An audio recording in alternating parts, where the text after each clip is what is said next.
16, 1984, they came at dawn. Accused but never charged, 6 years withdrawn. But in that darkness, a deliverer was born. His name,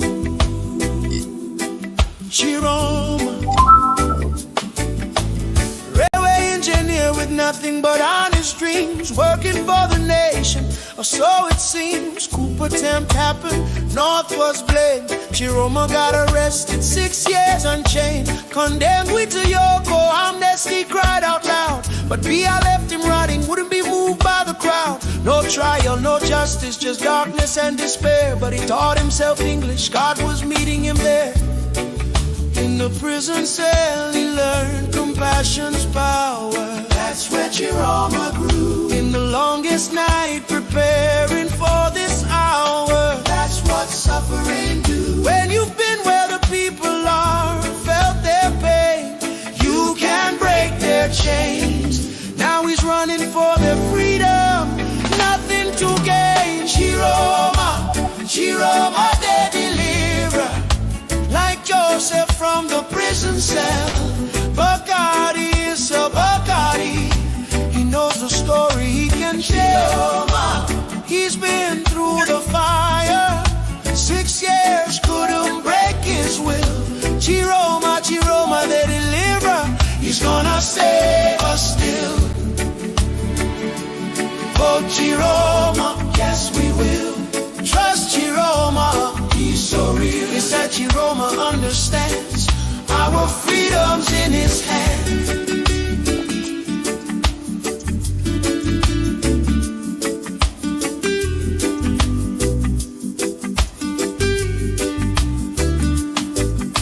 They try to break his spirit, thought 6 years was enough. But trials only make you stronger when you're made of tougher stuff. From prisoner to minister, then back to opposition, because he saw the suffering needed a new vision. June 24, 2025, he walked away from power. Said, I can't defend this system for one more hour. Left the government to fight for you and me. That's the kind of leader who will set our nation free. Joseph was forgotten in Pharaoh's darkest cell, but God was preparing him a story he would tell. From prison to prime minister, God's timing is divine, and Chiroma's story echoes through the sands of time. 6 years in darkness prepared him for this day, to lead Cameroon forward in a brand new way, not with bitterness or hatred, but with vision clear. Chiroma's time is now, the moment's here. Chiroma, Chiroma the deliverer, he's been tested, he's been tried. Bacardi is a Bacardi, nothing left to hide. Chiroma, from Kondengui to the palace, watch what God will do. Chiroma, Chiroma the deliverer, he's delivering you. If you've ever felt imprisoned by the system, if you've ever felt forgotten in your struggle, if you've ever wondered if change could come, remember Chiroma's name. 6 years in chains, now he's breaking yours. October 12th.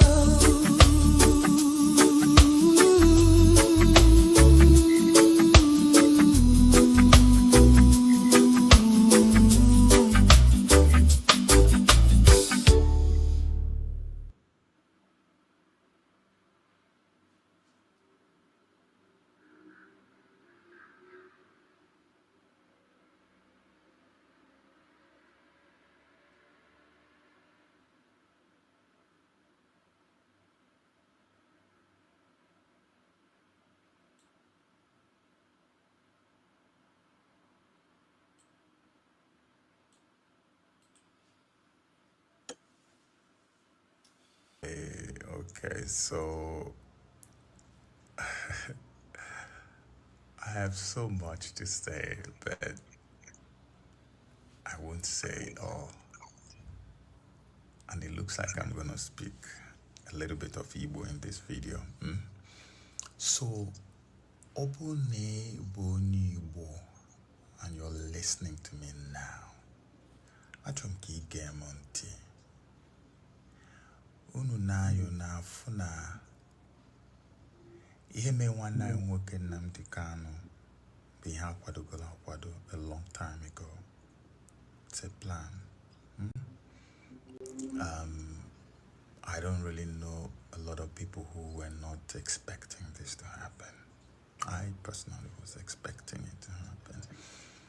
But always something and you're gonna put caveat to this. Naturally speaking, they have psychologically prepared us enough for it. But no matter how much anyone prepares you for something like this, barefaced, glaring injustice, given that we are in a country where terrorists who kill, and they don't just kill, they do sacrificial killing. They kill in the most horrific manner known to mankind. They just get taken to a place where they call rehabilitation center, where they basically just take care of them, give them VIP treatments, and then the next minute they call them repentant terrorists and are integrated into the Nigerian system.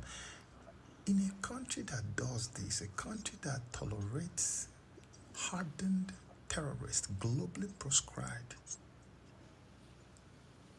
having peace talks with government authorities,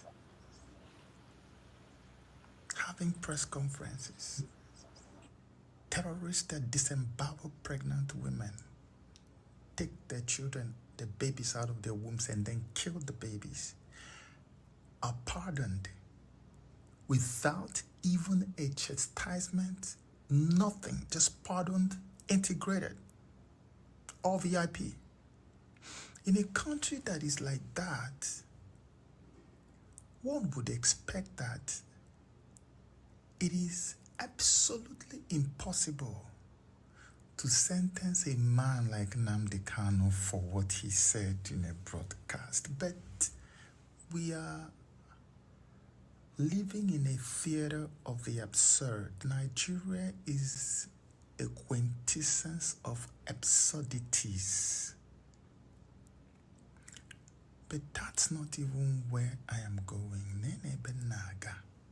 Ken Munti. Unu nayo na forak since come with Donald Trump who mecha luta Nigeria for all their wickedness and crimes.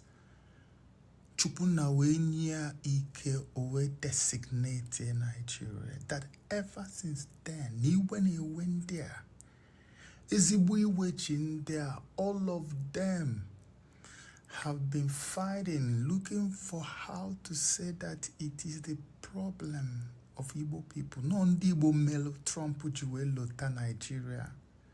Etosi we lota Nigeria now. The same BBC that coined the propaganda terminology of Igbo Q was the first to fire the first shot by claiming that it was IPOB affiliated organizations that carried out the campaign to Donald Trump.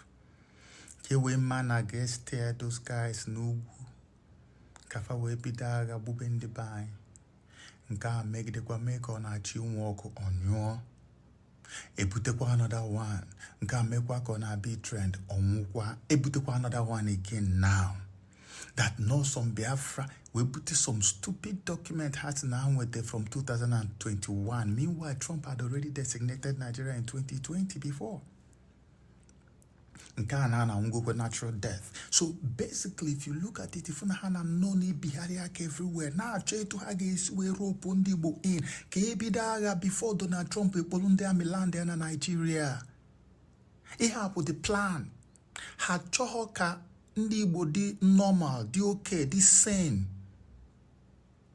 Before Trump land there, because now Malugo Namwe Trump ga land. and Nigeria within them. And all got fear of how we carry out their plans against Ndibo.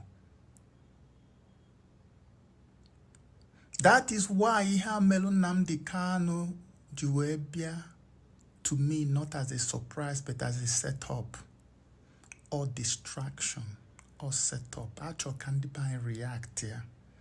Can the buy be to declare basita to munkan na nibo ka we mwiki bruising the befa uniform?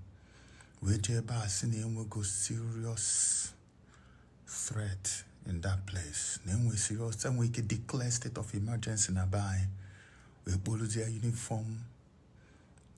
Repentant in one hand way. We unleash it on our people.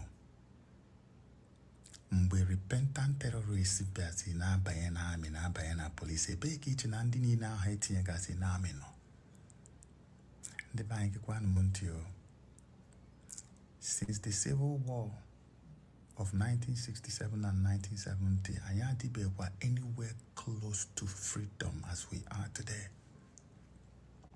Not for once. Chineke na azagokwe belanyo.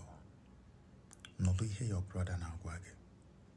Because I'm in a place where I should know. Chineke azagaye bele. I have never come across an Igbo person. Maybe there are one or two exceptions, but it's hard. I've not come across an Igbo person that deep down in their soul does not wish and pray for Chineke na tuzana awa ekbere ke inyani freedom ka enwelo onwai. Only Igbo obuni for ngolala niya but this pain and this burden na bali everywhere. Mwana wasiki as your own brother no ni simiri maybe hesieme that na Chineke na zage belawa, not that no na chi just zage already.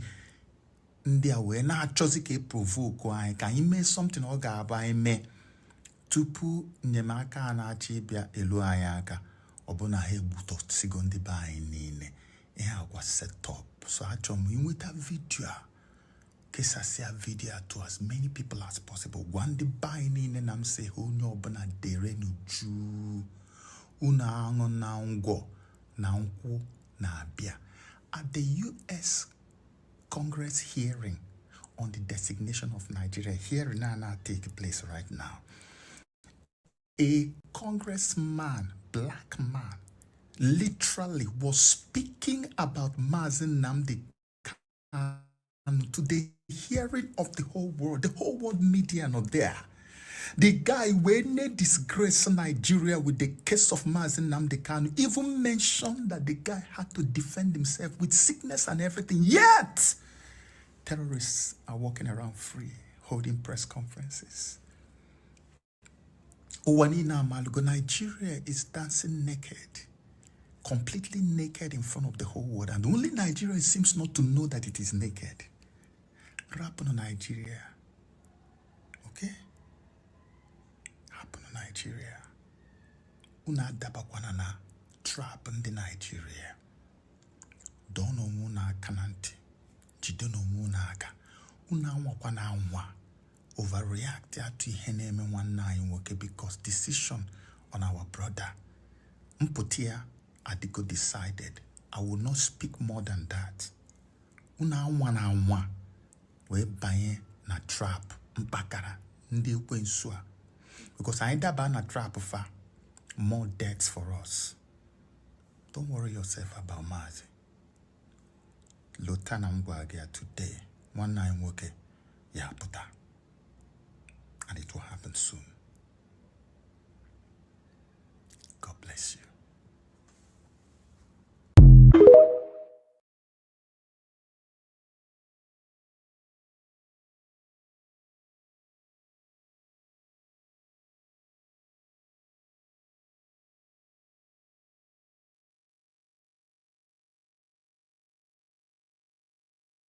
Is a clear example.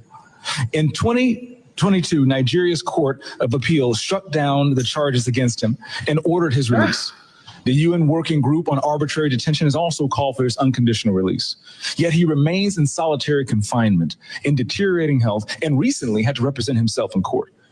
Nigeria has signaled that the law is optional and targeting Christians is fair game. Just hours ago this morning, despite the pleas and cries of the Nigerian people and many Nigerian lawmakers, Mazi Nnamdi Kanu was convicted on all charges. For fiscal year 2025, the U.S. has requested nearly $8 billion for sub-Saharan Africa. But when Americans see political prisoners, judicial defiance, and the slaughter of Christians, they understandably ask as they meet their own struggles, why should our tax dollars support governments that refuse to protect their own people? Is our aid aiding a genocide? Nigeria is a nation of tremendous potential, but that potential is being choked out by violent persecution of its Christian population. No country can build a stable future where churches are burned, believers are killed, and communities live in fear. Mazi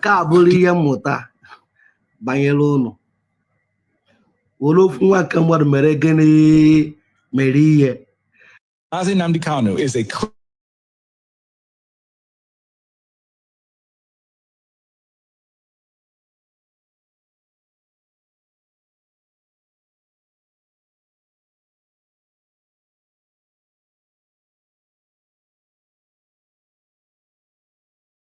I lead the largest mass movement on the face of this planet Earth.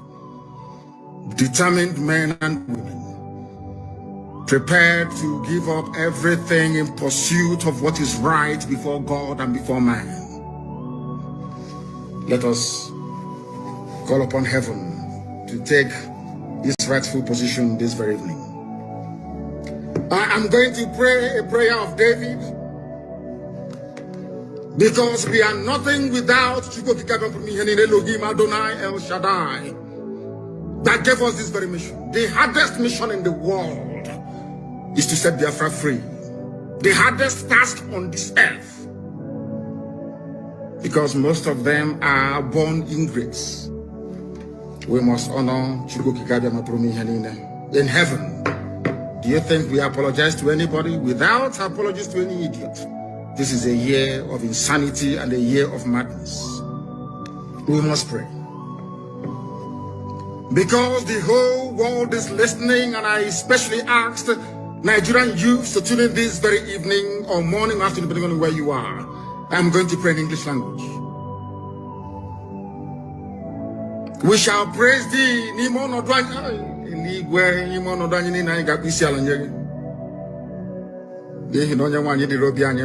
I will still pray in English. Elohim Adonai El Shaddai, we shall praise thee forever. It doesn't matter what we are going through. In good and in bad, we shall offer ceaseless adoration of your magnificence and your holiness. You are Lord and you are God, you are not man. You are beyond what man can conceive of thee. That is why unashamedly this very evening we proclaim your greatness before the assembly of the upright and in the congregation of the living. Because your work upon our life is great. Your handiwork is honorable and glorious. It doesn't matter what we are going through, because you are God. We cannot question thee. And your righteousness endureth forever.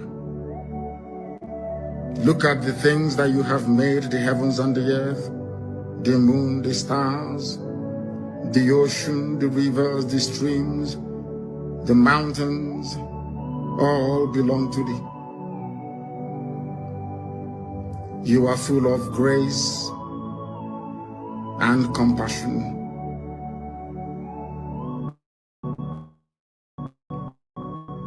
And unto thee do we anchor every of our hope, every of our, and that you will also impart knowledge into young people within Nigeria to receive common sense, to absorb this very message this evening, because it is comprehensive and incisive. You have shown us your mercy in the past. You will show us your mercy again. We are not asking for what doesn't belong to us. We are doing precisely that which you mandated us to do. That Biafra may come that Oduduwa may come, and that every other shackled and enslaved ethnicity in the damnable zoological republic will be set free. That in the end, all of us, Biafrans, Oduduwa, Middle Belt, everybody will come together to give honor and praise unto your holy name for setting us free. Because this very contraption that Britain constructed was designed to kill, to emasculate, and to render asunder. Only with your help and your grace shall your children be set free. That in the end your name will be glorified, adored, honored, and praised now and forevermore, we pray. He said, he said, he said,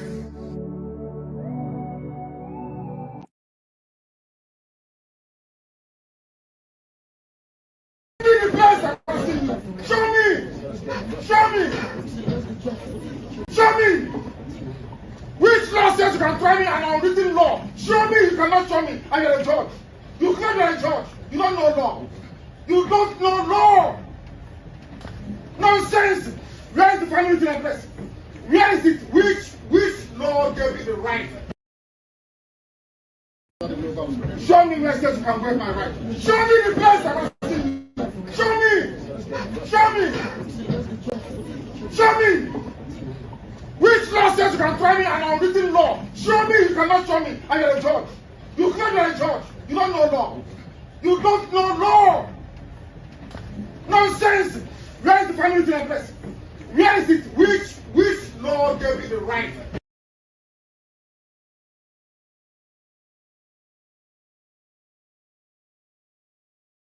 More.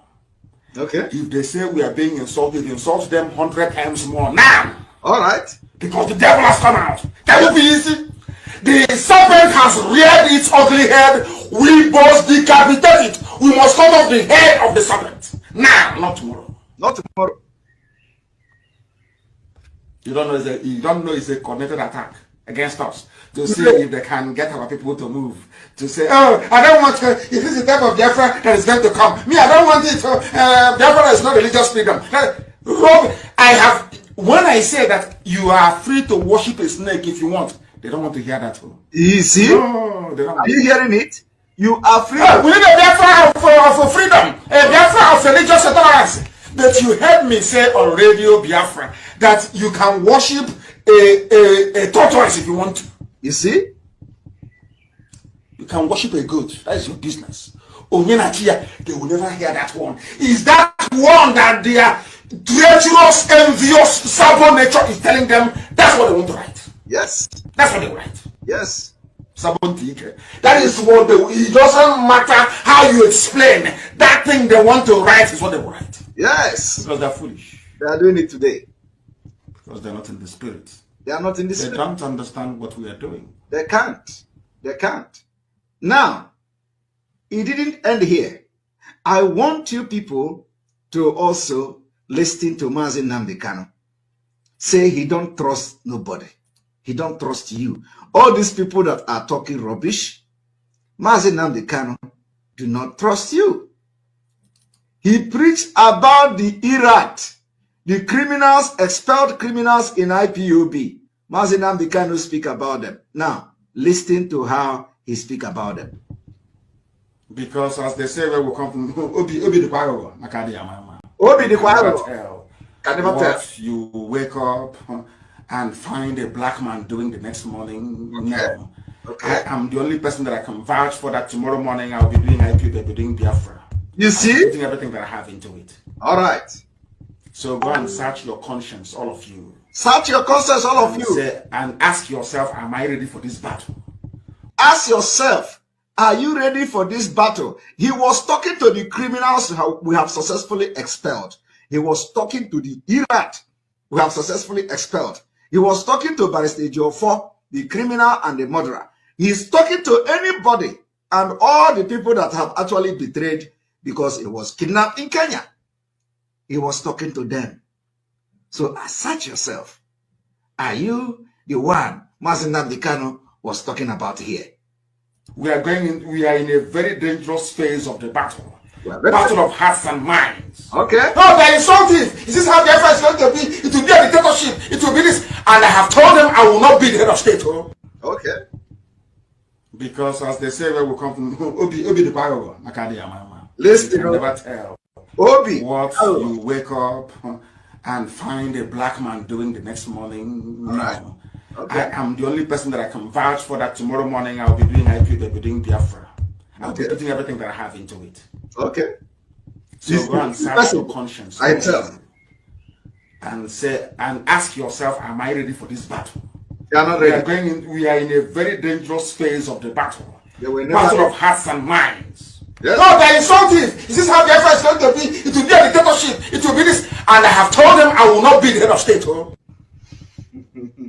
Because as they say, where we come from, Obi the Bible. You can never tell what you wake up and find a black man doing the next morning. No. I am the only person that can vouch for that tomorrow morning I'll be doing IP, they'll be doing Biafra. I'll be putting everything that I have into it. So go and search your conscience, all of you. All of you, search it. And ask yourself, am I ready for this battle? Am I ready for we are in a very dangerous phase of the battle. Okay. Battle of hearts and minds. All right. No, they're insultive. Is this how Biafra is going to be? It will be a dictatorship. It will be this. And I have told them I will not be the head of state. Oh. All right. Now, you have just listened to Mazi Nnamdi Kanu, which all of them are following. Oh, Mazi Nnamdi Kanu, they never followed him. It was all deception.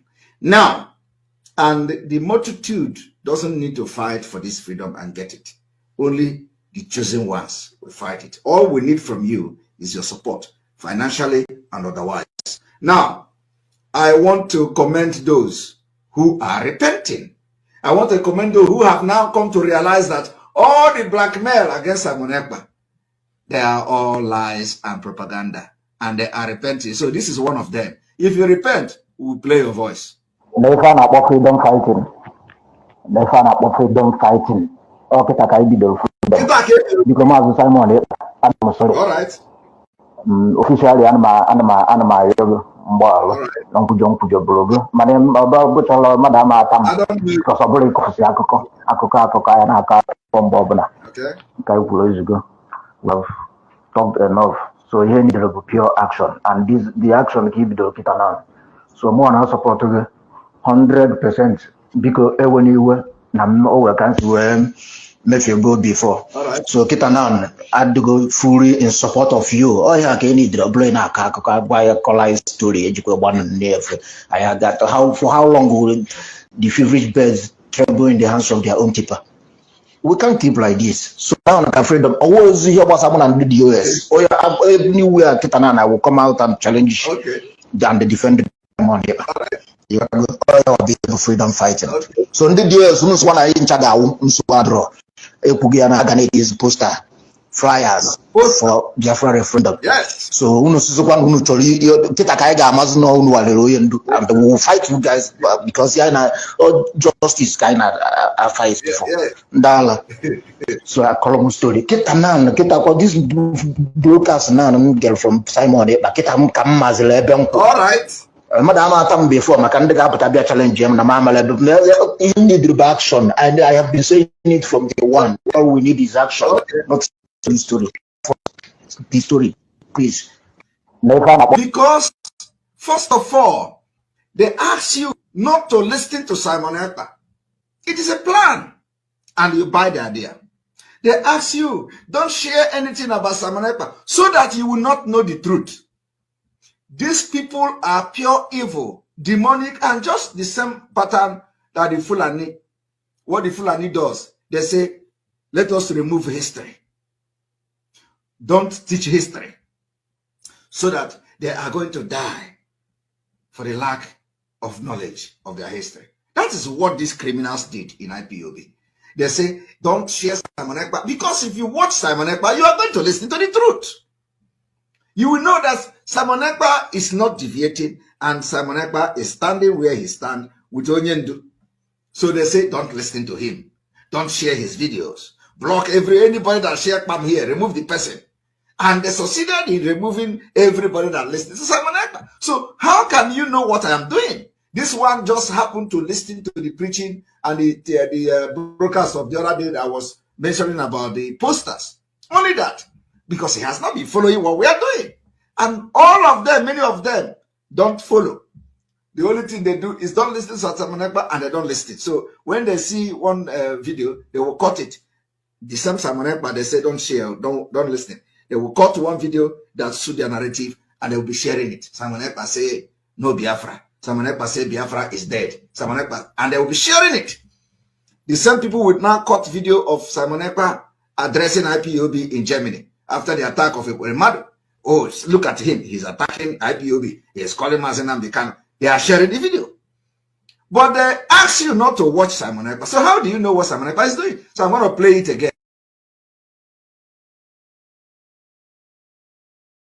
Show me! Show me! Show me! Which law says you can try me an unwritten law? Show me, you cannot show me, and you're a judge. You claim you're a judge. You don't know law. You don't know law. Nonsense! Where is the family to?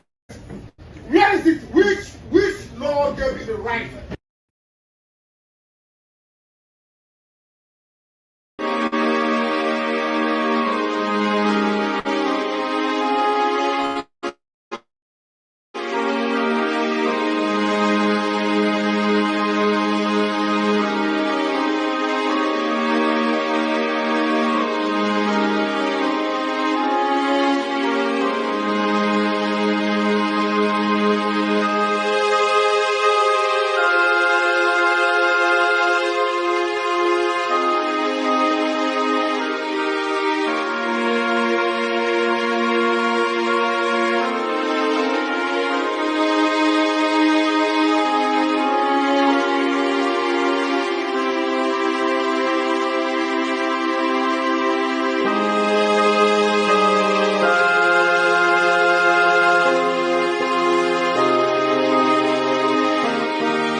Yes. Ndewun Muchiko Kabiam, and Ndewun lovers of freedom all over the world, Genubia France all over the world, Umife all over the world. I salute each and every one of you. Ndewun. This is Biafran Exodus TV. Always bringing the message of redemption and liberation to the hearts and the minds of our people. God bless United States of Biafra. Long live Mazen Nnamdi Kanu. Long live Mazen Nnamdi Kanu. Long live Mazen Nnamdi Kanu. Long live Mazen Nnamdi Kanu. Long live our president. Long live this man you're looking over here. Long live our supreme leader. Long live our prophet. Long live our black messiah. Long live you, Mazen Nnamdi Kanu. We love you, we cherish you, we respect you, and we adore you. You are a wonderful man sent by God to we, the children of the rising sun, the children of light. Thank you so much for what God has been using you to do, Mazen Nnamdi Kanu. Our own black messiah. Why am I going to here? Like him, hate him, he is our messiah. We thank God so much on his behalf. God loved us so much that he gave us this man. He loved us so much that he gave us this begotten son to come and save us. So to ever him that believeth in him, the person not going to perish, but the person shall live. That's the man you're looking here. I'm going to repeat it every day. So, bring a greeting all and I welcome you all in the name of Chukwuka. Today is the day that Obinigwe have also made and given unto us, and we are going to rejoice and be glad in it, irrespective of what the devil is doing. Because all of them, they came late. There is time and season for everything in life. There is time and season for everything in life. Season I find on email now is the season of redemption and liberation of God's own children. There's no two ways about it. You must be in the spirit for you to know the time and the season on email. So that you will flow under normal frequency. You are out of the frequency. Because only Ilanya, in the spirit, you got man at the time and the season on email. And they're gonna flow you out of the frequency. They're gonna flow you within the frequency. You got they distracted. You got outside. You got they confused. You got they broken down. You got they broken down. We all are humans. I am a human being. I am a human being. I am with feelings. Madu tiani here. Itie watakri here. Itie watakri here. Okay, bakwa. Okay, bakwa. You get watakri here. See ebe kwa na akwa. Yotago. Itie watakri here. Okay, bakwa. Itie watakri. Get me expect ebe kwa na akwa. So. Another thing also you got my that now whenever you see us lamenting, God bless for I na lamenting, God bless for I na think, God bless for I na shout. Only feminine, only him and age when they think well, only him and age when I shout, only him and age when they made the shouting, and only him and age when they made the lamentation. The boys that never want to create a back on our waka. I want a papaya no there, Mama no there. You go, mommy, what my point? Never is that never want to create a papa na ruaka, never na ruaka. No one a papaya, I know who there, na mamma, I know there. You bang with what that now. Our Anna Bosso, nay, if I want our boss on if one way in Achia or no way on Acho. And he check you always up. Nobody found one our boss on a might be Leanya of man by one our boss out. I don't know we are not here or no we are not. Sometimes if I learn if not, sometimes if you not walk, I want to hour. I want to run come escape. Sometimes you want to want to something. I want to pray. Two things now. I want enemy in life. It came to happen that now we are the Biafrans, we are the citizens of the United States of Biafra, being redeclared Nanki Bazwa, 29th of November, 2024. I want to go there. In calculate in our comment session. We'll be right back. Thank you so much, our brothers and sisters. They joined me earlier here today. See you all. Osita Joseph Ndewo. Osita Joseph Ndewo. Officially welcome you. Not one of our first today, Osita Joseph. Let me say hi. Hi to you too. How are you doing? I hope you're good. Ndewo. Chukuna Gozie Osita Joseph. Chimobi John Ndewo, my brother. You're highly welcome. Highly welcome. Good morning from here. Good morning. Good morning from here. I know you're not clicking the like button. If you have never done so, please do that. If you've never done so, please do that. Use this opportunity to do that. So that I can message you. I doesn't want to put the notification.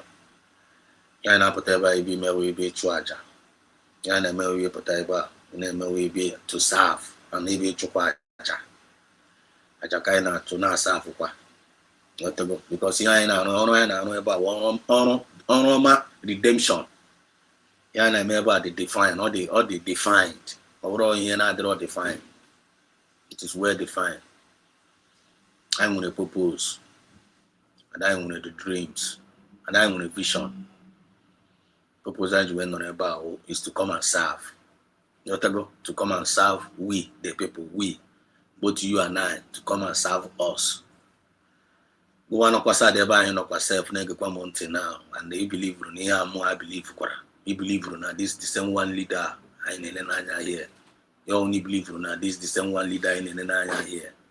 Just like what we believe require. The man and man again on no football. And no football. So give back about join the choir and no here back, which means he believe in here name back. No we do okay. Which means he like in here name. I got to like the program. It will be your child here like he share. You go. I want some of us and then I get the department of broadcasting, just like I'm doing in my only 2 way, based on time and chances. I can't care. Part of my own sacrifice, part of my own service to my own community, to my family, to our nation, USB. I want my sacrifice. So go on there. Your own sacrifice will declare the life, but not share the program. You have to go. And at the same time, now the testimonies of Uzoma find easy. Whether man not touch again at home, whether man will toss name impact on you. Let us know. Let us know. I'm going to Koiriki for now. Here. If you don't know Koirika here, maybe I not call here. Or they make sense to you. Please also let us know. You're talking my point. Let us know. We are the people. We are not perfect. We are not saying we are. Nobody is perfect. I from it is my duty to notice here from this channel, as the spokesperson of this channel. One year. So now one can and I want to not like this one. And I want to can confuse about this one. The same thing Kagoma was supposed to make from that side now towards this end. I know how the movement of the people by the people and for the people. As long as no way I am doing John no be name here. I'm being a person, but I'm not a person, I'm begging one a person more. As long as no way on giant will be, we are good to go. Go and check it out. Join if a joy and more. You are good to go. As long as no way I in your joy will be. In a person go to himself. Remember this word. In a person go down, in a person go down, or in a person go to more, or more than a person go to go on.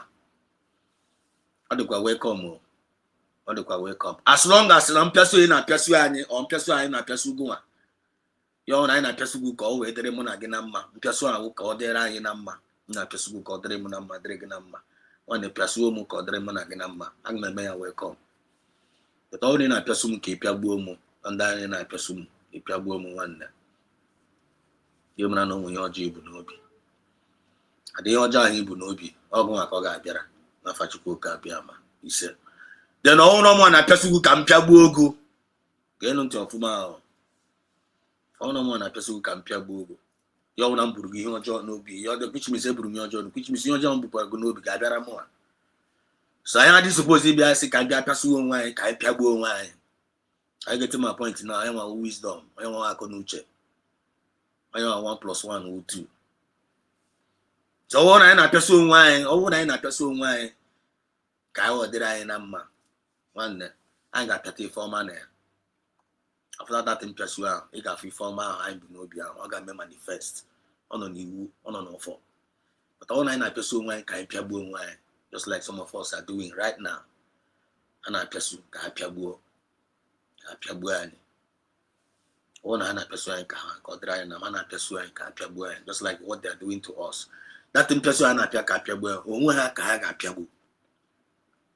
And they got your name, life and direct. When there's nothing like they win anything, they confused. Now, I have from Nakawana, but they're all confused. On your way straight, is Uzioma, I know the truth. So, about you again, I get only confused. You don't even need to get yourself confused. All you need to do is to apply that common sense and tell your face will go where. And then we'll be checking out the result. We'll not be coming now. Never say the road is going to be easy. But to build integrity and a group, it pays a lot, even in the future. imagine we mazina kala ju we say ngene anya gbado anya na mmeri wu nke anyị ma anya gbado anya mmeri aga wu nke anyị so anyị ga-agbado anya. So tell your neighbor gbado anya, tell your brother gbado anya, tell your family gbado anya, tell your communities gbado anya na mmeri ga-wu nke anyị. Tell them, believe it, tell them, and anya gbado anya. And the only way I get you about that anya all by self-discipline and moral decency. I got quite on you. Without that self-discipline now, I ain't gonna book kiri ka buku ese. Aso kiri ka na buku ese na ari. Without that self-discipline, I gonna book kiri ka buku ese. Get my chari aye. I gotta continue na book kiri no pesa. We must get things right. And in Naki Baza, we are getting things right. Na Fachuko Kaviama. He said, oh, a new day. With a new challenge, with a new victory. Mazina and Carlo have proven to Nigeria. Mazina and Kanile Layana, who proven not in Nigeria, the whole world. Through Mazina and Carlo, but Nigeria now is destroyed. Pata. Nigeria is gone. Mazina and Carlo used to go. If Chineke used to go, Mazina and Carlo may expose Nigeria. May expose internationally. Not only exposing them. Chineke na use this man in here. This is our prophet. This is our Messiah. This is our president. This is our leader. Use wire. Not only no man Nigeria exposed. Disgraceful Nigeria. I will say Nigeria. Nigeria is a disgraced country. Disgraced country. Yeah, use this man in Nigeria. We're a shameless country. Nigeria was here a terrorist government country, which the bandits have taken over their government. Terrorists have taken over Nigerian government. Also, before my bribe on go chairman the ambassadors, go chairman ambassadors, any ambassadors throw down in Nigeria. And you have furnished good house, new bulletproof cars, and $100. You know, they're not use the ambassador to Nigeria. They have been doing all these things, covering a lot of the activities. They are evil. But Naki Baza is not coverable anymore.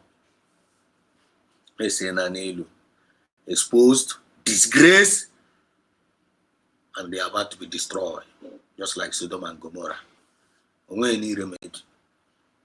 Yani kuzoku ya kita na. Nde no zina that the same very out. They know in inside that place the country actually it destroy. The hand is kita now. Those indigenous, that now wrong how they fought. That wrong how the cause of what is happening, the evil that is happening. Those innocent indigenous. Yani kuzoku how to redeem them, how to save them out of that hell. Because Nigeria is hell here on earth. Nigeria will call Nigeria will that call Alamwa. I am a walk Alamwa. Jumping a picture that way. That is what it is. Only to me imagine what Okalamo look like. All Nigerian with the Okalamo and Afwana. That place, they have turned that place, living here on earth. It came a savior that have landed through Chineke use here, where with the everlasting light to that particular zone, and all the light of Africa, the light of Biafra, which is a beacon. Because they are coming with equity and justice. They are coming with truth. And I bear with truth. The government of this world shall be upon his shoulder. Upon his shoulder. Here, the whole world can worship here. Because again, or integrity to be the Robert establish that integrity. Yeah, and the world is not impossible. Nama when you be okay break that is break watchana everything now. Spirit of resilience, if you go in a spirit of patience, okay, if you go in a spirit of die hard, okay, if you go in a spirit of resoluteness, okay, if you go in a spirit of determination, okay, for an Spirit of love, obia. Spirit of wisdom, obia. Man, this man is wonderfully and fearfully made by Chukwu Kabiama. Then I know I was the disciples here. I know I was his followers. Spirit have been transferred to those that believes in him. I possess the same spirit for possessor. So it's not about getting him down. Then no possessor. Can you get all of them down? Then no possessor. It's not about holding him. More they possess millions of Biafrans all over the world, even to our unborn children. More not there. It's not about holding one Mazen and Nikalo. There are millions of Mazen and Nikalo across the globe, but they are not getting the point. They are not seeing it the way we are seeing it. They are thinking it's all about a man. It's not about a man. It's all about the spirit that possesses a man.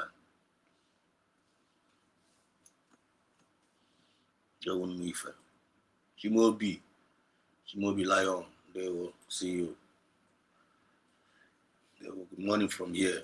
You're welcome. Chukwugozie Wife Yamaraganama. I bless you. Benchika, salute you. Yeah. Benchika, there will Benchika. There will. Good evening, Mars, and there will. Good evening to you. This is good morning from here. Kano onye more. Salute you. Lekwe, Kano. Kano nwanne m para n'ụma. Kano nwanne m. Hey, onye more. I thank God for that black guy, James, in the Congress meeting that mentioned Mazen Kano. Most of those whites would not have mentioned Kano because white likes to demonize blacks fighting for freedom. I think no ever can get good so we bapugodi also. I can say bapugodi also. Before I will continue from the comment section. Because of this comment, I need to bring this thing out. Because honor in rhyme is one of the things in we be about. When the topic came today, lovers of freedom all over the world, the Biafrans all over the world, Umife all over the world. Our topic tonight: household enemies are the worst enemies. Household enemies are the worst enemy. Don't be scared about this topic. You have the maybe that's one now.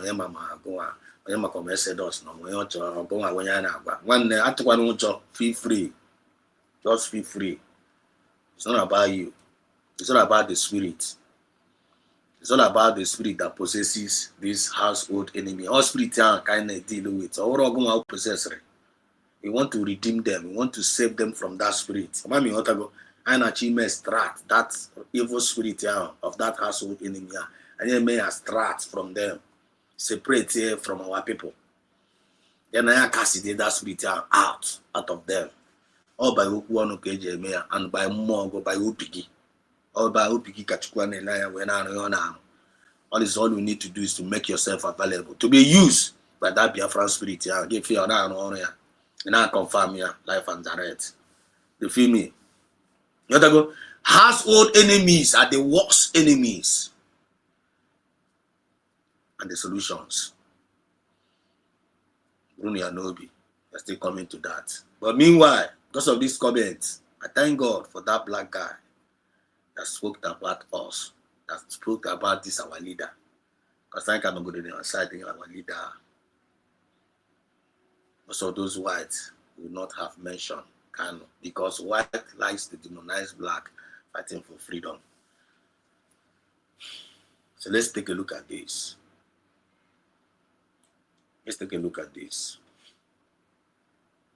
Because in the comment section, because our brothers and sisters, then I'll still coming for that. I'm still coming for all of us there. So please keep on writing. I'm going to read it out and register your message one by one with all due respect. So let's check out this. Let's take a look. Let's take a look at this.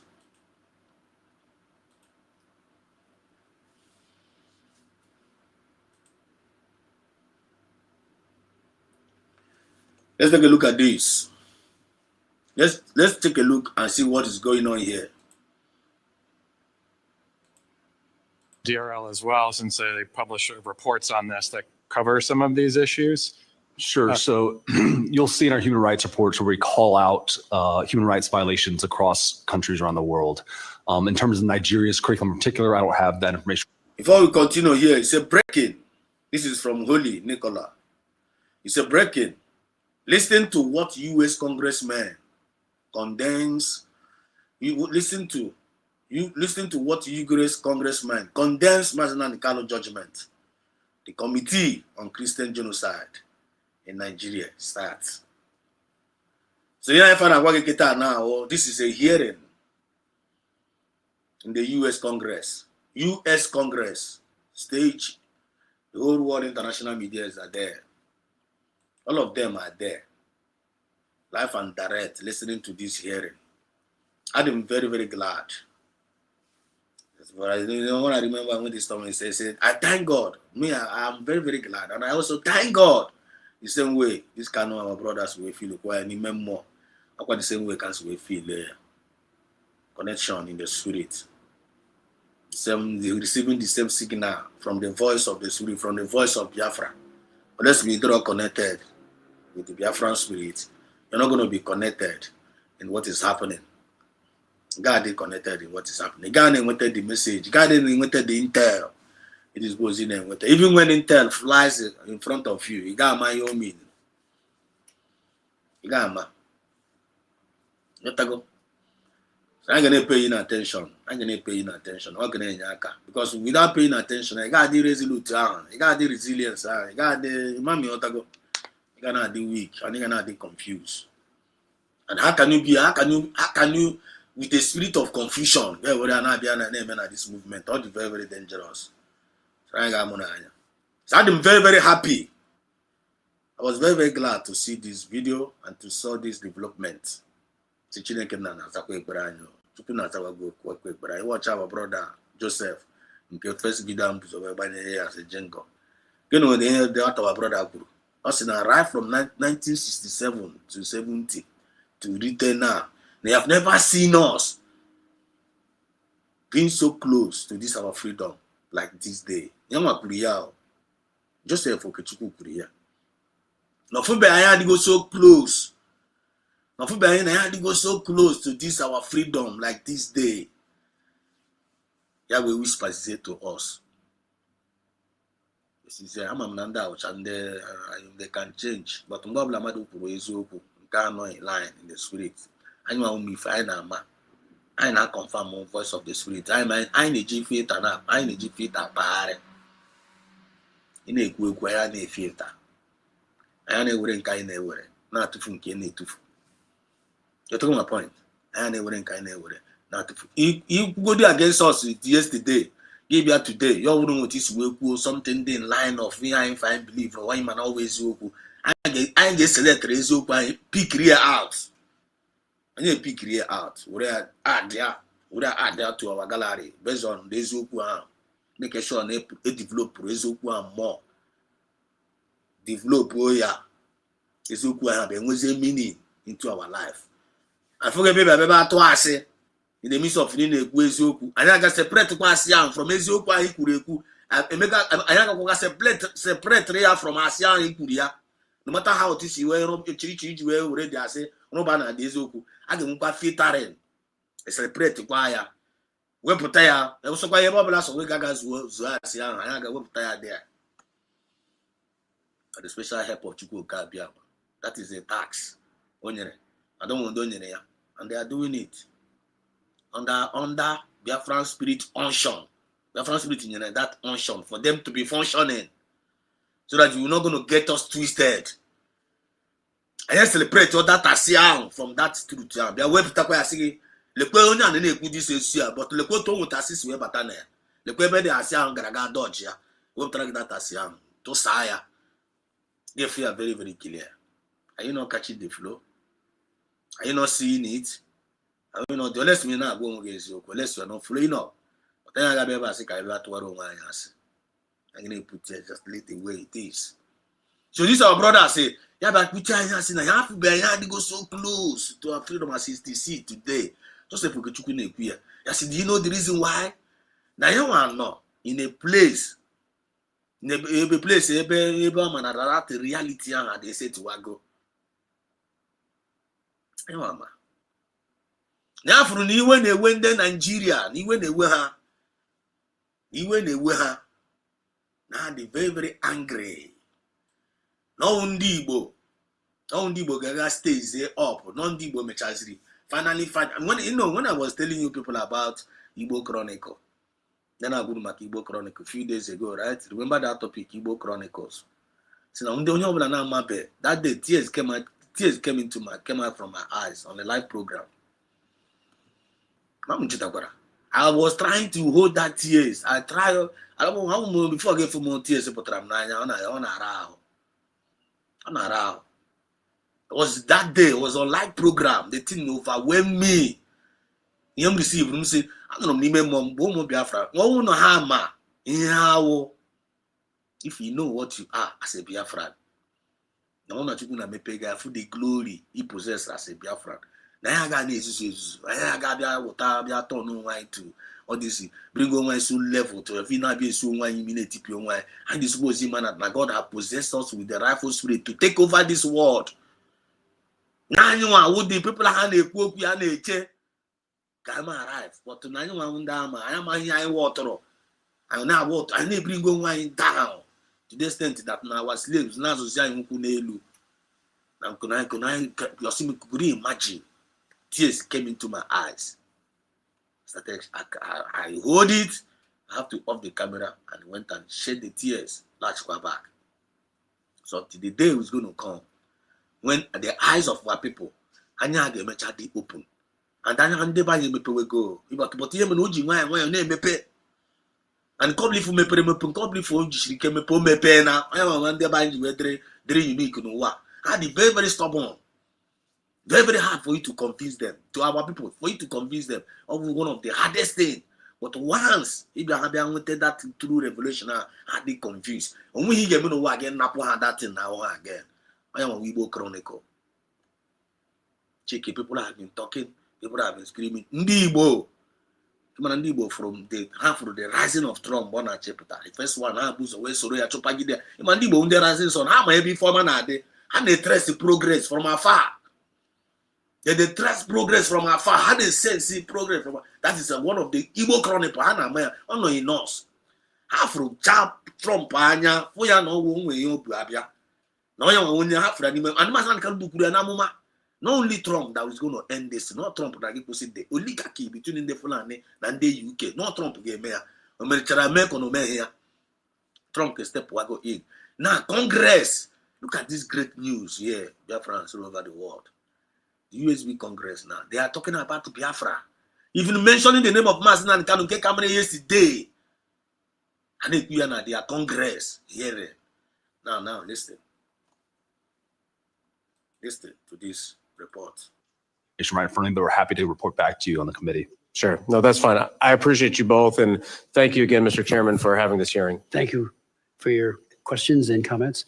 We are joined by the former chairman of the Africa Subcommittee, who is now over at the Energy and Commerce Committee, James, and I want to thank him. February of 2024, he had a very important hearing on Nigeria and other advocacy throughout that time. So the floor is yours. Mr. Chairman, thank you so much for your personal invitation, for your leadership, and for your friendship. I'm honored to be back. Psalms 96:14 asks, who will rise up for me against the wicked? Who will take a stand for me against evildoers? US Congress, they filled with a saturated, anointed wisdom and divine direction. If care is not taken, only non America, based on the forefathers are represented. Because everybody from me, they always represent. Unless my happy. In any place they appears, they will always represent. They can afford that ambassador of peace in them. On a natural. You can fear the ambassador of peace safe now with what USB stand for. Whenever you see the children of light, everywhere you see them, you meet them in the world, in the morning, in the afternoon, even anytime, any day. That excellent spirit, yeah, and it be a party. And excellent spirit. Have you discovered that? Have you discovered that? That excellent spirit, yeah, and it be a when I party. And this is the perfect example of that excellent spirit being held in the U.S. Congress, live and direct in this our current dispensation, which have never happened before, but it's happening in our own eyes, even in the midst of taking away of our leader Mazin Nikalo and the taking away of our second leader PM Samenekpa. Even in the midst of this tribulation and temptations, this is the midst of these persecutions. The voice of reasoning, the voice of redemption, the voice of liberation is echoing high. And we are the witnesses. But let's now go and get open now. Now let's listen to this, our brother. Nigeria is facing one of the gravest religious freedom crises in the world. As the former chairman of the House Foreign Affairs Committee on Africa, I have visited and have seen firsthand the direness of the conditions in what is now the deadliest place on earth to be a Christian. They are targeted, displaced, and killed simply for their faith. The ancient plea, "Is there no help for the widow's son?" still echoes today. Since 2019, nearly 17,000 Christians have been killed. In the first 7 months of this year alone, hundreds more were murdered.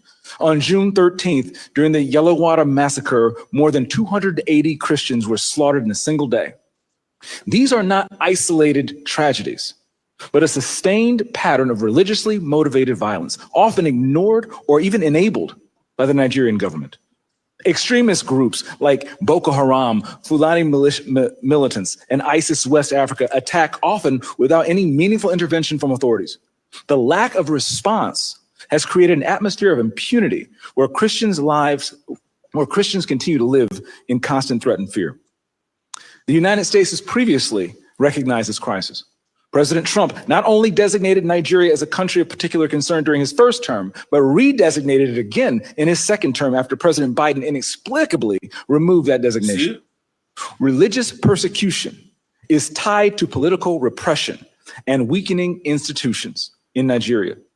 Example, the detention of Mazi Nnamdi Kanu is a clear example. Are you hearing it now? Mazi Nnamdi Kanu, just the same thing is happening, the same yesterday. They were doing that their nonsense, shambolic announcement, declaring their generation, because that declaration yesterday is not for us, and it can never be for us. Nobody have the right to sentence us life imprisonment, because what they did yesterday, trying to declare one kind negative declaration upon our life, and they don't have that right. Because the people that are declaring that evil against us, they are the one committing that evil. They are the one committing that evil. Because they are trying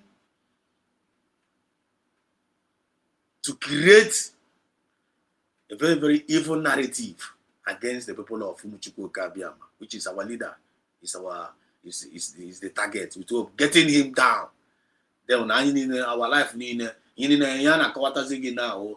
Nigerian plan yesterday, the Nigerian government now, because I told me race. This is beyond race. International conspiracy. Actually, and the Trump was the only one standing in the gap now. Trump is the only man now standing in the gap. Check it. Nigeria was already been channeled in the first term of Trump of a continue of a particular concern based on the killing of the innocent Christians, even the other race in that country. First time, immediately had to Trump. And the Trump when you get the first time. Continue na Ozi, on the first time, I am after but I am Chineke na we pia wotalemo we pia there disgrace here. Ya be what is the message clearly. Because in another privilege. The same thing now before started happening again, even with even more greater portion times 10 of what is happening before. You have to declare Nigeria again a country of particular concern again, we gbapụzi ya ọsọ si na ya neediri urgent attention over this wee chiri ọkụ wee chi onye ọbụla na chịkwuru ọkụ chiri ọkụ chi onye ọbụla mana Congress so onye ọbụla ga discuss what this thing That na ha na chief flows the thing in a very very diplomatic way because first tweet you tweetigoro already China bido na agbagharị because on the China n'oluba anyị ahụ na apụta like this ha si n'azụ kpọọ ndị dis were egbe egwegasị ọ dis ndị a na-egbu ara ọbara si ha achụwa ndị communities and everything a na-achụ ha ha na-egburu natural resources na-agbacha but America enwe time for that ha nwere quantum America achọrọ under the regime of this Trump ọchọghị that kind of nonsense ọchọghị ya and thus it's only him that can stand in a gap because ọ bụrụ hala ma onye gbasara Biden na ya na ọsọma ya na akpụ ya Obama ndị awụcha puppet those Republican ndị Democrats they are all puppet ndị Saudi Arabia gocha na ndị Shia legokpọ na all of them because mobile for ha na ọchịchị UN atọ no blind eye ihe niile na-eme na Nigeria ha nwa sef achọghị ihe ma sosi ha chọrọ ịma that salary ya ife a na-akwụ ha na that presidential salary ife a na-akwụ ha n'ụtọ ife a na-efegharị all over the world na-aza president onwe ọgwụ na but this man a na-akpọ Trump ọ bụrụ ebe serve his people and o kwere ya na nkwa and onye nwa wo talk na do even though we are not hoping on him but this is the current update. I'm happy na na this user na a whole Mazinan Kalu name was mentioned in the US Congress hearing. I am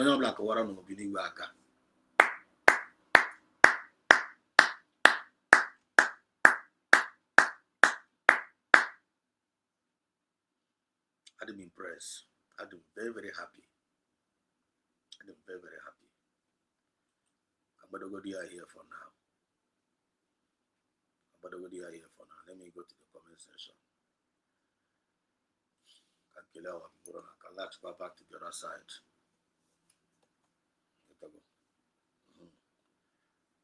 Back to this page now. You can now see the comment. Let me go to the comment section and greet our people. I want to know where I stopped. So Kano, I stopped where I stopped in your comment. I said, thank God for the black guy. If not here, all that black guy right now, guy on here now. So Kano, you know his spirit. I'm still going to be back there. I'll continue with our. Let me greet our people finish. Mary Ike, there I see you. So is it true that Mazinan Kalu has been taken to Sokoto custody? One Muamara. The Bible also for Mazinan Kalu guy. Wherever any place they feel like they want to take Mazinan Kalu. We are not afraid. We are not perturbed. Mazinan Kalu, before all this thing coming to pass, are you surprised? Are you surprised? I don't know, I'm surprised, but it's a very, very painful something. But I'm not surprised. I'm a Nigeria. They can never deliver judgment. And the PM was earlier. We know about this. I know that this was in our way now. I want a surprising something. They have an evil plan. Serious evil plan. Actually, boomers now. All the matter of in life imprisonment. Actually, I've never before. Ebugo Mazinan Kalu mbugo ya Mazinan Kalu nwụrụ ya kulie araba so all matter of ogbugbu ha chiri igbu ego ọ bụ ihe mebe Mazinan Kalu ka Mazinan Kalu nwụọ onye amigidoro ba m ọbara more than 50 times na ahụ ya ọ ka dịkwa ndụ ife ọ ka na-abakwa mba yesterday ọ onye chịrị tụla ọ na ọ ma na agachi a na-adị kọdatin amoji wesi ha na court ebe a ọ si show me unu ihe ikpe ahụ chere before ha na-ama ikpe ahụ at least gosi n'ụlọ ndị ụwa unu na-ekpere ya ikpe. Show me the law. How many times? Oh, more than 30 times. Even what they do, how may escort outside? Make sure escort outside. No, quite as you declare your judgment. And the whole world was seeing it. America is seeing it. Now say break America won. Yesterday, America was reading out Mazinan Kalu on that hearing. I'm still going to You're still going there. Mazinan Kalu is now mentioned to the hearing of the US Congress. Here and then Nigeria na-eze ezo na-achọ ka America kwuo okwu ya ka ọ pụta n'ife. Ka the whole world on here, Trump have already started it. Onye nwa tweeted ya. That tweet alone now, Nigeria agba n'ọtọ. Nigeria agbago ọtọ. So ebe ọbụla sọkwa ndị Nigeria, otu a Mazinan Kalu pịasịrị ha yesterday ahụ, si ya Now one then he normally find a mayor, no nonsense. Any judgment people oh go yesterday, it's all nonsense. What to say okay, maybe gina about to any challenge. I got on Judas as no got no real nishi. I call on an now. Come at no I come at declare judgment. Now, after that judgment declaration, with the backlash now, Nigeria is having like 90% backlashes, like kind of Nigeria get now Uzi. I want to mess here no 20. Mess in Nigeria now 100% mess. What's the answer cause judgment declared like yesterday itself. They even Monday one Nigeria on as Mazinani Kalo is not doing it well. It has now no black side is the Mazinani Kalo. Mazinani Kalo will go this their shambolic judgment whereby is at the heart of every Nigerian indigene. But let's know one more conscience. Every Nigerian indigene also go behind in. So Sunday like kind of Neddy against Mazinani Kalo, the same political elites. All those now on the top, Southeast governors, because somehow I wonder I don't know what the major reason I do with the topic here today. The household enemies are the worst enemy. So see if you members now the major players when they play these major keys here, our own people, our so-called own people. I cannot blame Yoruba. Even though non Yoruba can use part of that from Jack can use them execute, but the main people they engineer wishi, engineer execute and based on and I catch the can the choir, no matter how. You know, I'm Judas, no, I'm allowed Judas got Jesus, I be. God be there now. But you man Judas, I got Jesus. Just like moto share Orena no Mazana Nicalo, and a good tina. After Judas, you go, Renaya. Savior ya. Again, Mechara made Judas. Mechara Riego. Okay, God, Mechara Nick is your Konaka. Ya, we go and ask, where I see I'm bound. Come on, get away, you here. Come on, get out. He said, if you don't matter, share. Upon another day go, I got Bokoya boots. I go, you got a gown. I got the man got hand you where. And the man said, Briano, that you sit down. Don't get us twisted. So you are cursed. You are cursed now and forever. So I'm going to tell you where Gawa Sokoto. Mazinan Kalu is not even he's not scared about where they are taking him to. Mazinan Kalu the more gingered more than every other person in the world. Mazinan Kalu in Elanya. Ona Fusinya, Ona Fudida declare or the more gingered more than every other person in the world, because someone that not in the right place. Mazinan Kalu man in the right side of the history. And Mazinan Kalu that he has been fighting for. Now Mazinan Kalu confirm go no Meteguya. Na Biafra no Meteguya. USB apota go for go na confirm. Na he declare go Biafra. Mazinan Kalu they happy. So see how are we going to leave this man after how millions we have already spent in capturing this man? After how billions we have already spent in bribing UN? After all billions we have already spent in bribing even all the old ambassadors in the why? After all that we have spent, even investing, even in the IPOB Nigeria, no. After all the invested, even in Ogenkere, to stop that redeclaration in Finland, work. After even bribing our men on the ground, the name of Biafra Liberation Army, with the help of the household enemies that are the worst enemy, with the help of the household enemies, still yet they did not prevail. Still yet, Mazinan Kalu heart was not broken down.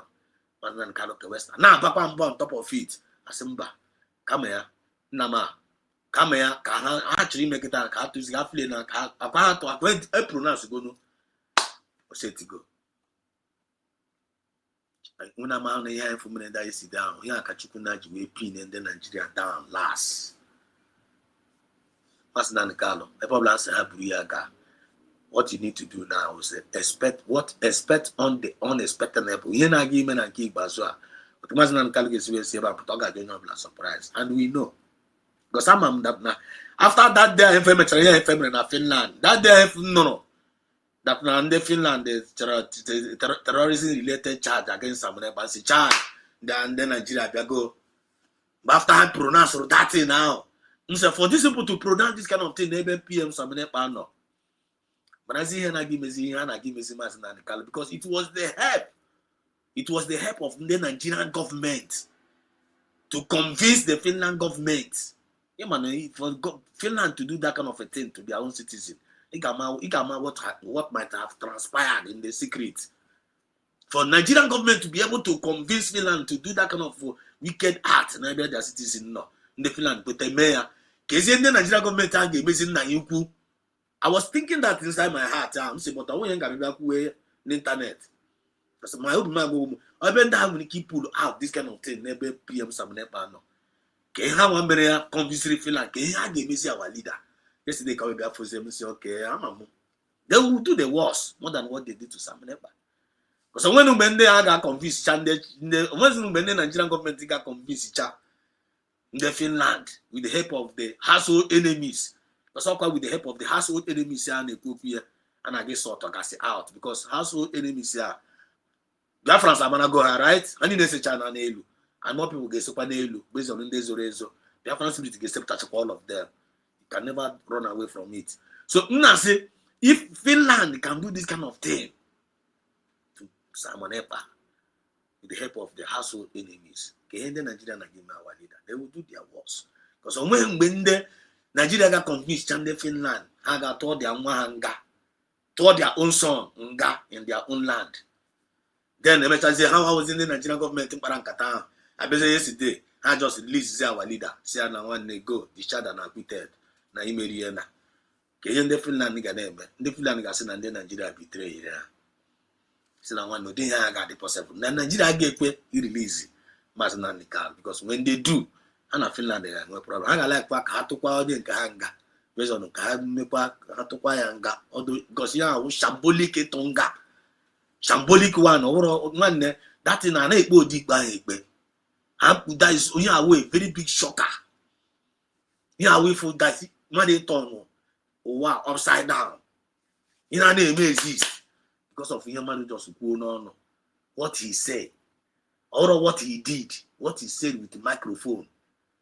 Cage where George has no with terrorism, not life imprisonment on what you say.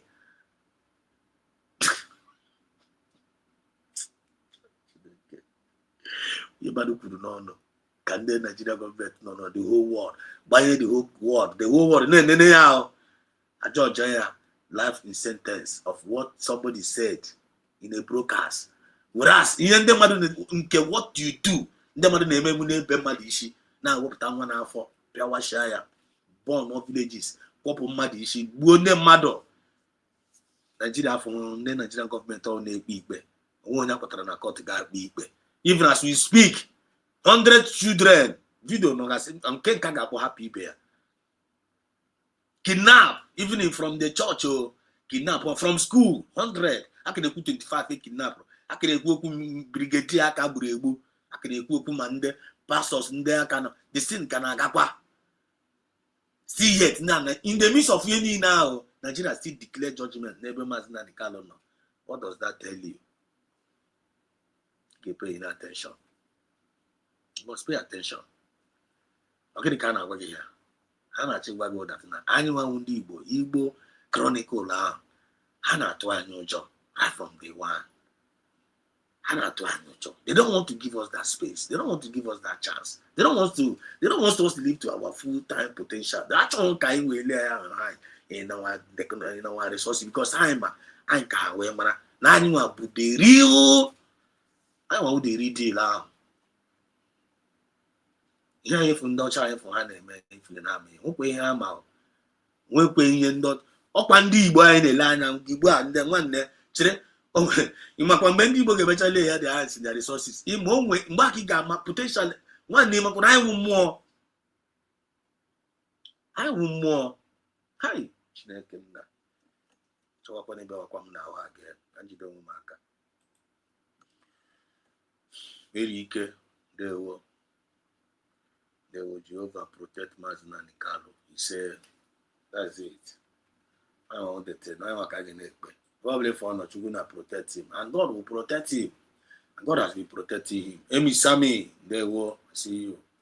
You're welcome. They transfer him to Sokoto, and this is not acceptable, bro. So this is not acceptable. I mean, we can hear in Quran. When the meaning. Someone when accept in Nigeria name, all of them are evil. They're all evil. Everybody's condemning them. Go to the internet. Everybody's condemning them. The whole Nigeria is condemning that judgment. So if we go near now, nobody's celebrating.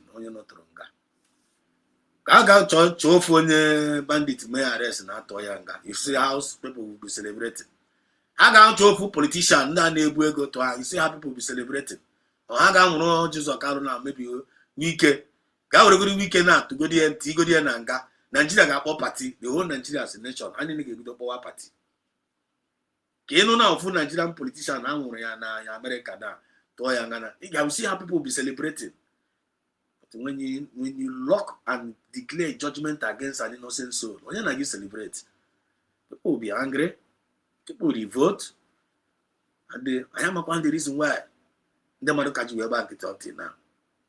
I don't know, but what you now, I'm not tired of this Biafra movement here because we watch read you, we watch blue whistle. I don't know how to blue whistle. We watch whistle and guard. I don't know whistle of Katawash everywhere.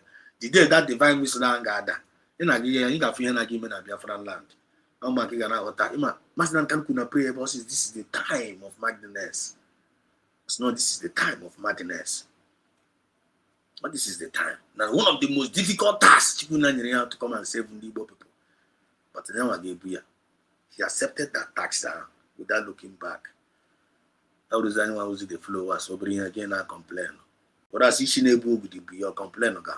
Anyone who's in our right outside gonna be up now every again in a complain. Only one we self declared or the when faithful yesterday when for now when atom of shame fear for neighbor no.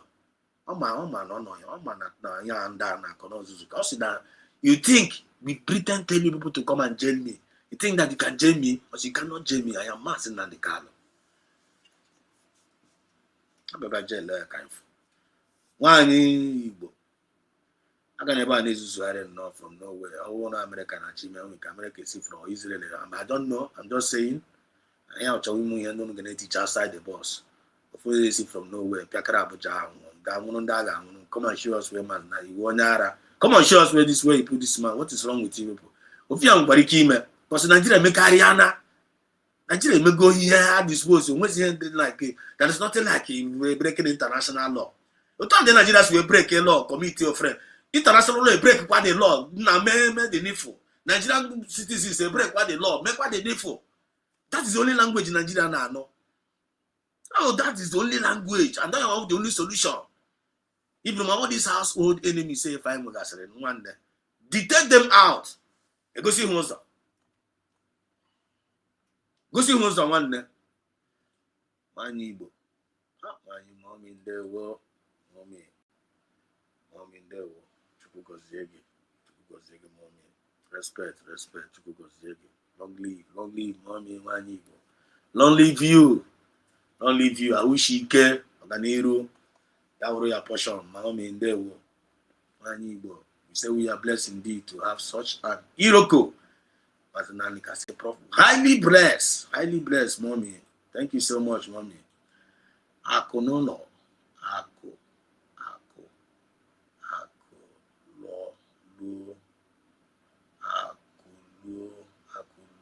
Akuluono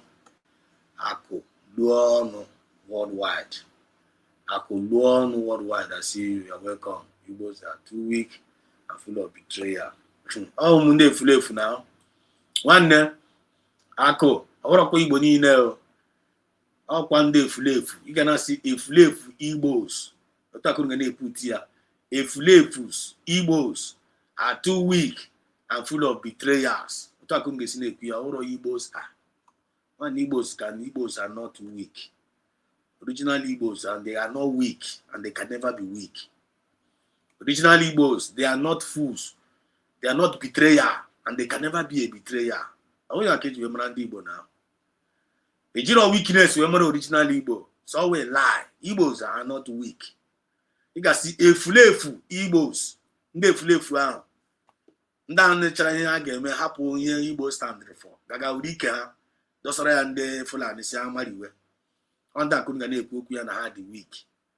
Because you know Igbos are weak, which means they are weak. One I reject it, I throw weak. Can never be weak. Are you weak? I don't think go and work alone. They draw weak as on Igbo. So how weather weak ya? How this a weather game I am. Igbos, they are original. They are not weak and they are not fools. How resilient people? How brave people? How equity? How justice? How progressive people? I can't remember Igbo. We must separate them. Separate the chaff from the wheat. We must change that narrative. I get change here.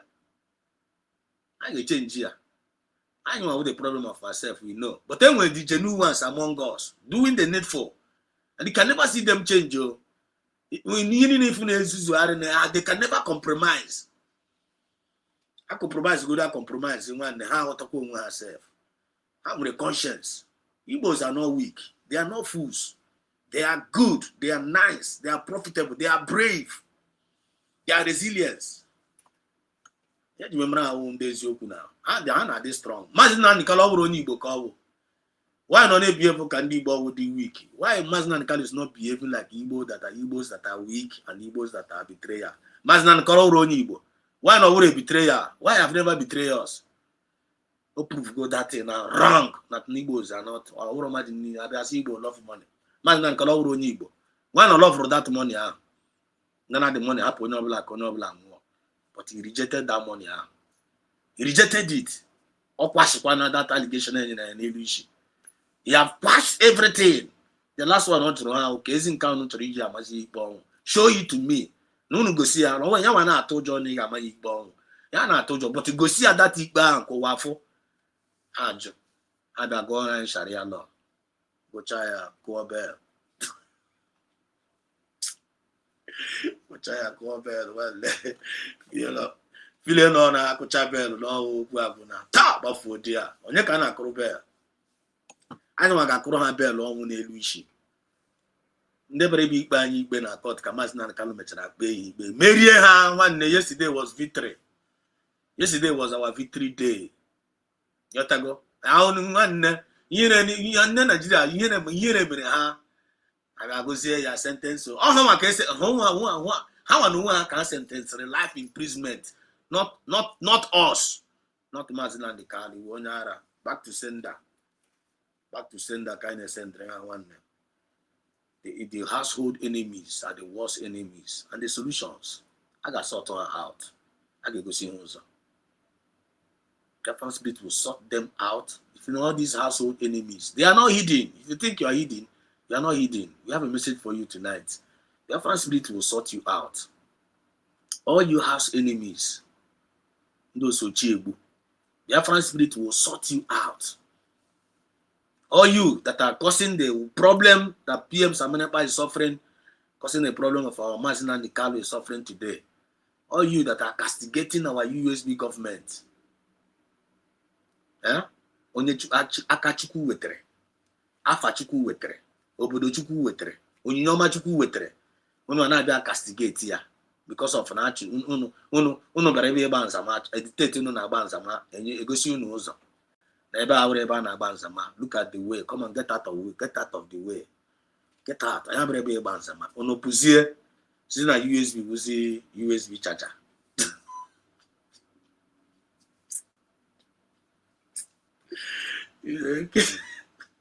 Ọkwa debere ebe ịgba nzama. Ọkwa debere ebe ịgba nzama. Ndị bere ebe ịgba nzama bere ịgba nzama si nwanne. Ebe a wụrụ the time of ịgba nzama. The era of ịgba nzama adịgo over. I was the government kita na everything got under structure. I don't know more Zama. I say I say government say yes, and I was in Savannah. I say okay, you shall see. Up the other side. Just the other to say, fall back, don't go, fall back. And I just let them put that in. And I just put that in. Let me go put back. And I just want to put that in. I said, man, no, put that in. Onye put that in. I said, not be a put fall back. Lebo jiwe ya. Lebo jiwe pull fall back ya. I said, but no put ya. Na I just want the reason why jiwe pull ya. No put the thing.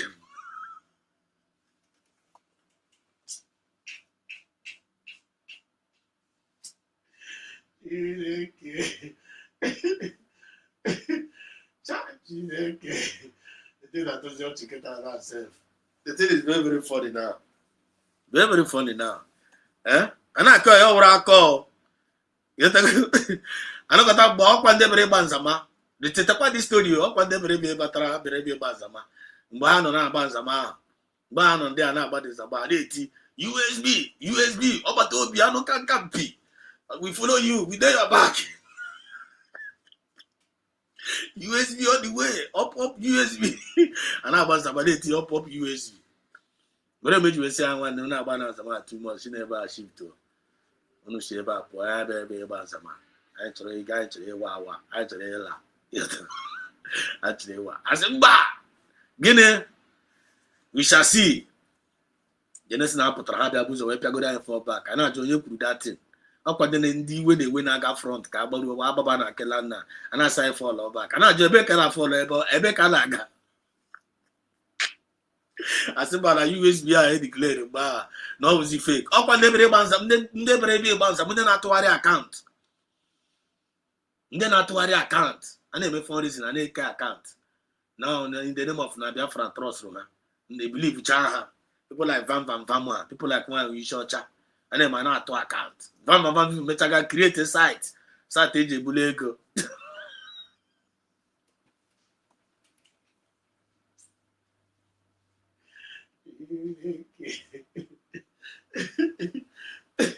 Site Bulego. If you talk about site about my choya, and I want one Zama is over. Araba. That is the reason why Hajina Korobishia had turned over to household enemies. Had turned his own heart to household enemies, which are the worst enemy. Had turned his own heart to household enemy. Imagine them. Hagakwazia to the doors of their enemies. Ndana fight against. Ndana Kotobu. Nigerian government are evil. Mazi Soludo is evil. Southeast governors are evil. They had come the move before Nebu and then Nebu. They now went back to them. Sayana one because can you people hire us?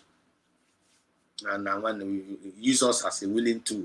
Yeah, no achieve since we are going to help you achieve it. Chai! Yeah, no achieve to bring the USB down, to bring the Biafra movement down. Now one we will help you. We know the secret. Now anyone who the key. Now one we're on all the show. Now we say government say USB Nigerian government say I mean I say I'm not there, but this is what it is. Only on him we feel very clear. You got money that is what happened. I don't need to be told. That is what happened.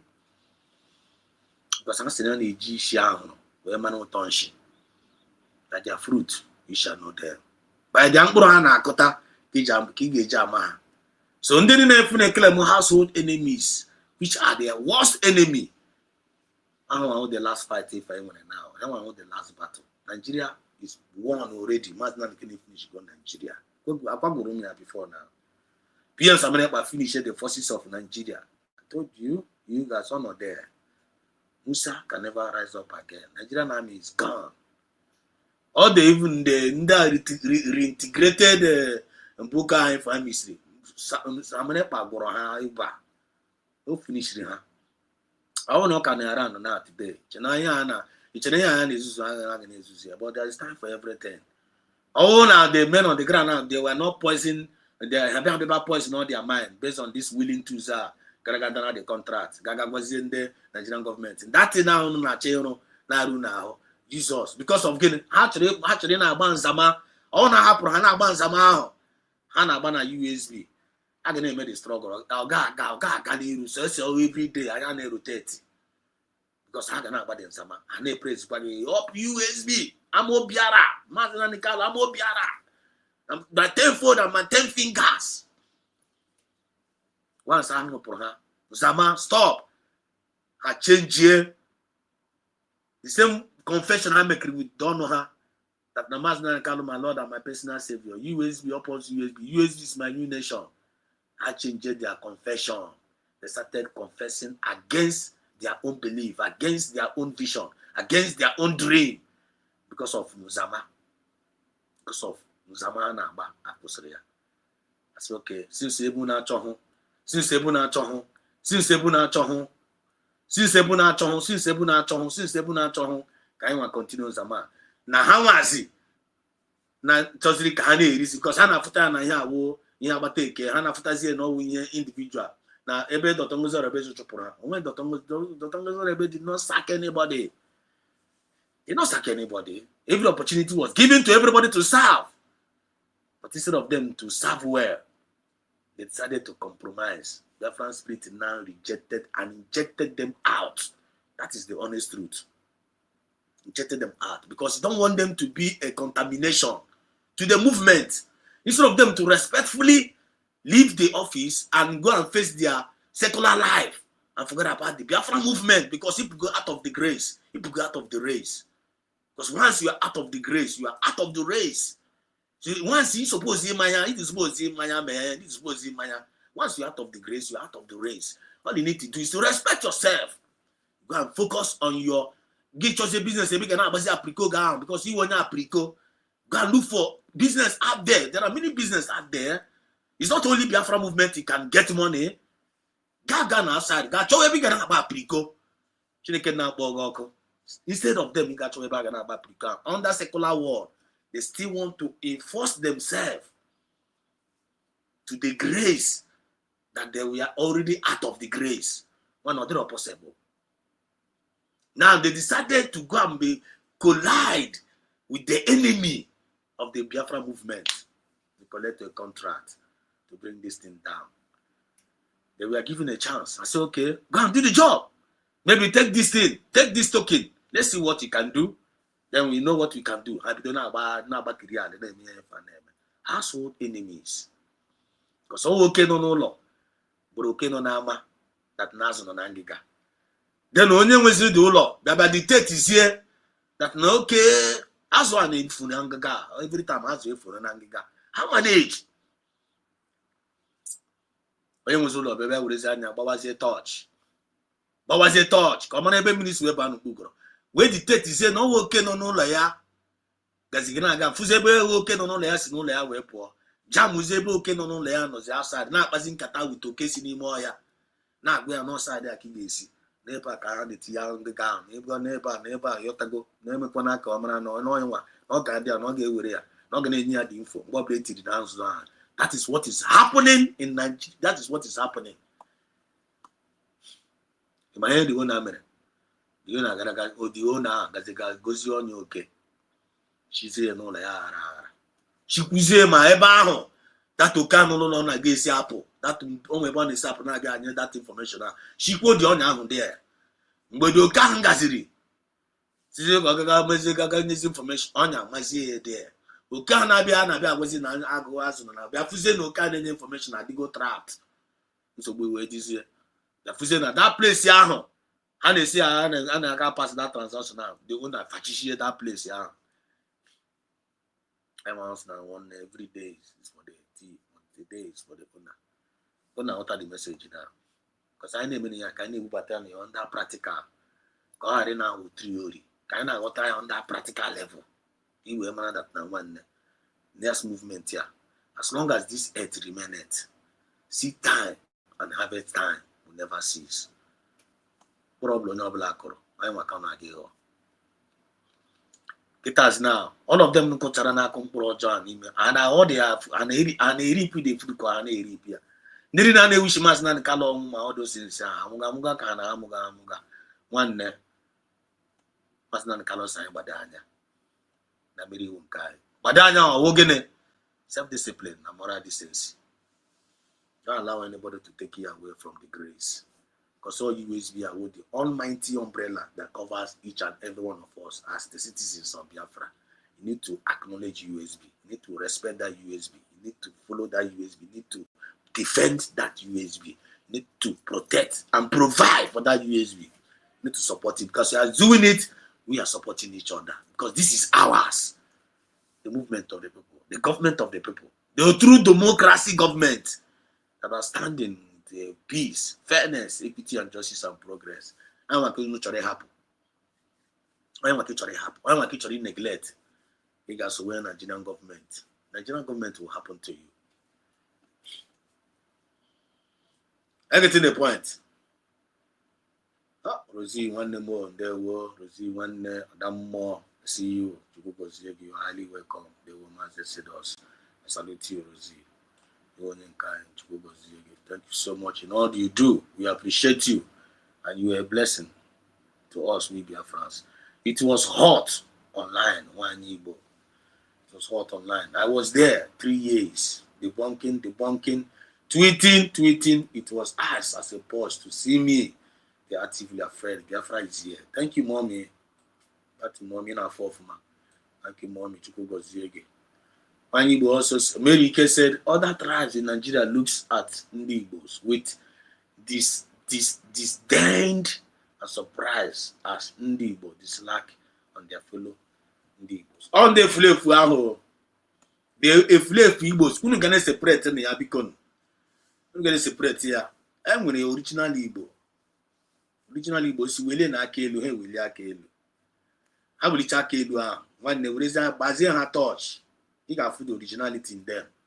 So the other Igbo now one the Igbos. I mean Yoruba, don't generalize them or even Yoruba when they're like high name. When they're digenuine. Then under they would be against the enemy of Yoruba land. Are from jazz. When then I go from jazz. Our enemies. Mostly the Muslim Yorubas. Our enemies. Even some of them are from jazz, some of them because of their hatred. They even come was a Christian or a pastor, but they are still a funja. Once you hear them speak, that they are not hidden. Their hatred against their hatred on us now they on the physical. And they follow me. They are from just Yorubas, and they our hatred. They are our enemy. We can separate them. They don't want they are secular Yorubas. They with a conscience. They are in support of what we are doing. Because of that from Germany, and I generalize them and they support to Purani, Sikebukota on Umba. I like Kwamodi judgment. I don't like that kind of judgment. I don't like the spirit man about Kwamodi judgment. If you committed something, that's no double. I don't want it. I get me. We Igbos, we don't do that. I want equity and justice. I need equity. And justice. I am no phone me here. I am on the Fulani them up to Igbos. When they try they wipe you out. They all Fulani name like that. And if they're not even using yourself, go and use. Go and use for any information. So they are the one. I'm gonna separate the thing because other tribes in Nigeria looks at Ndi Igbo with the disdain and surprise at Ndi Igbo. It's like as Nde Flevus Ndi Igbo, as Nde Flevus of Igbos dislike their fellow Igbo. On the Flefu Ndi Igbo and they dislike their fellow Igbo. The Flevus among us Ndi Igbo, how they dislike the original Igbo. Because the Flevus among us are how they misbehave, how an bribe, how an we can do something the Fulani on the Flefu Igbo, they may like that. Original Igbo cannot do that. Masnan Carlos said, "Mba, no man get so when they motor, and I am a flave. No, how and the Fulani disposes up. Young man, Mickey Jiki again in the Fulani. Come here, I get you the point now. So kindness separating the boat. Right? Because we must be putting every record straight here. We are building a new nation and they be there with equity and justice and fairness. One more, one more. Mama mbula nwa mmadụ. Onye ọbụla mere ihe ọjọọ bụ onye ahụ onye ọjọọ. Abịa, don't generalize it. Don't generalize it. Akwa the same thing na ka m kụzikwara onye be m ihe a obodo m kọsụ nwunye m onye obodo. A sị m nwanne ihe ahụ na-eme unu bịa ala nnọọ every time, every small time, your brother, your daddy, your people, your people. Don't I know na na-ekwu ya to my hearing. Don't ekwukwana ya ka mụ na gị ghara inwe problem. Chọkwa mmemme na anyị nọ n'obodo go ekwukwana ya. Don't try it. I ga na-akwụ na equity and justice. Ụtọ m na m si nwanne ụtọ m na abụrụ m onye isi ojii. Amaghị onye isi abụrụ m abụ onye ọcha. Bịa sị your people. Adị m iche. Na your people mere nke a your people. M si nwanne ihe anyị fụ na ana m eme ya. Just know. So why are you generalizing it? So I don't want to me, not only me. I want to me, not what they are always bomb. So can you be on say on generalize here? When you reach out with Buani and Noya, so you won't ara. You said, I'm going to number when you work again. Well, my 2 years ago job. My man, you're okay, you're wasn't because. Master because. So tell me now, Ubudu, so Buduna, no, but I am from Noketana. I didn't know Buduna was one. Amado le no n'obodo na onye ọma enwe ndị ọjọọ nọ n'obodo na ọ na-agụ news so m ga-afụzi na ofu onye mere ma conclude unu niile wu ndị ọjọọ. Have you seen me done like that to you? Mpụta ma generalize na ndị niile obodo niile wu ndị. Don't try it on my people. Chọrọ ikwu okwu onwe na onye mere ihe ọjọọ na in us, one of us bụ onye aha na onye ahụ isi brother mere nke a bụ ya afa si na onye a mere nke a anyị amara ta gị si wee na ọ ịbịa gị si don't try it next time. You will welcome more because don't do it. We don't do that. Every animal see animal windy, but when I be able to I'm the hotel, I'm not quite one. This is your marriage. I'm an use Simuno. And my Meconara, Simuno. And my bar club, yeah, and may boo us, and may boo and may make out of Simuno. So can you quiz up here now? Oh, for me, don't do that. Just no again, but since I have to see you have to go. I wonder if I ask your people. Guess look what I ask your people. One, I get caught up. Go up to them. Your people don't have good Kotagoma will not jump back and be finished Kotagoma. So I cannot be careful because. Excuse me. I'll be right back. Let me use myself.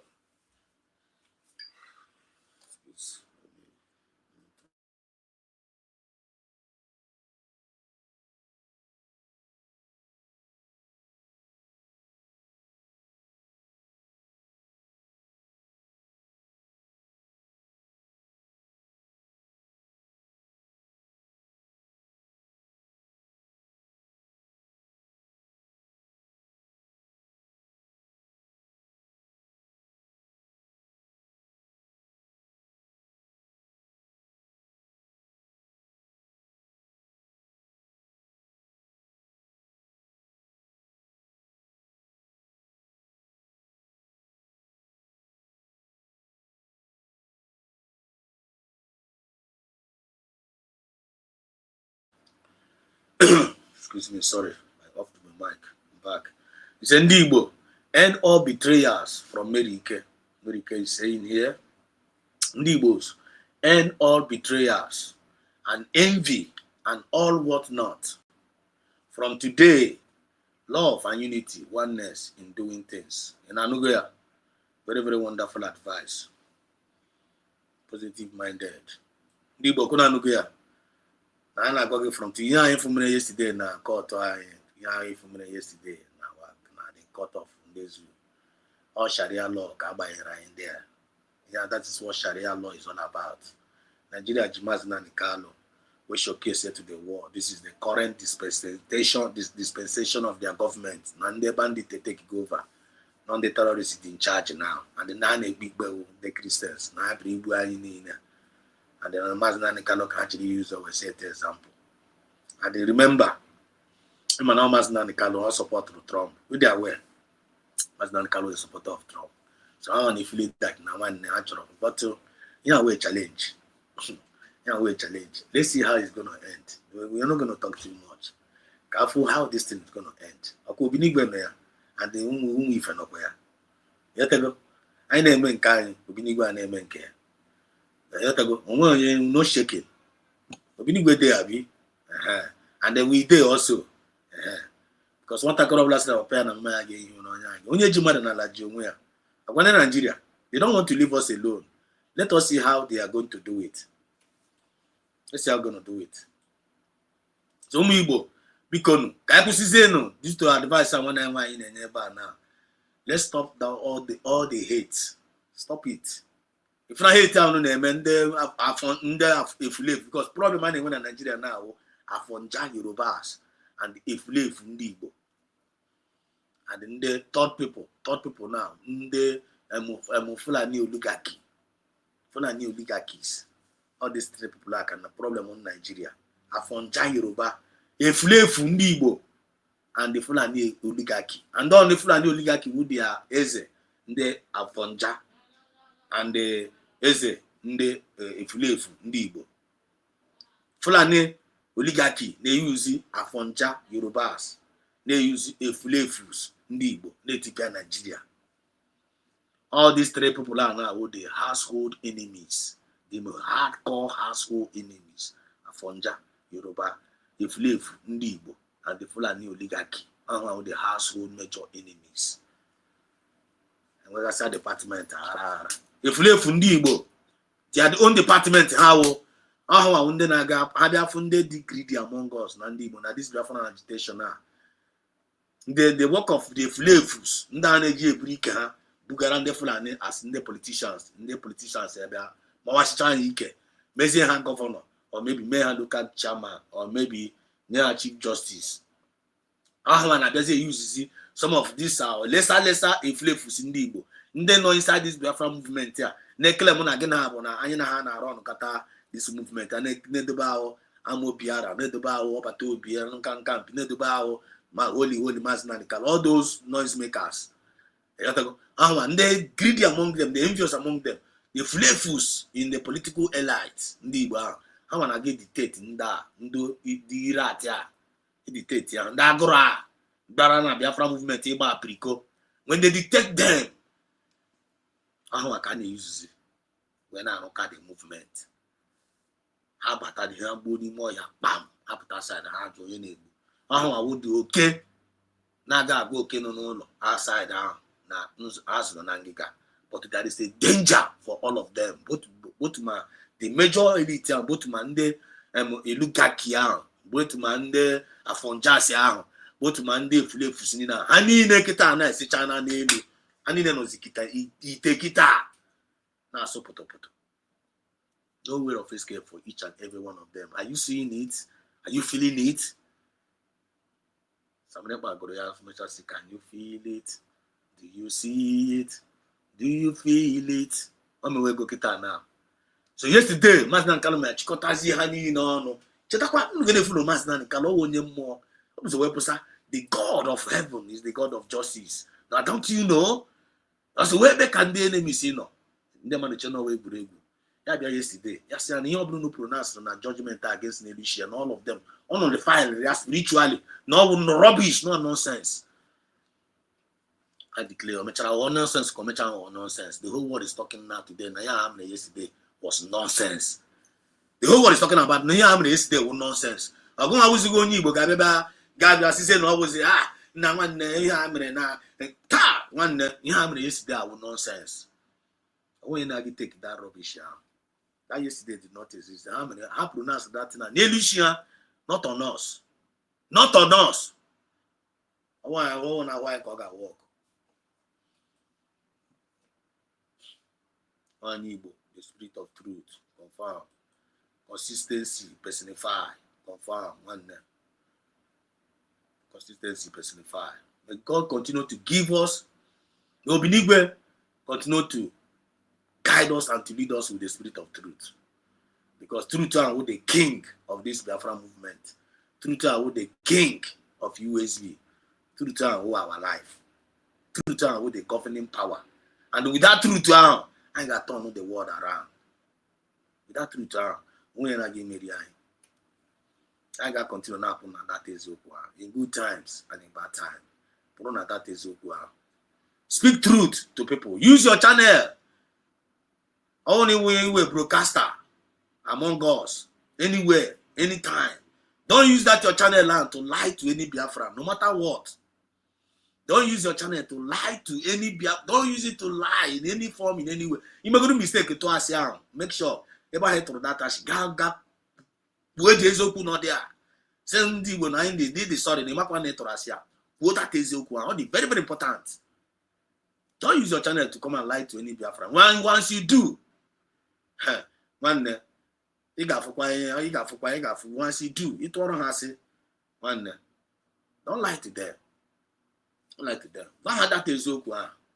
Why here? Mama go and put the effect. Say it.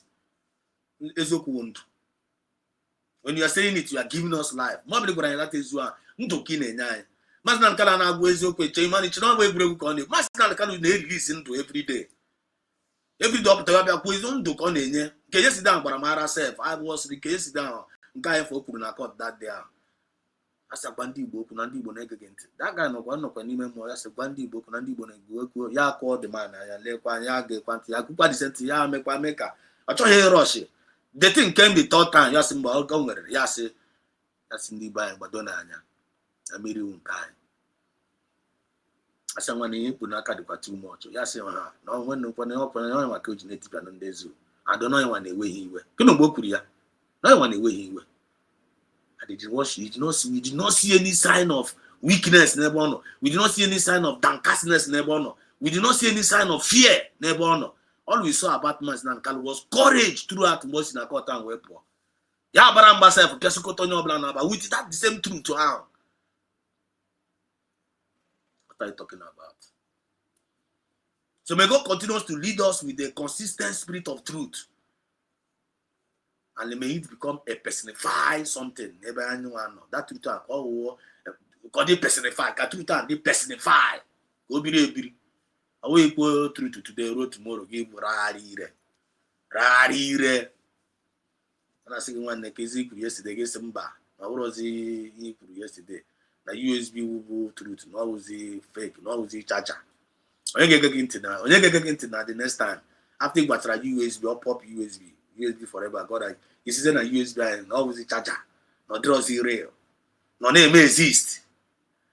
I give for the bams we go where. I give for two bams we finish somewhere. No for ya. Uncle one coach we finish somewhere. Come for ya. Bam joke one ya. We man when you bet. Bam can never talk again. He will never rise again. Okay, Bam may put internet abona. Oji oni ama ngoji we ku ama kwa na gba speed. Na balikalika ị ga-alụsọ ọgụ onye na-egwuru anụmamịrị according to him ị ga-fight onye na-egwuru anụmamịrị ọ gịfụ otu isi wee finish your career ebe na-achụ onye aka ya dị ọcha ịmazi m iji wee kwuo na USB declare no papa dash na ọ na-eme exist na amị ọgwụ sef na-asị do fundraising and women on the ground Commander Butuzo ndị niile ahụ gị sisi anọ na-eme exist baba masị nọ na-emezi exist ama mgbe o ji wee kwuo ya ka ezi ọzọ na-agị kwu na channel ya again in the name of Biafra. Ọ dịghị ka ọmụ ihe ọzọ na-agị kwu na channel ya again in the name of Biafra. Ụmụ Biafra ege ya ntị o finish n'onwe ya. From out of the abundance of the heart the man speaketh. As a man thinketh in his heart, so is he.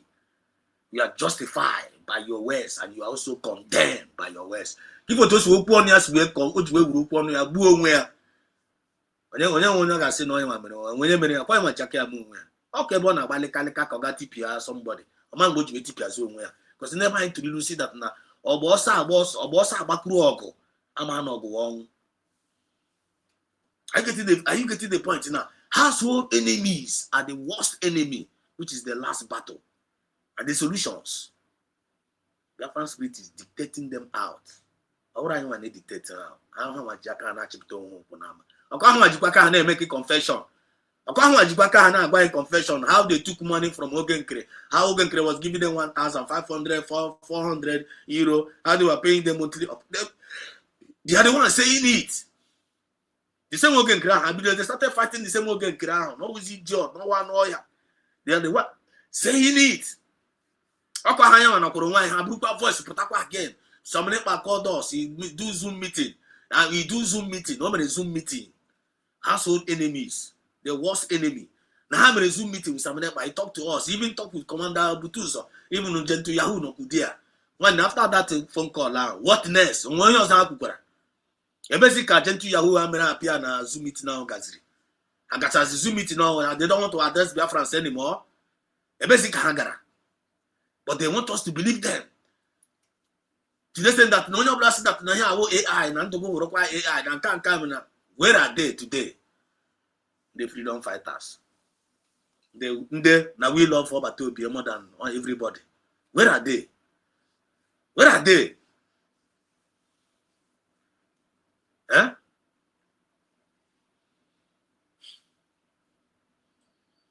I say if the people refuse to worship the king, to do the needful, Chineke na resist stone. I may have mother name. He came onto his own knew him not. Now the whole Nigerians are speaking for him. Not only the whole Nigeria, the whole world is now speaking for him. Not only the whole America, they speak for him. After him, I did go mention go for Masna Carlo. Now US Congress for the first time in history. Carl was in UK. Carl was in Americas. Can I mention his name here? As we speak right now, the matters and they discuss here. They are discussing it heavily. I thought they said Thomas Nan Kalonga. About life imprisonment. Let's see how it's going to roll. We're not stopping what we are doing. We are not stopping because the reason why they are doing what they are doing to stop what we are doing. You can see Kika Wunage to your tent to Israel. Immediately to your own tent to Israel. One nigga, I can't know old Israel to your tent. Yeah, the book about Taiwan. I'm going to go Nando. Munugona Mutage, you may allow in the Ika Wunage. Man, you got no there. The bandits will issue now, press release. May you never be your portion. So there's nothing like to your own tent. Now you can have one ara. So without Masnan Kano, you don't want to continue your movement. Masnan Kano have shown you the road. Why can't you follow the road? You can check up with that. Don't be a continue about what Prico. Don't be a continue Kaifunu Nandara. Spirit of truth must lead the way. Thank you, one Igbo. I can lead you the way. Those your match naked now. Only if you work here. Mazi Biafra said us, Mbedoma, Chris, Biafra, there I see you. You're welcome. Thank you so much. Thank you so much. Chris, Biafra song. Good evening, Biafrans. There we go. Wani Igbo. Agunne. Our iron lady. Wani Igbo. So Joseph Okechukwu was just brilliant. I shared his message to bring down BP. Thank you. Thank you. I know before I say I know about our people because they want to finish us. I know about ginger wine. Iron sharpened iron. I said I want to I know a cabal kind of now Joshua and Caleb. Everybody kind know. Joshua and Caleb got put you one day. We can have one. I can have one. Yeah? Joshua and Caleb. I am a kind of email. I kind of email. You know, when I see their weapon, one Igbo say hallelujah. Yes, sir. Yes, sir. Kano 1507 says Psalm 96. Onyozoma. Psalm 96:14 was read by Congressman John. Hi.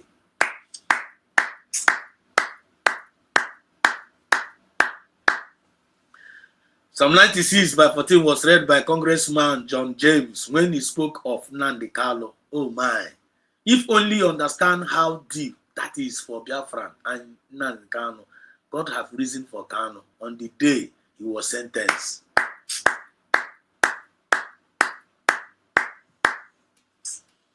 Chai. More. Chegede well. Chegede. Kanu will confirm. I will advise Biafra Nesedos that you read Psalm 96:14 that Congressman John James read for Biafrans and Nnamdi Kanu. He says, who will arise when my people are oppressed? Zoo and UK are oppression. Chai.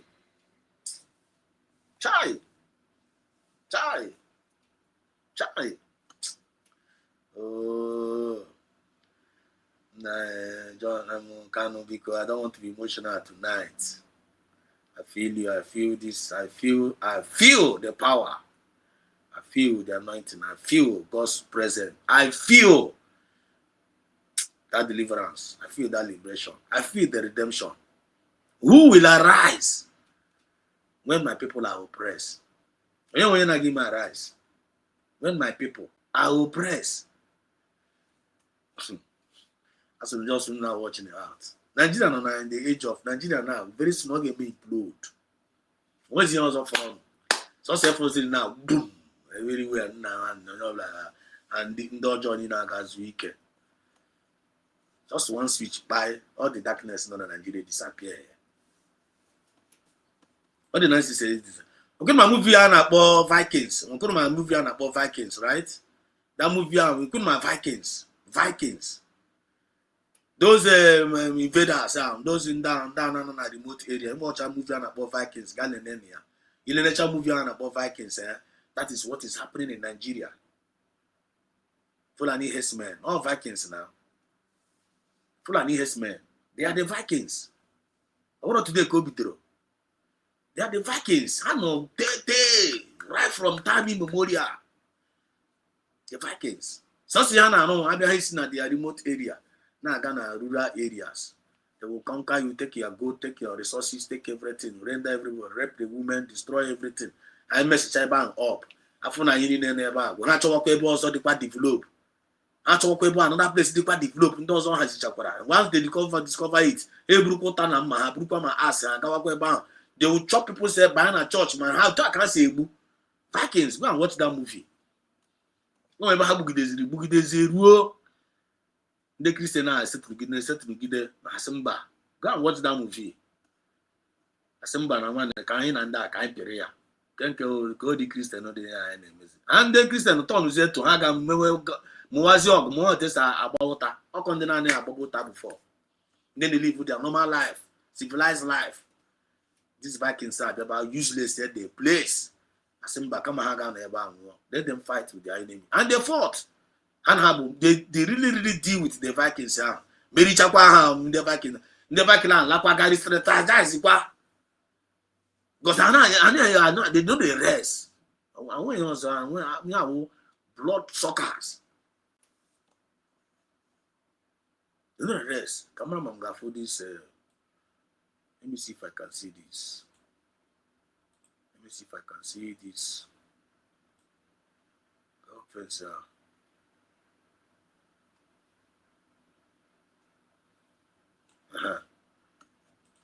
Look here.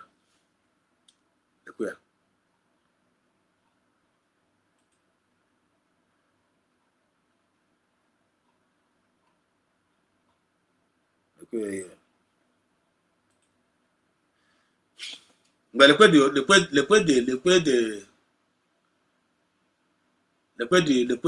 here now 2014. Look at 2014. Masnan Kano.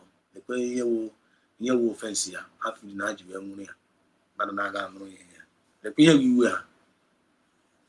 Masnan Kano na kiana where.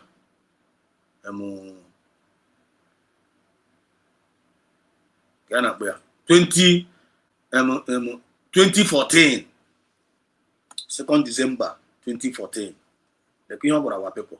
I don't know that they that thing now. Now compound they are no lawyer. See. Then a group of Dedilia again until the person here with the exposition here we went there. See. Then a group of Dedilia than Boko Haram will emerge. Then a group of Dedilia than Boko Haram will emerge. They will seize our farmland. The group of Dedilia than Boko Haram will emerge. I call you Boko Haram they will be before. Boko Haram they will be before. I'm not trying to touch a bomb on the street. About Boko inside. And aging bar. Masdan Kalu came up and said, then a group Dedilia than this Boko Haram now. Now they match. They will seize our farmland. They will rape our women. Continue kill our people, and their master will protect. Their master will protect them. their master will defend them and even arm them. Mechara mekonume hume Rufai na Buhari mechara bobata ndị more deadlier than Boko Haram. But before ya name, before Hana bobata ya, Masna Kano have already prophesied it. Obugo ya na muma. Buhari bata fulfill your muma. Aga bota with the help of Rufai. Aga route on the Mali, route to all these Vikings. Ndo ojo ugbu ọrụ ọbara. Bobata ha na system written great here. Amoha. He said they will defend them and even arm them because their sole agenda is to enslave us forever. Came yesterday. You see that now when we talk about the natural resources and the citizens. I quite our message yesterday. The natural resources and the citizens. And the citizens.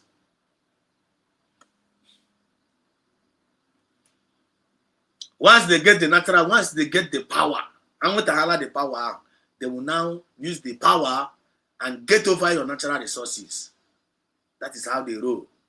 English name for my Trump says it's coming. I know English how you know they hear them. So here with their target, that power, they will target the power. When I go Nishi. That power, they will capture that to Nisha. And the bandits will capture the head of the Nigeria government. Capture all of them. See, Tulumbu Mepronia will go by the whole world, one day Nigeria. Also, I cannot fight insecurity. I cannot fight insecurity now. When I do, also they will kill him. Now I get weird. Tulumbu, but I will go.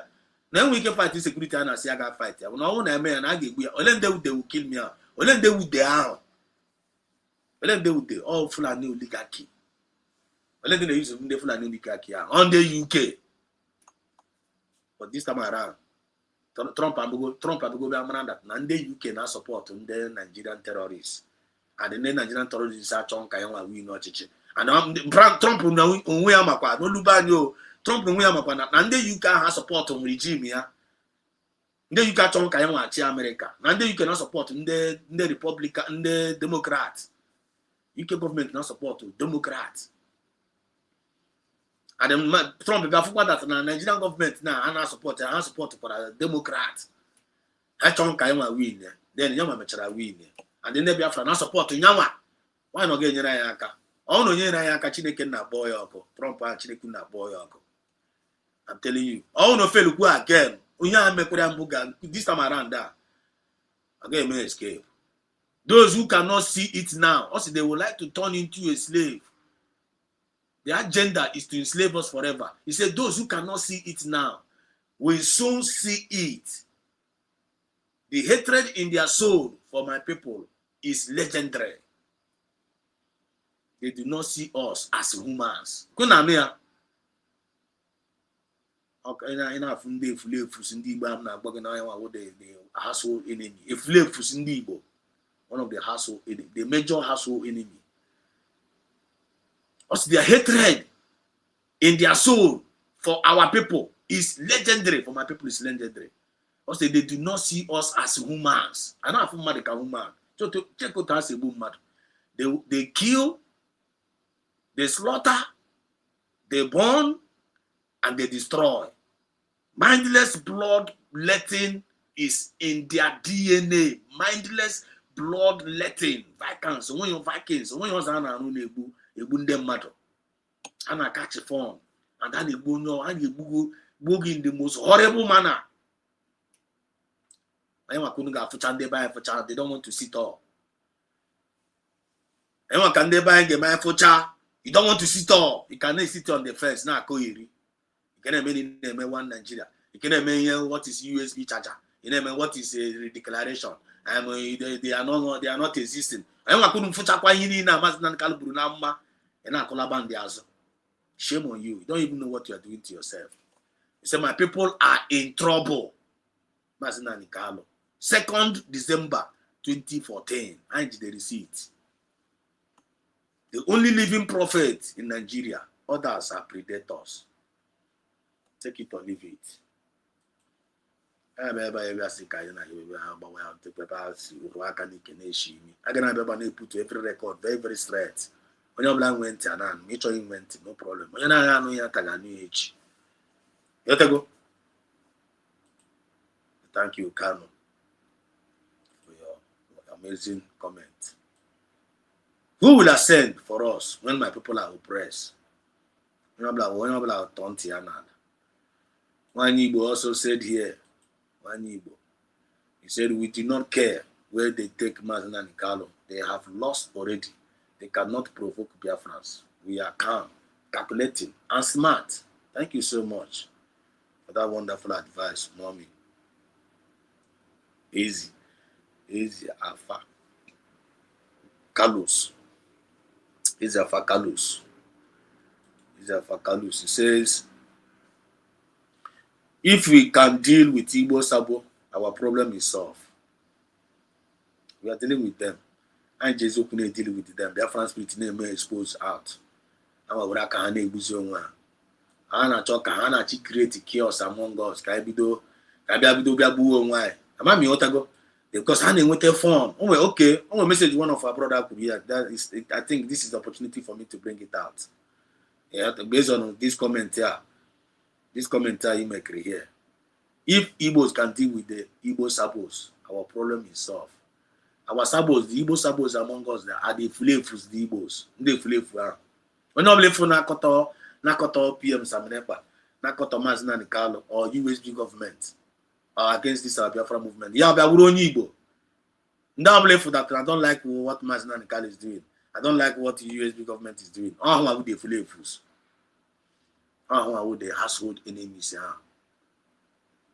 Let go. He wants to dictate them. We will go now.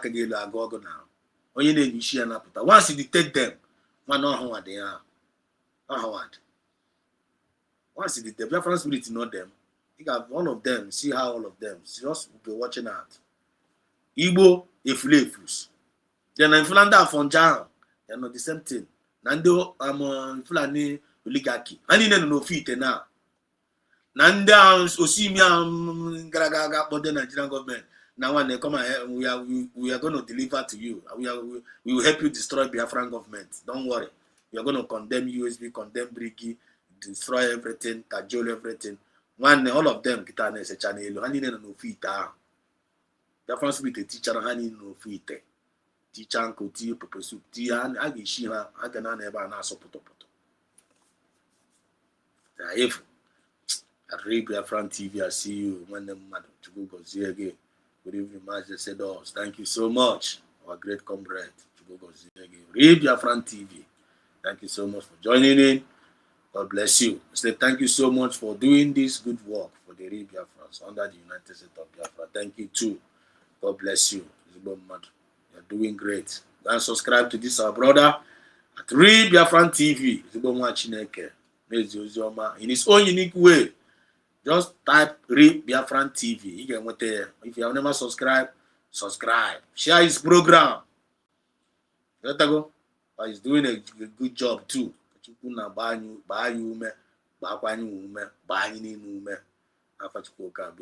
say, Uncle Frank, I see you in there. Sorry, I don't know that you're live. Okay, one day. And I'm live being up. Thank you for joining in.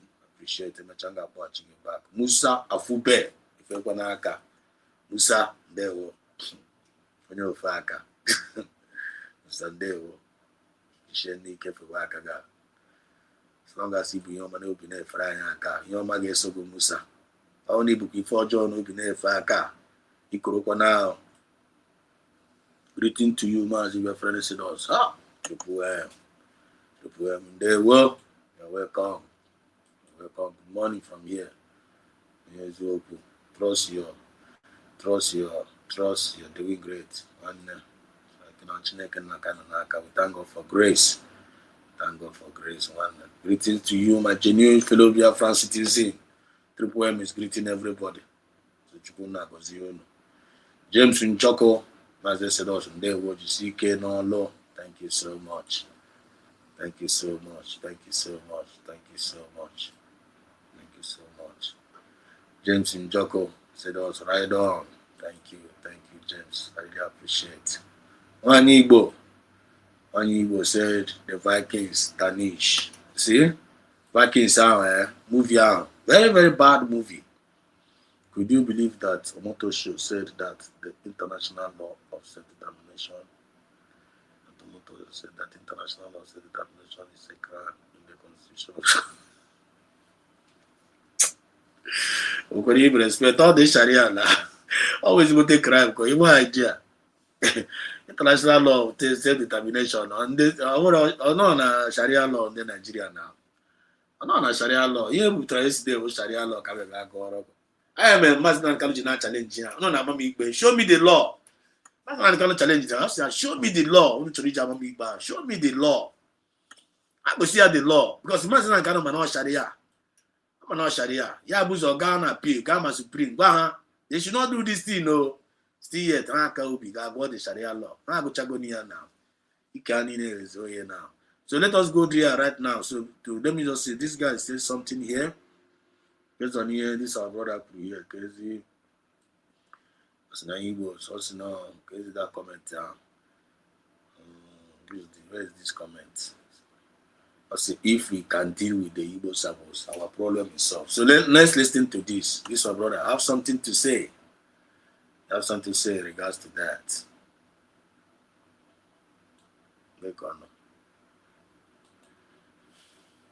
Okay. Oh, this one. That one anchor.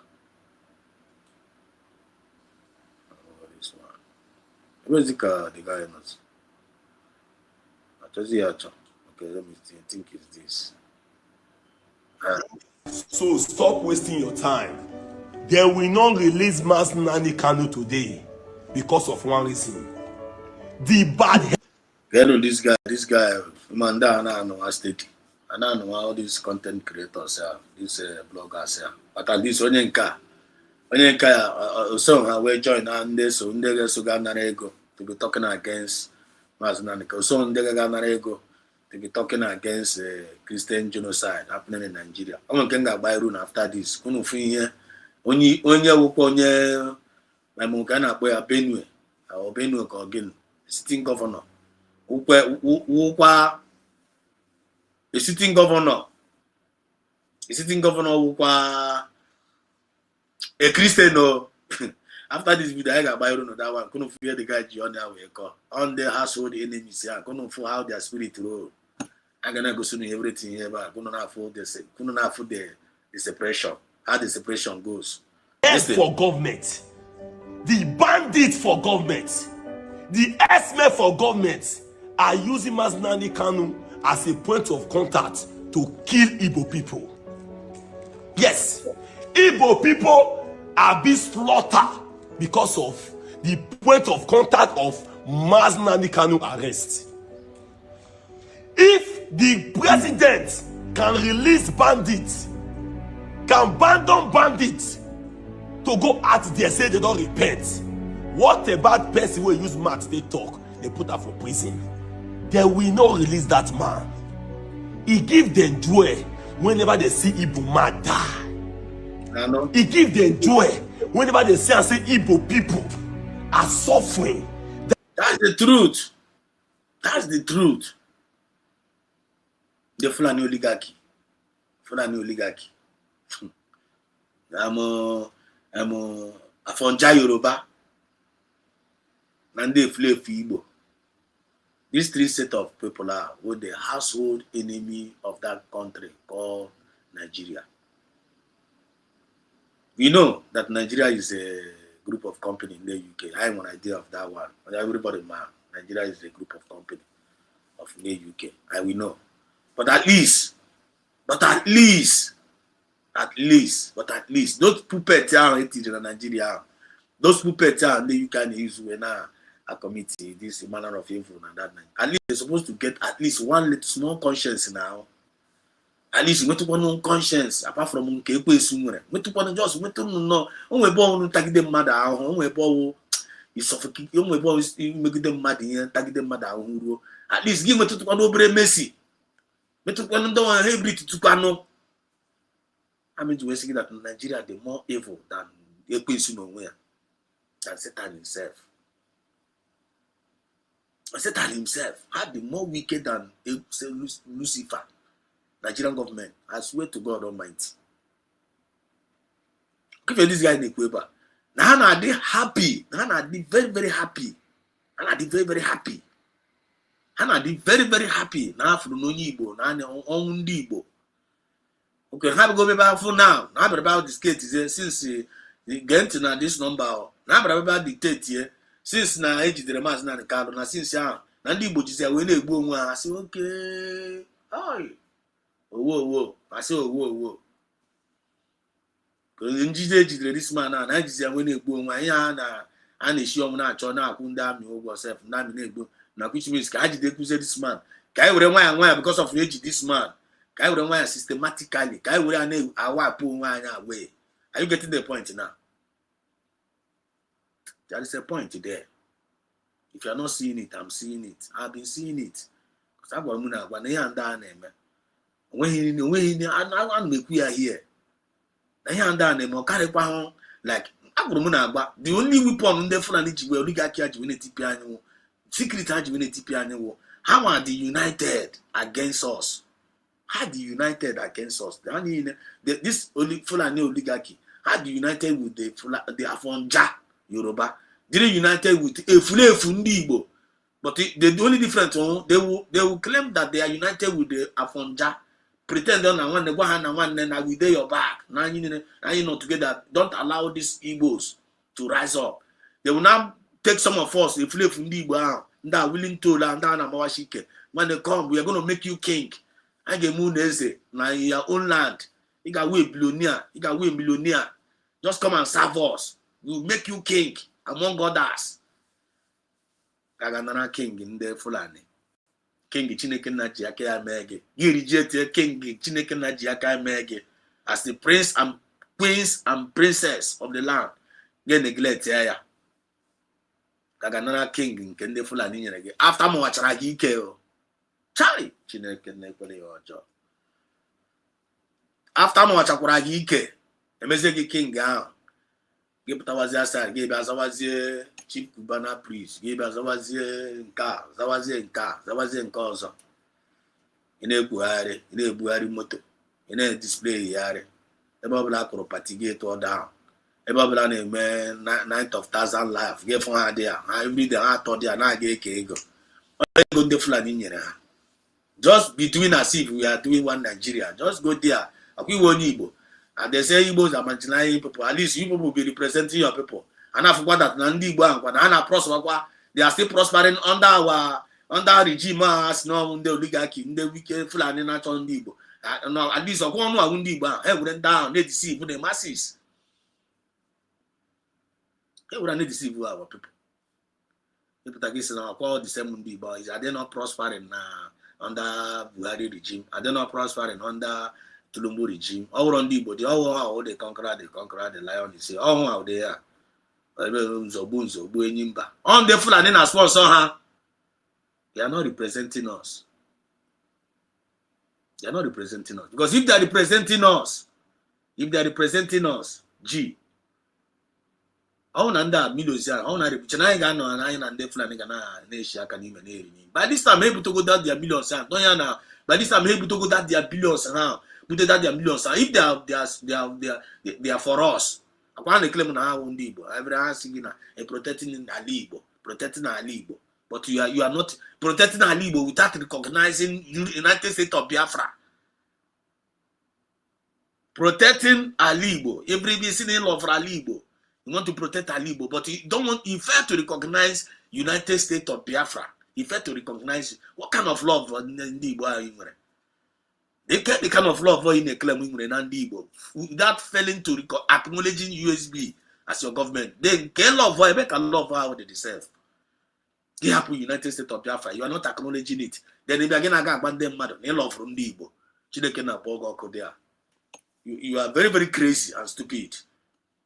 It is very, very stupid. Either you are deceiving yourself or you are crazy. Love in Igbo. But you know USB. That's not USB, not where charger. then if I get love from Dibo. Koro Magaka now. Koro Magaka. No come on me. Foolish man, wise man will go die for foolish man backyard. That is the household enemies that are the worst enemies. The solution. Biafran is messing them, is dealing with them mercilessly. He's exposing them, he's disgracing them. You want to join them? One come on, Biakoto. Each Kachineke na Bogoko. Biakoto USB. Koto USB. He quoted on a banana Biafra way spirit. Koto USB. Continue Koto one USB now. Continue no. Koto one USB. He quoted on a man. Continue to criticize what God has given unto you. Continue to criticize that God's own given name. Change that from Jacob, Boazan Israel. Change that from Abraham, Boazan Abraham. Change that from Biafra, Yezian USB, 40 states. You change from 5 states to 40 states. You change continue to criticize USB. Thank you, my sister, beautiful Christ. I see you there. Thank you so much for your wonderful, cool comment. As I said, good evening, Sir Chick and all. Thank you. You say God bless you. Really appreciate you. You're welcome. Franco Okoye. Okoye the master. There were. And even the man they said us. There were our comrade, our lecturer, and our professor. Okoye. Okoye. Frakam Nelu. Salute you. Highly welcome. There were. Highly welcome. Great man indeed. Amen. Guinea. Kyoyibo Sube. Salute you. Salute you. Onye more. There were. Highly welcome. Highly welcome. I see you. God bless United States of Biafra. Donors. If you donate, you take don't God will Agozigi. You will be river run dry. Anytime I have an opportunity to donate for United States of Biafra, on a joy. On a name joy. It all vote, on a joy. Give me a referendum, on any number and I use on a joy. And you're backing you running on the right side. Anything of the name is not giving you joy. Running on the right side now. Running on the right side. Anytime the opportunity to donate to you, on a joy. You may not have money, but you can feel the joy. There is a difference between joy and happiness. When you be a good citizen of Biafra, on joy. Thank you. So if you're a donor, may God bless you. You're not going to run dry. You're saving your nation, your new nation. And this opportunity now call upon all the millionaires and our billionaires. Cheaya no nango. Cheya no nango. Asipona onye wonya. Olende dinda. Don't elelikola anya. USB wele dia mwite yo banyu ako. Come and acknowledge your USB. Don't be men acknowledge USB. On ihu no they staring at you.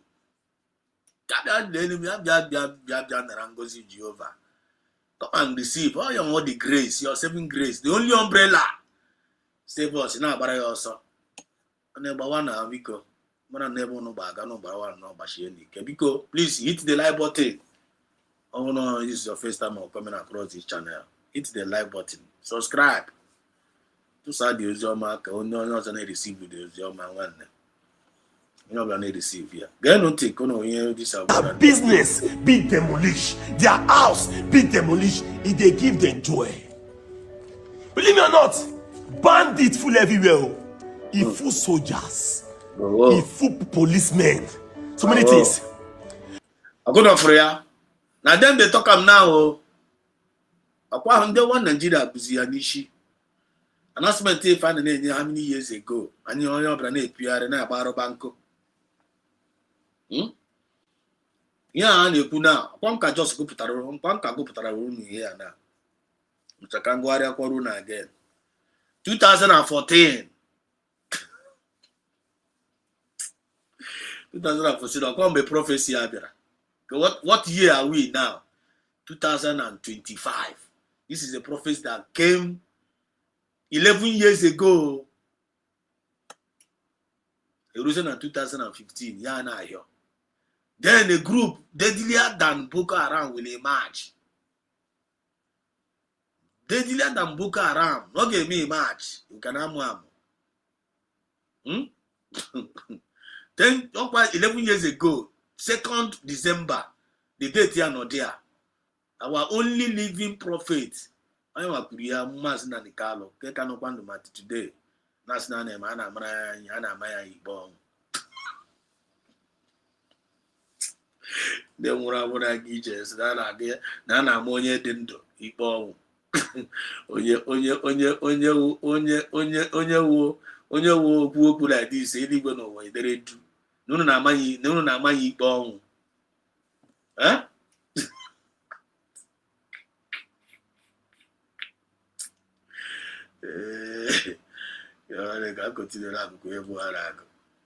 gerekwanụ the thing ebe a ihe a this boy na-ekwu ihe na get note ihe ọ na No be few days for year, general say he don't escape bandit for where for saying your now. If you want to here now, let me go back to this place. Now, 2nd of December 2014, Kamaznan Calabria Muma. Then a group deadlier than Boko Haram will emerge.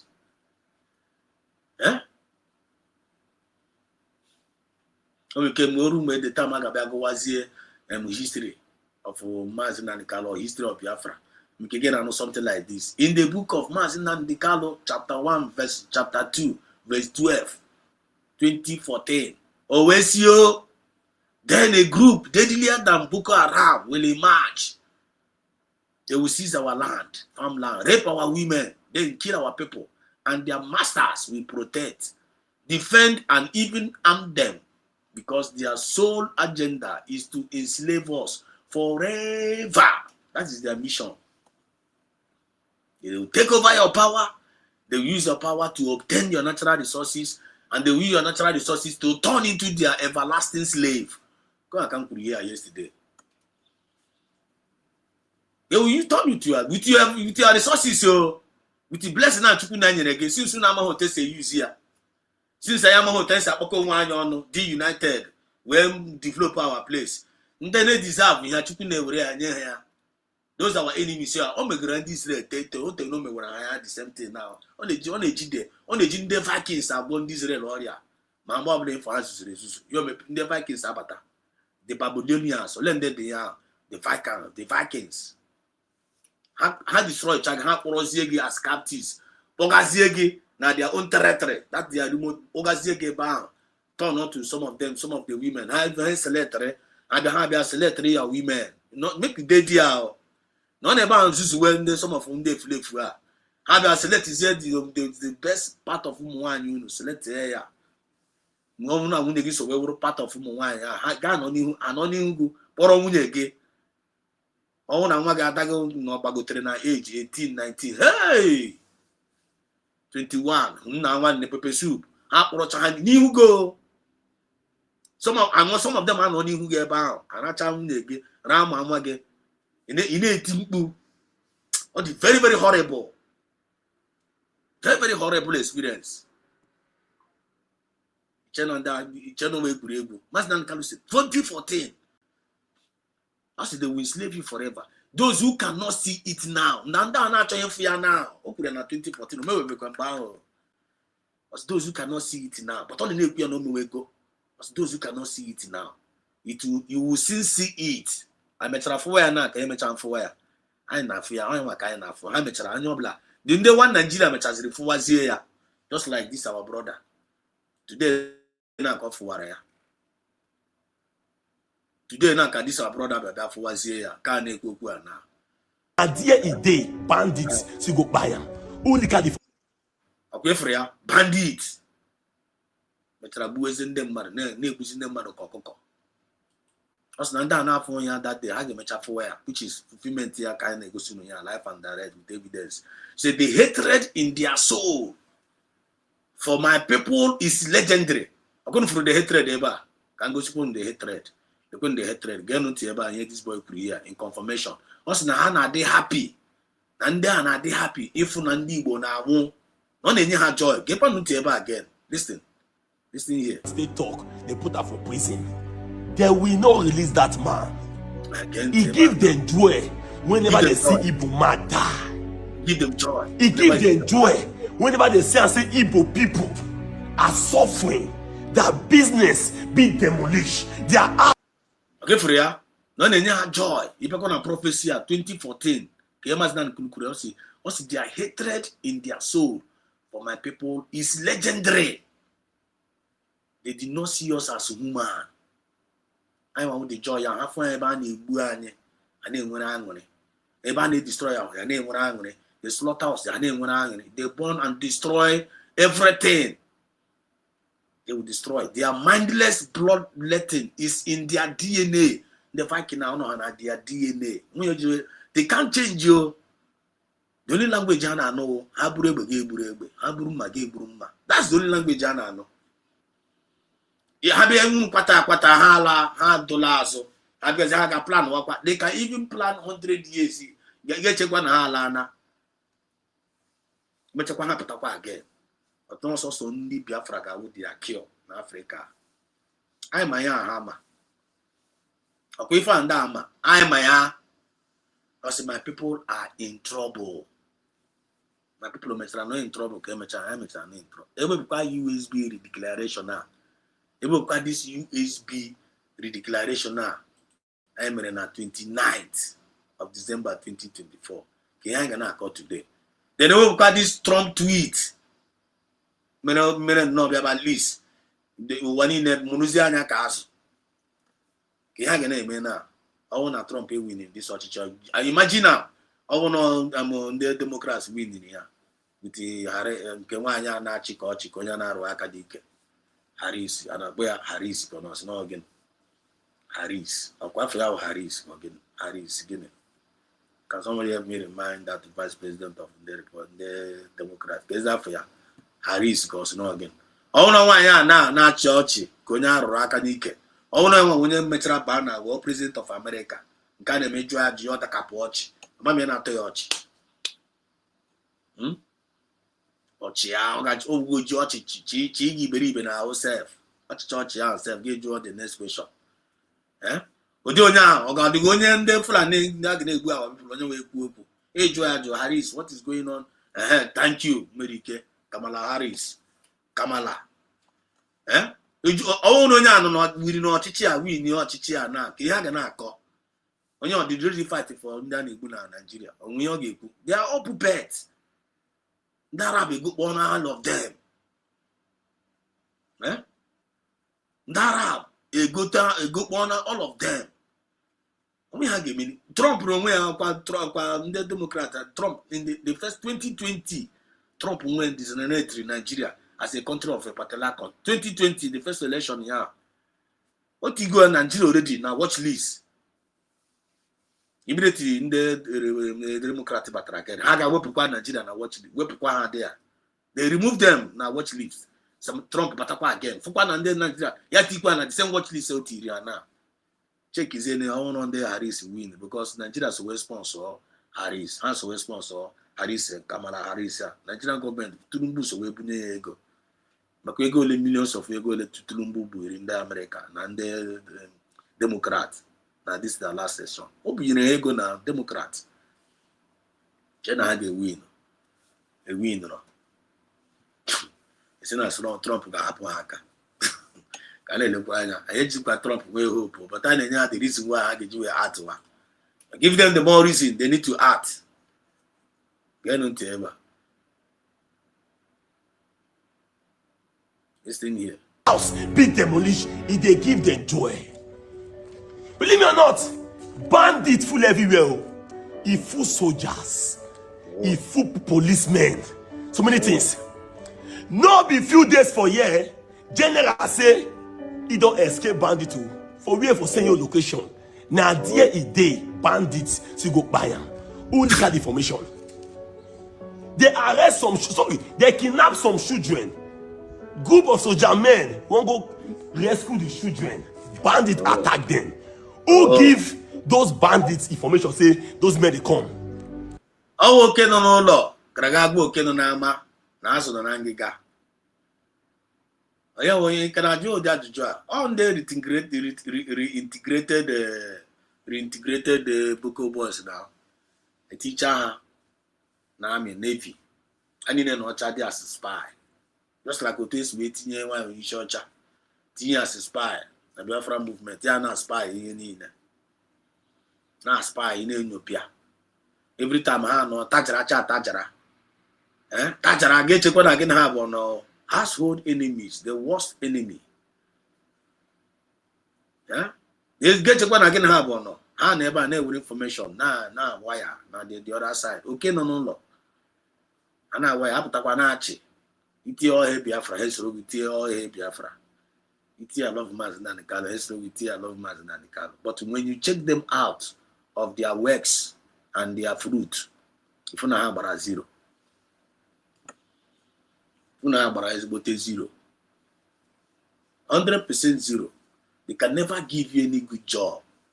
Onwe ike ife ọlụ ọma ha na-alụ ifurite ha nso sọsọ ya na-arụ ọlụ ọjọọ ka ha na-alụ. Ada na ha sụrụ gị imi ọ ga ha agba ga ama ọ ha akọta ọgụ ọ ha akụọ gị asịrị ọ ha nna ya. They will blackmail you. Ha emere gị mara n'ihu ha ga n'azụ ha emere gị ka gbafuo ihe a dị asị onye ara. They'll be planning evil for you for no reason. No bandit, this guy na-akọwa na bandit juru everywhere. Ọkwa kita na ọkwa onye nwanne onye nwa na-ekwuzi ya n'ọnụ ya na 11 years ago ka Maazị Nnamdi Kanu na-eti mkpu a bezi na after 11 years old ka ndị ọbịa after 11 years ka the whole world bịa nwetazie the message very clear. I wanted the message very clear.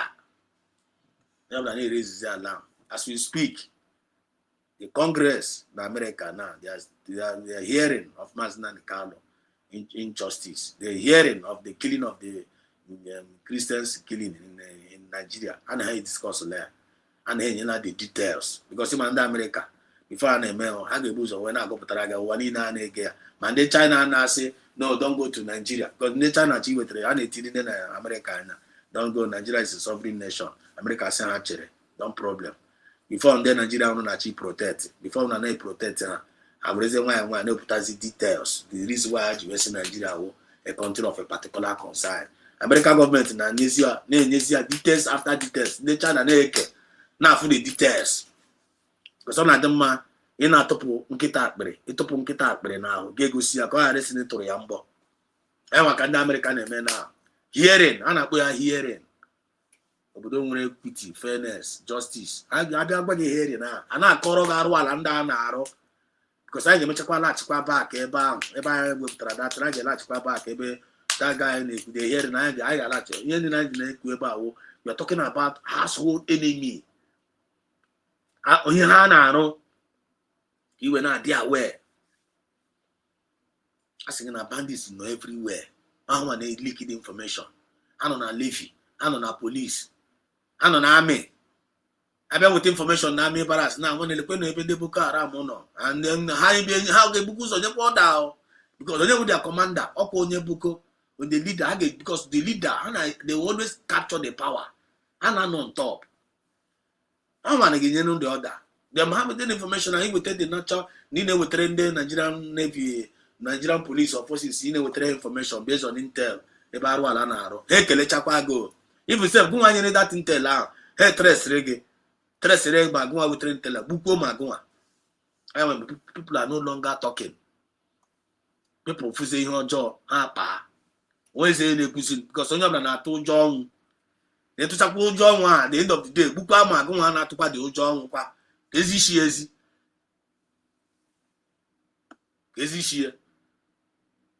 Huh? Is she? None of them refuse to be talking. But Kitazi now, everybody must talk. If you refuse to talk, Kabasazigi. Believe me or not, we are living in a very, very corrupt country where the government said for bad heads, they sponsor the terrorists. For the past years, problem there for is. Sit at home there for is because of Mazi Kanu. Some group they fight. Even the gentle group they fight say, release this man, release this man. So many group they fight say, release this man. The government don't want to release the man because of, you know that the Igbos will be buying themselves because of the man. So they see.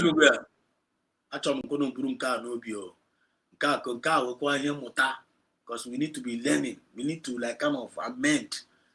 I cannot fatigue some of all these loopholes whole problem among us. I cannot mama na fachi.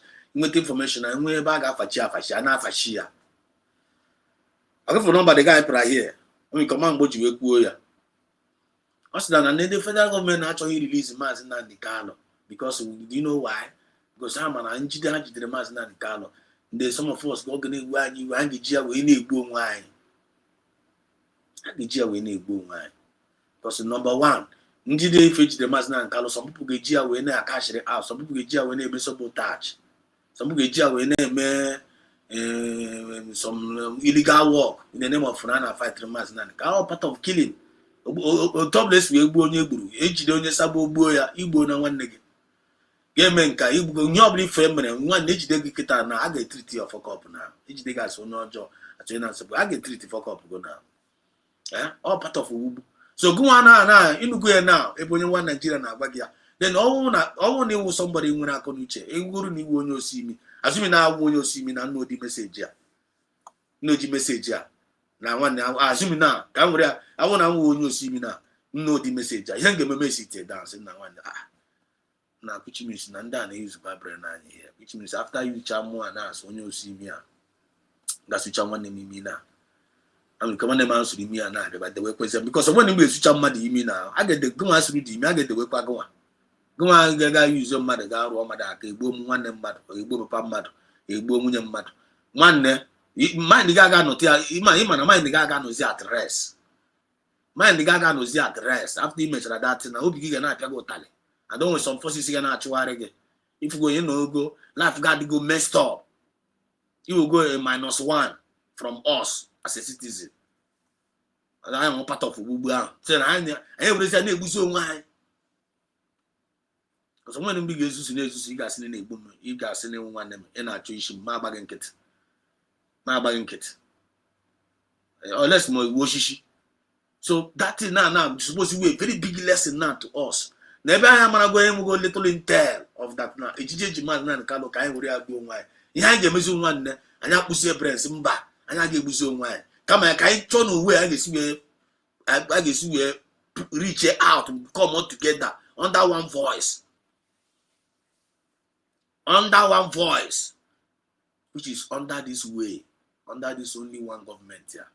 Under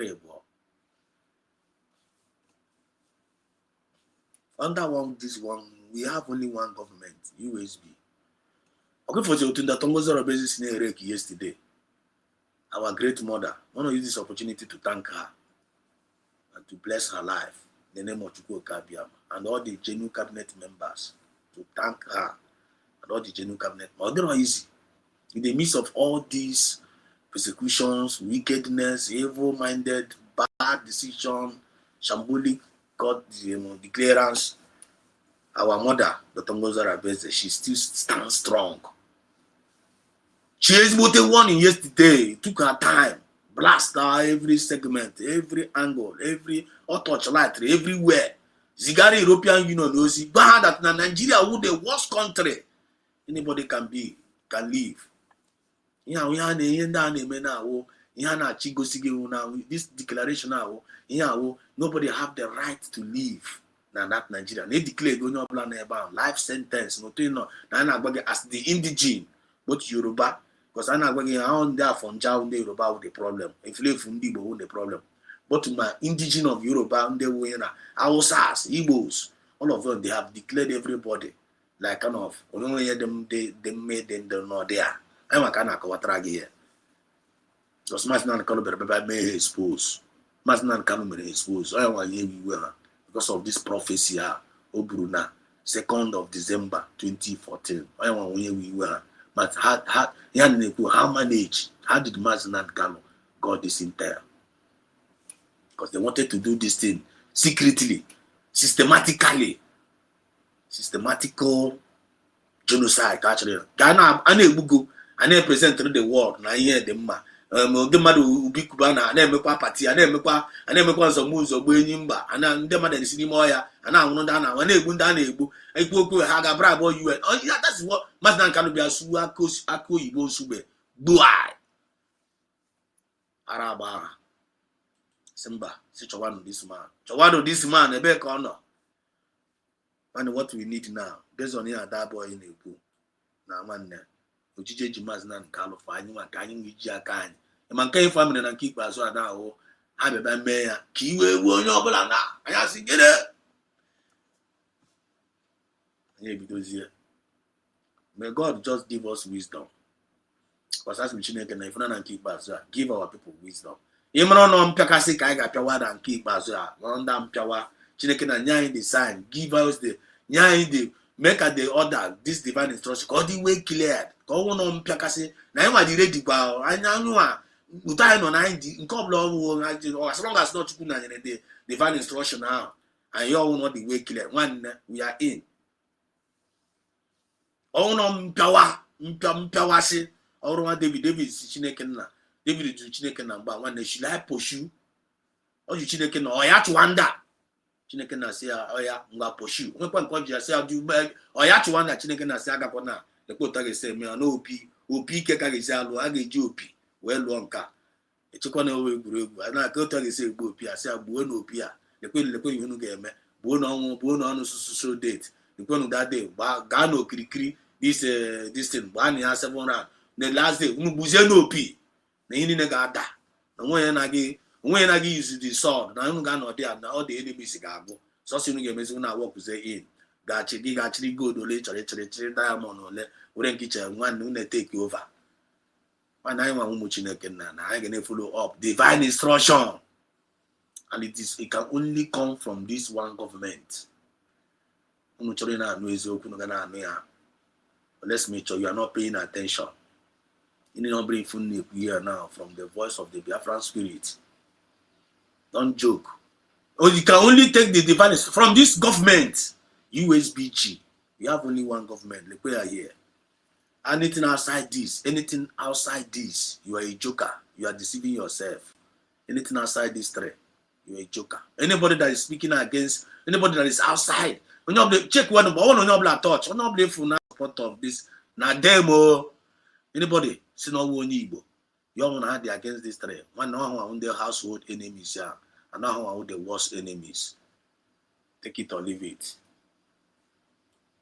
I continue connecting upon this guy to go finish your honey. Joy. Listen, they get peace whenever Igbo fight themselves. Things don't work well for them. They are very, very happy. You arrest young man wey be say the laws of Nigeria provoke.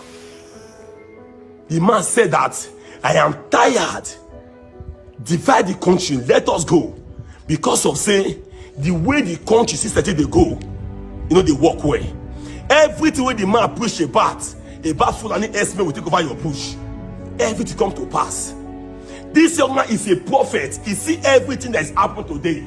Now, release the man. Una say no because of say they don't say this man will disturb una APC evil government. Yes. Believe me or not, there are so many evil leaders who be bad for that place. When could you believe that now? Could you believe in your widest dream? Could you believe in your widest dream? Now people of one Nigeria. Some of these them gonna sound be as boldly like this. Now even in the same country, can you believe in your widest imagination and then one Nigeria capital now speak like this? How part of the testimony?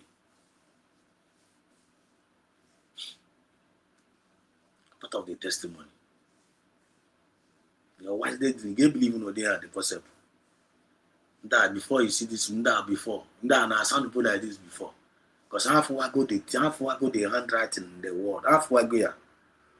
That moment Maazị Nkanụ kwuru na that 2nd December 2014 na half go kita na ka ọ tawara ya na ha bịa fuzi ya kili asị chai until after that yesterday atie mkpu itokolu na-asị chai Chineke na anyị efukwana o.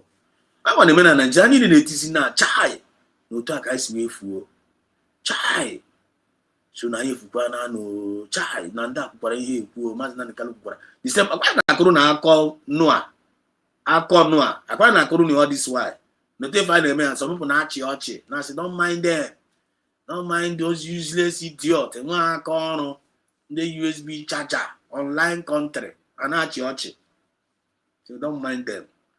But kita na half anyị tiwego chai Chineke na efukwana no I am the mind where ban the bandit Republican nation. Nigeria no n'aka ndị bandit, terrorists take over. Afghanistan. Ima na na Afghanistan be, but has to take over. Terrorists are not going there and take over. Then on yesterday, na world stage, where by Sharia law. What is the Sharia law is all about? Whatever Maazị Nnamdi Kanu was tested the ground. Opposing landing. Opposing Maazị Nnamdi Kanu gwara us and one feel like in the aguru get jail here. Which not possible. Us in I am Maazị Nnamdi Kanu cannot jail me. You know where Buregu. Can for time say jail here. Saying that now forget. Now Maazị Nnamdi Kanu don't even need any one of us. Maazị Nnamdi Kanu can defend himself anytime, any place. People those na alone na na court the DSS na area biko na one man upon ihe na mere ya Maazị Nnamdi Kanu still fighting one man without the lawyers.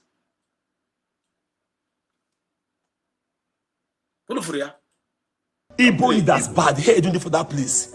They are not happy. They will never happy to see this man even live their life. You see, anyway, let's see if Nigeria will use their law today very well. If Nigeria will use their law to speak out the truth for once today, let us watch. The guy himself all the broadcast before they are that shambolic. Or they can see the boy the book. If not they program the team before the court, because if they're not sick from today. Whether they use that their court have made a need for. You that you put on your child that exposition earlier before the time. Your child that exposition earlier before the time. See yet. Animal, zoo. See yet. Sharia. See yet. Fulani oligarchy. See yet. Pharaoh is still Pharaoh. Pharaoh get no carry Pharaoh. Pharaoh will always do like Pharaoh now. Still yet. Apụcha na na-ebe ndị mmadụ isi na north. Apụcha ma 100 girls ya kidnapụrụ.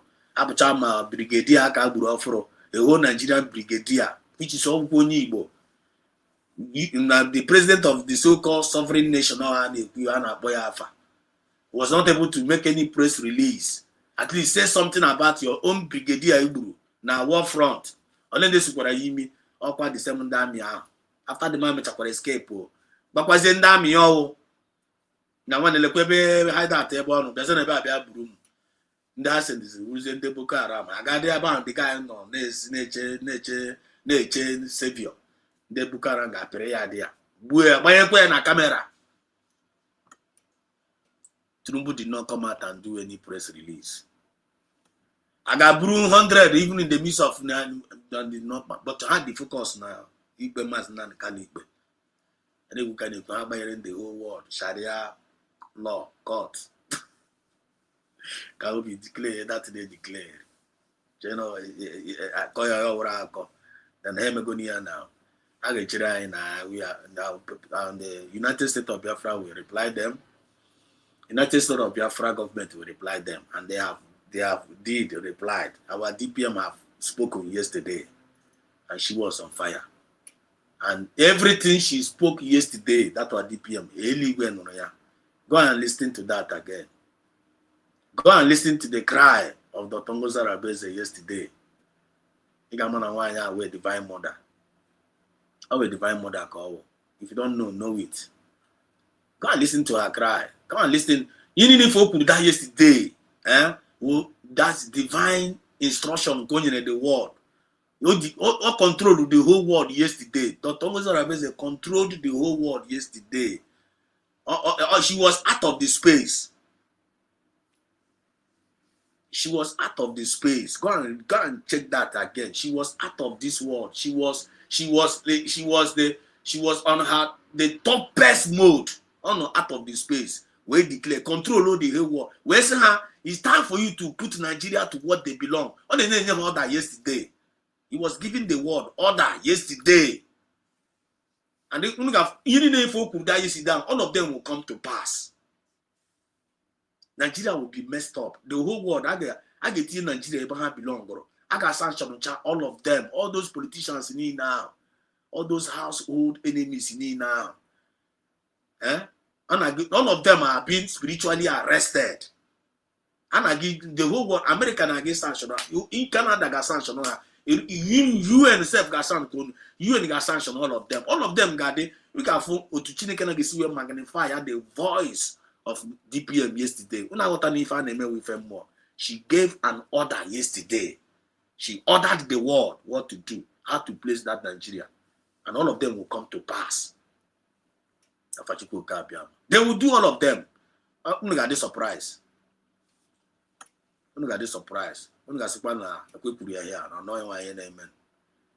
Let's continue to listen to this young guy. And see, because they remind this man for the past years. The reason why this man break the laws of Nigeria, travel to abroad, now because of say some group of bandits, some group of S-men attack the house, and the man escaped from his life. That's the reason why he live.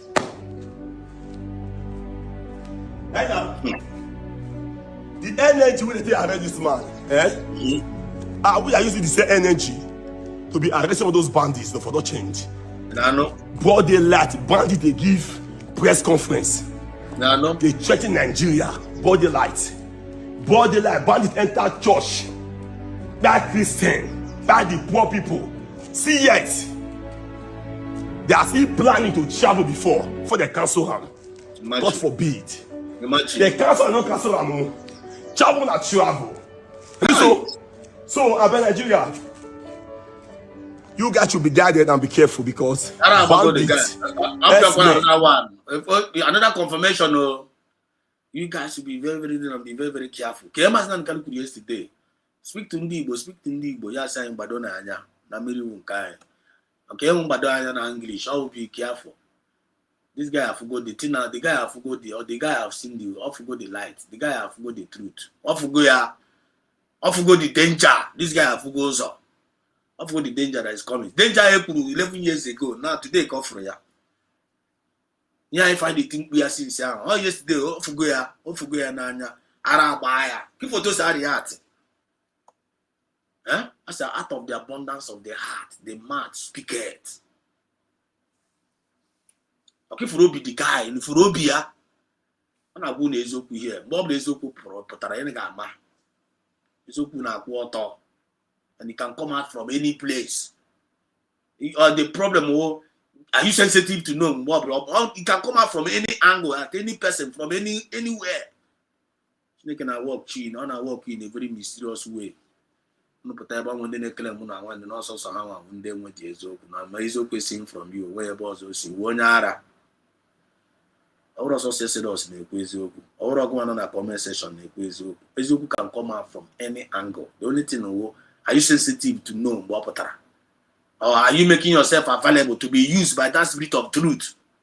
Once you open up, your jump inside of you. Use over sharp. Oh, use Jage. If you don't actually use it in the next minute. Why do you use Google Mail to go your chariku now? And then that word down is meant for. Why put a happy curious possible? Because something I need a drum. Also, say you see ways you have to take with just like you and you short and bar. Bar Patana be Kunezoku now. It don't Biafra Toronto and Alamba. Metacha Yezoku. The spirit of Biafra use child that time. Ya metaini no member. Feeling on spirit of Biafra use the Kuchazo. Feeling na to if I want to go pro behind. Ebo as no want to go pro behind. Because those mess was up. No, it doesn't work that way. You can't get their heart and mess them up. No, and you go begin, and you get their heart. Hold it well, hold it well. Don't mess their heart up. You talk and you go, I get the obi. I can get you ofuma. You make sure you did ofuma. Don't mess up with there. You mess with their own how another one. Mas na kalu jobi awe toboro nyo bala man. So you see my heart. That's how the could be a lupia upa for good though. Why am kamas na kalu ne? My heart for you is for good. You know mas na kala ina for bia. Funu bia de ocha. To everybody. Ochi game na ochi ochi. Ochi esi ya n'obi. Owi iwe game na ewi iwe. Ke photo si na erek yesterday. Yini ni for na erek nwo onyo hetiri dia. Ocho ko de mma. Ana ocho ka ha gbuo ya. Let's see how this is going to end. Or no government full everywhere. And Igbo people, please, let there be peace in Igbo land. You guys should stop be using by this man arrest as a point of contact to be taking life. So many Igbo men today don't buy, don't go. Youth don't buy because of say they arrest one person. And the government don't want to release the person because they see him. If they give them joy when the masses is buying. Nigeria, pray!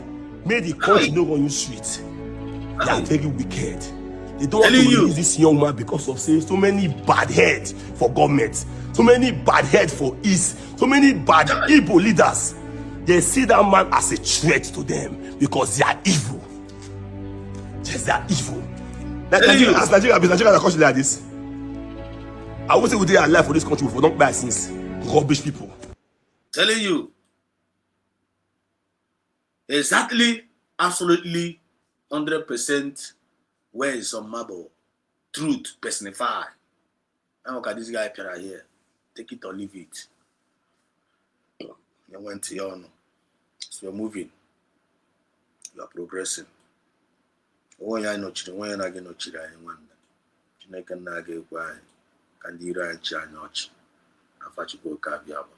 He said, one Igbo 347. He said you can see the joy in the face of a motor shop torturing our leader. But when you're not touch our leader, when you cannot touch her, you can't touch our leader. Our leader is more stronger than that of motor shop. It's more stronger, more heatier, more bigger. When you're making you can't let them as in Kalanya now. When anything, when you atom of fear enough never know. He confirm okay. Ordinary human being. He's not an ordinary human being. So you are possible, you are cursed now and forevermore. Araba the man.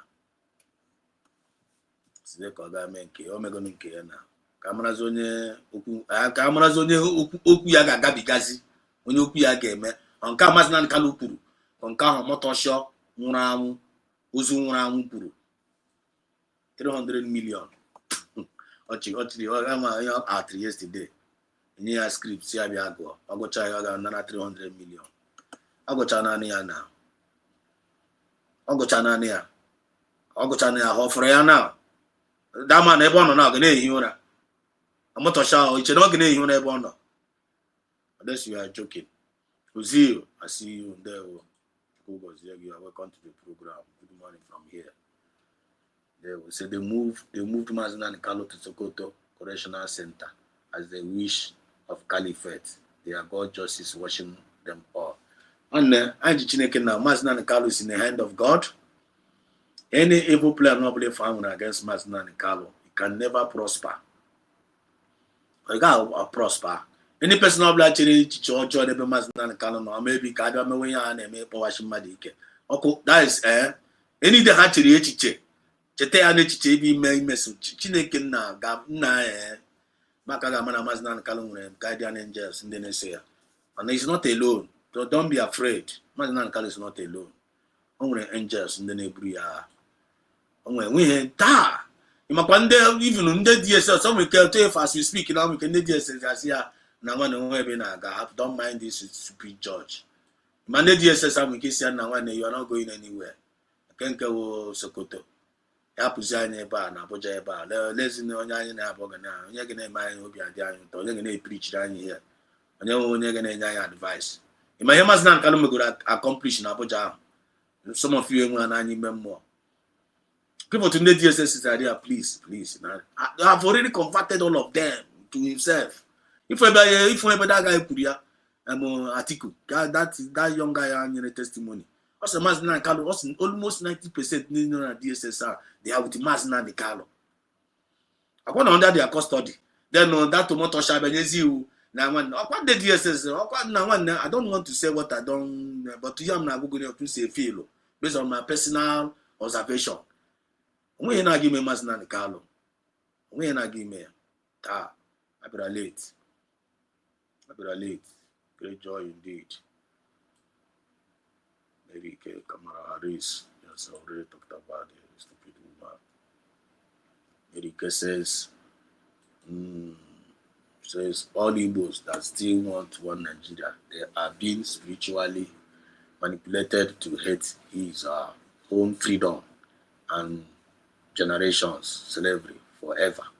And in some people that will be complaining, let me read it again. Erika says all Igbos that still want one Nigeria, they are being spiritually manipulated to hate his own freedom and generations, slavery forever. And some people that will be complaining about this zoo. You are right. Agree on your account name. Do sue me. One Igbo said, we would have been also with no matter. Oh, I fell. I am with under the declaration on Finland. By this time, I am also with Usu. I again one, but Kitana I am gone. I am going on one. I am gone. I am gone. Weku certificate. Weku Ngabasi. You say $600. Give it to them. I don't know. 600 million. Okay, 600 million. Okay. When you have declare life sentence, Abi. Okay. In the next few years coming, it will be worse. It's continue Chineke na kanu n'aka.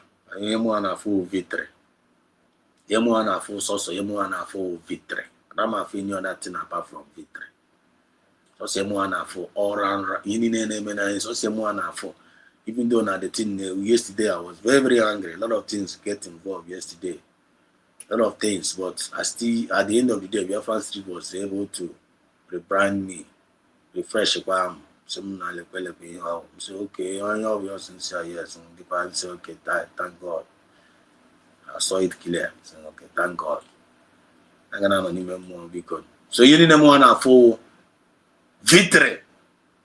Vitre come on. And after we come some lot of confirmations which I've already played earlier. Just say for Kosuku for Pareya mo Afro, Opu Pareya. This guy, our brother, Brukwan Kiabia, in a very, very unique way. Piaka share the message of our people, you know what it is. Which you know, there. He say, I'm also Medicare, this word you could ever. He say in the next few years coming, it will be worse. If we don't behave well, if our people don't connect the dots, it can only be worse for them or not be for we. It can never be worse for us. Because and we have labored, we are laboring. I want to lazy use your ma. So you put on the line obi. I know use your be on the line and that's right. So you know John all this flame from the barometer can never be our portion. You know John in the flame and the barometer. Nelly Shia Kogala, Nelly Shumuma. I know I won't chalk or drink there by Churu Muma in Amma. Why I get you around when I have? So I dry in Amma. Dere Umuma in Amma. That is my belief. That is my own belief. All my father said that now. And thereby introduce that now. Your mom, your mad in a boo, your mom mad in a booya. But young I say, Papa Mu Simba. Yama, you learn. Yama get put in there. I'll show you my agree on that. Some no Simba.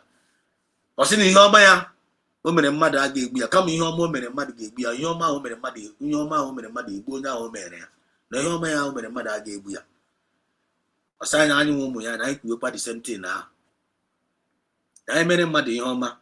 Now group your child made him muddy homa. Gozunia, near my men, Baconia, near my men, but I get to put an age charger. Now Baco no agua. I know I make a shot no yan, Papa myself, I love him so much. I love my father so much. He was a great man. He's a great man. Blessed memory. Sammy Lion. He was a great man. O saying that na nwanne na ndị mmndị be anyị na-atilu si that na ihe ọma mmadụ na-egbu ya. Onye ọma mmadụ. Onye ọma mmadụ na onye ọma mmadụ. Onye mma gị na onye nwa ga-egbu. Onye ọma. Na ya masị mba. Na ihe ọma ya ga-egbukwa ya. Kama ihe ọma ya ga-egbu ya na o mere gị ihe ọma. Na nke ọ sị na ebe kpenụ ka ilu nke a si sef na ya nwa jụrụ ajụ na nke a biko. Just like that guy at Nollywood movie. It's not Hanks. I used to hear about this proverb. Shit, man. What kind of proverb is this? Some Igbo people used to say, Ebeberu go bear. Ebeberu go bear. So what kind of shit is that? No, you don't need to believe that shit. And I gotta tell you that what I see, Ebeberu go bear. In case you be a bear, I'm gonna show you where you got a bear.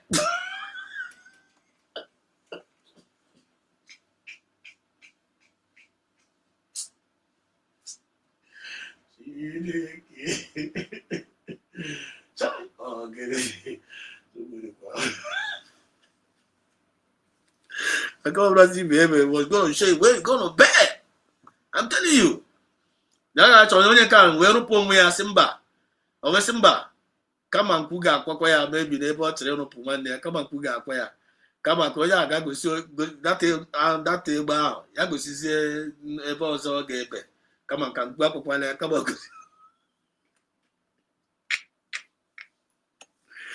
I know that car, I know that even look car self one boy we Simba.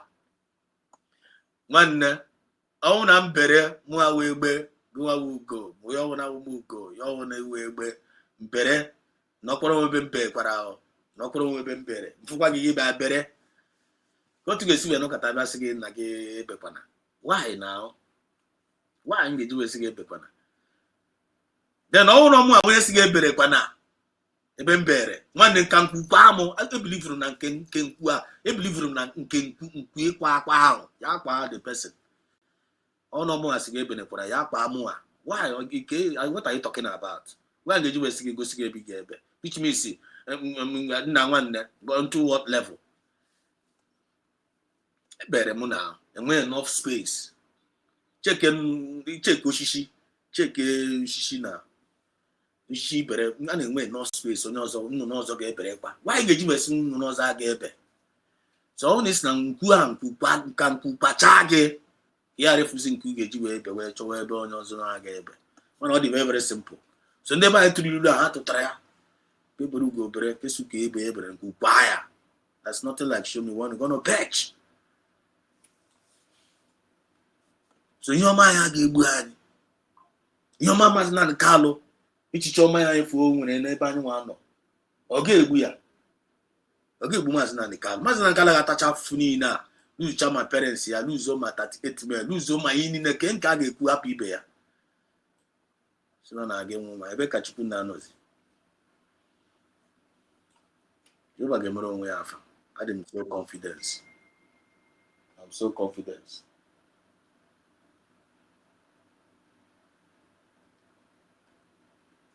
I'm so confident about that. I'm telling you.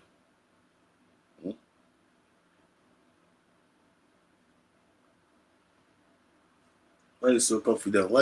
I'm so confident about that. I'm telling you. Chukwu na ga ekwe kodi ha me mazinani. Mazinani ka ga tacha afufu a. O ga tacha di afufu. Tacha di afufu e fo na ata. Then na kwa aka tiere ọkụ ka akị. Mba. Ọ ga-eripụ the fruit. Ụmụ ya ga-eripụ ya, generation a ga-eripụ ya. Ndị niile chiri ya ọchị. Ndị niile achịrị ya ọchị. They later come and confess. Ọ dị very simple. Ndị ewu n'ụmụ Chukwu ka abịa. So in the next few years coming to be worse. So ike it will not going to be worse for I know I got dry man. Dog got dry worse for all the household enemies. Which is the worst enemy. On that, I get the worse. ọ na-adịrị ha wọs.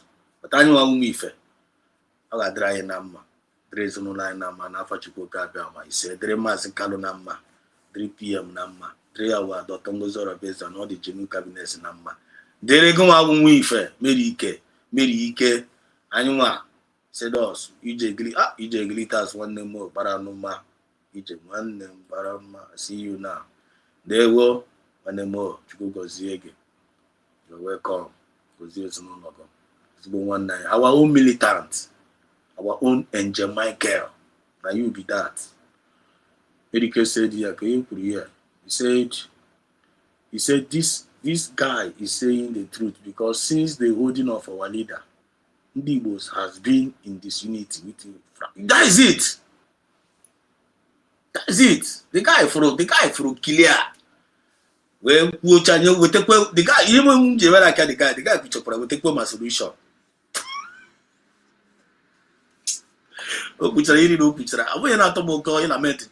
If you lament the problem, bring solution. Bring solution, man. Look, which I will take solution. Simba, Sindeba, Unebusino. I go to Kabasha and quote the tin now one. I gave you one. I one day. Oh, but I gave you one how. So down the Chichon, please stop now. No, let's be active. Let's be hopeful. Let's begin to show that will be one now. The commerce and Carlo. If this kind of thing yesterday, if this kind of thing can never change you, if this kind of thing can never change your mindset, your owner, so begins to be and you are not able to change. Now let me text water one.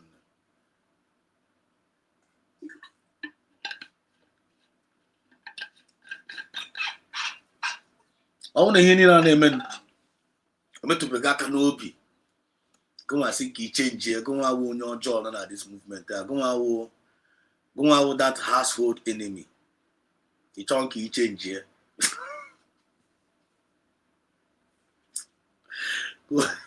The household enemy yourself. You know, the Mekwadunu. You know, the Mekwadunu household enemies. Tajaracha koke. Tajaracha no koke. Anata na full breeze. Chariano now, Bicon. Chariano. Okay, now. Let's come up on you also. Only another thing to go soon. I have a lot of things on my table here. So I'm telling you, I'm a hope touch a honey in there. I hope touch a honey in there. Because when I know Mundidi. But when you feel no each other, but I won't be feel free and go. You may chat tomorrow, you better patapa. You give your girl, you continue from there. You didn't know I need about exclusive. But the very, very important. You need here now, but they are exclusive. What is very, very important. Because I know in a very critical hour, and it's supposed to be more sensitive. I got bado by the special grace of Chukwu Kabiama. He said, one Igbo, our elderly mommy, is born there. Or can have Charakwa on our comment section with Uzioma. Also, God is using our DPM, Dr. Ngozi Orabieza, mightily. We are blessed to have her confirmed. The woman was on fire yesterday. Eligwe Nurolia. Chai! Mr. Ogene. Chineke nna. Motesa confirm your word. Ahmed. More. I hear you. So only God will take the glory of this total freedom of Biafra, because Biafra is the last miracle on earth. Mazina Nikalo, God bless you, USB, led by Dr. Ngozi Orabieza. We mount, not moving an inch. I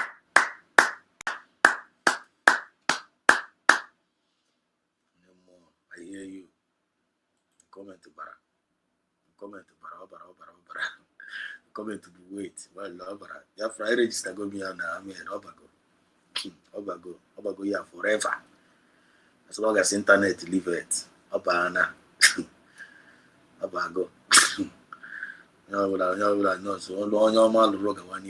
Beauty for Christ, and they were one more.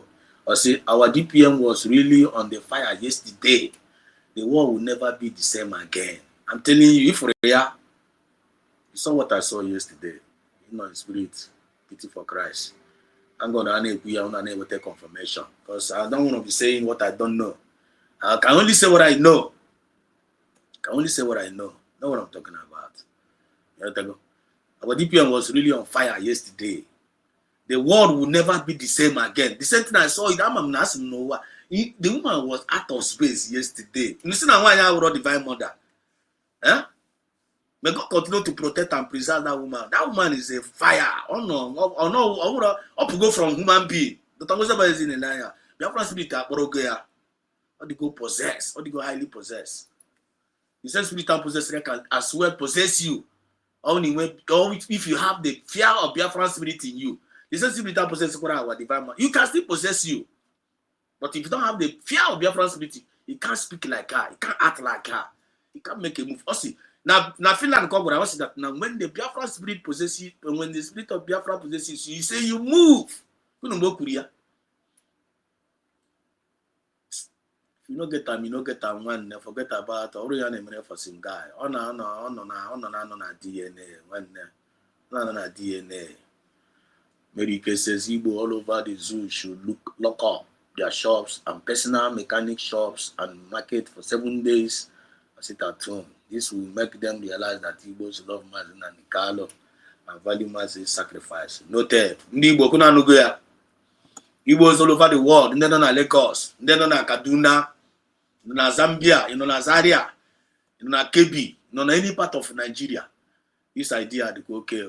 Oh, we welcome development. I'm in support. Igbos all over the zoo should lock up their shops. You know, when you black mini organize, when you black mini, because I'm going to go to Lagos, Bakono Muno, Nona Kebi, Nona Kaduna, at least do something. Unu something. Unu atiano. I want to be on an ass why I want to go na ahia.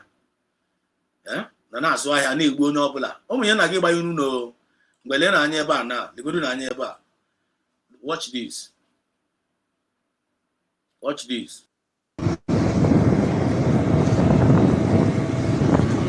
anya here we feel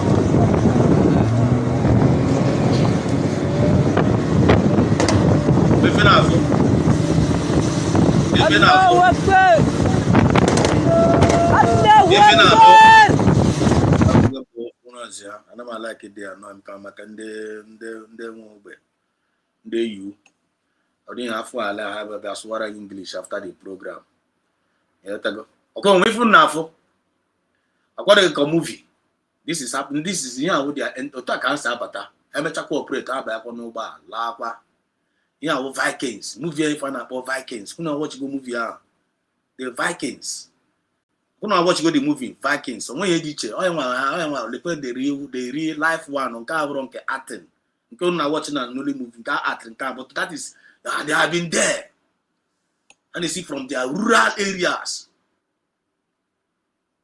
sinimo ọhịa banye n'ụgbọ ha cross otu watch a movie ahụ Viking akwa sheep abịa egwure sheep see from there actual Ghana develop place emepe they will massacre everybody not there boy all your resources select roll again select ụmụ nwaanyị ole gbuo ndị a ga-egbu slave make ndị a ga-eji slave ha kpọrọ ndị a ga-akpọ akpọ Vikings ọhụ the Fulanis lekwa ha here ọhụ adị ya with their mma ha with egbe ha a na-etikwara gị afọ ha na nwa etiwa a na-egbu mmadụ a na-eti ya emecha ha bakwa na moto ha wa lekwe ha kwifu egbe ha bụ but when some of our people feel ya ga-echekwa na ọwa egwuregwu they are coming for everybody ha na-abịa for everybody ọnwụ na Igbo don't wake up ha na-abịa anya nwazi ka kwuru okwu ya buo ya ka amụma this year ka a bịa fụzi ya very very clear anya nwa ekwefugo ya ọkụ wee buru ya n'obi so all this thing anyị na-ele anya ebe a I am the only one government ebe divine instructions wee na-abịa ndị na ebe a efu Chukwu na mere ha anoint These three leaders, eminent anointed with the Holy Ghost and power, they went about doing good. All the signs and the wonders. They come here. Anything outside this government, you are a joker. You are fake. And because of this United States of Biafra, Omega exposed a lot of fake ones among us. After that declaration now, against state. So once you go against USB, go. Achọmkunu de nke a detuo onye ya daa na ọnwụ na onwe ihe iji n'aka jide nke m kwuru na n'aka ọnwụ na onwe ihe iji n'aka na-abịa this tonight broadcast ya ife na aka m kwuru na detuo ya down. Once you go against this USB, you work against this USB with divine mandate, nke na-eme abụgo, write it down. So please, I can even use this word. I beg you in the name of God. I beg you, even Exodus. I beg every one of us, including me, may we never be against this USB. May we, just make sure you know guide your conscience. Don't go don't go against this USB because the people are not what is happening. You don't know what is involved about this USB. Millions of people are go look at this, and they are looking for justice. You know, you go against USB. Chineke na Bogoko. You always go to Nyara. You have only one government. You must acknowledge it. The whole world get married. The government acknowledge. I've done been Dr. Ngozi group yesterday saying, "Wow, this woman honor in the realm. She's there. Honor there. Not the well informed, but the highly well informed." That's going about weapon. Then I never now. Before I play this particular, before I play this message here. Okay. If they say we are being insulted, insult them 100. We are going to reflect about this message. I've already played it as a jingle. Some of yours came late. I'm going to play it again. But before then, only this guy on a ball portable. This boy. Go there. You first go fight for this boy. Where you go? No man, this boy now portable. I'm going a lot of surprises in Abalia. I'm going about this boy now. I'm going to go get it portable. On your Arabi. I'll go on Yara. I'll go on Arabi. That's no one Yara. No my ear. And the if case not taken. Also, part of the Afonja. I go on Afonja. I think, maybe I can work Afonja Yoruba or maybe. But I don't know whether I'm always a Fonja or whether I'm a normal Yoruba or whether I'm a secular musician or whether I'm a Wonyara or whether I'm a Wonyama. The question you hope to hear. Let's listen to what he said here. Just pay attention to this word. Hello, Kubana Chief Priest. Koda, you first go fight for your belly. Where you go, Baba Tinubu house? I've been in office. Where you go snap picture? You know, remember, me tell Baba Tinubu, me release your brother. Now your belly go fight for. Your big belly. Everything you do, one shop. And you first go fight for. You fight for your belly. Now, so now you talk, say, Tinubu no go see 10,000 vote, I be 10,000 followers. You dey play. Where they go use money buy your people. They play. Your people go collect money. No be they go fight for their belly. You wait, you forget your brother. You forget your brother where they prison. You go Baba Tinubu, go snap picture, collect money. I was not Wonyara call Wabi. I was not Wonyara portable. I give a message on this Okoko. The flee of Igbo. Because this guy found out about Chief Priest here. Or one of the Igbo Iflefus. They were part of the household enemy. One of the household enemies of this our movement. Household enemy. People like them. Mazna Nikalo, your brother. Mazna Nikalo, your brother. That's been fighting for his chief priest here. Mazna Nikalo is fighting for his future generation. He's fighting for his future generation. And don't want Igbo abi, and I boy want Igbo na asu Igbo, na azafu Igbo. And now we're billionaire under Nigerian government. Then here basara this, you have not yet acknowledged USB as the government giving to God. And we have only over to them. USB to them, we a joke. To young USB Okwando, so we're gonna have that as a USB charger. But the Masnani Kalo 1 year okay, AG na DSS for almost 5 years. This guy Kawobi, this guy in Elano Koka, Iflefu, household enemy. Iflefu Igbo, because Iflefu Igbo, the one of the household enemies here, which is the worst enemy. Because I told this guy now, I saw one of our worst enemy. Because for him, he went and meet Tulumbu, Kuchiri 1 year okay, one Igbo. Ya gadia, gase photo. Naka frustrate here. He didn't tell Tulumbu na one which one meji o. Obia bebe agwa Tulumbu nwanne ijikwa nwanne gi ijikwa nwanne meji o. Mazi Nnamdi Kanu kwa my brother.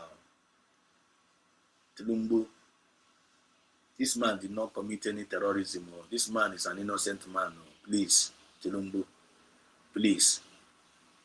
Oh, if no go into eye service here, oh go into eye service pleasing, oh go into eye service pleasing, camera pleading now, and man I won't die. Oh go into eye service one ya, ya me go dear, like no about.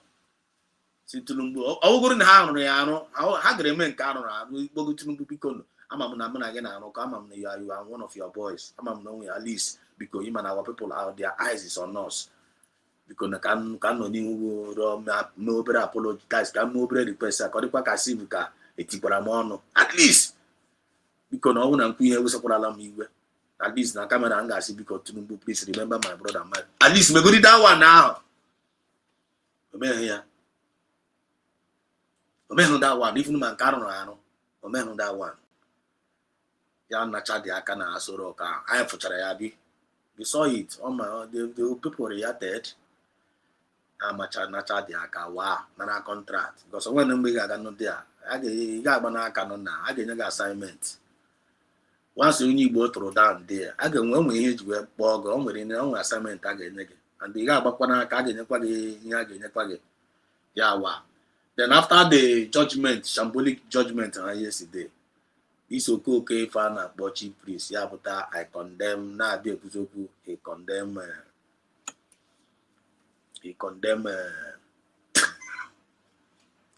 he condemned the judgment.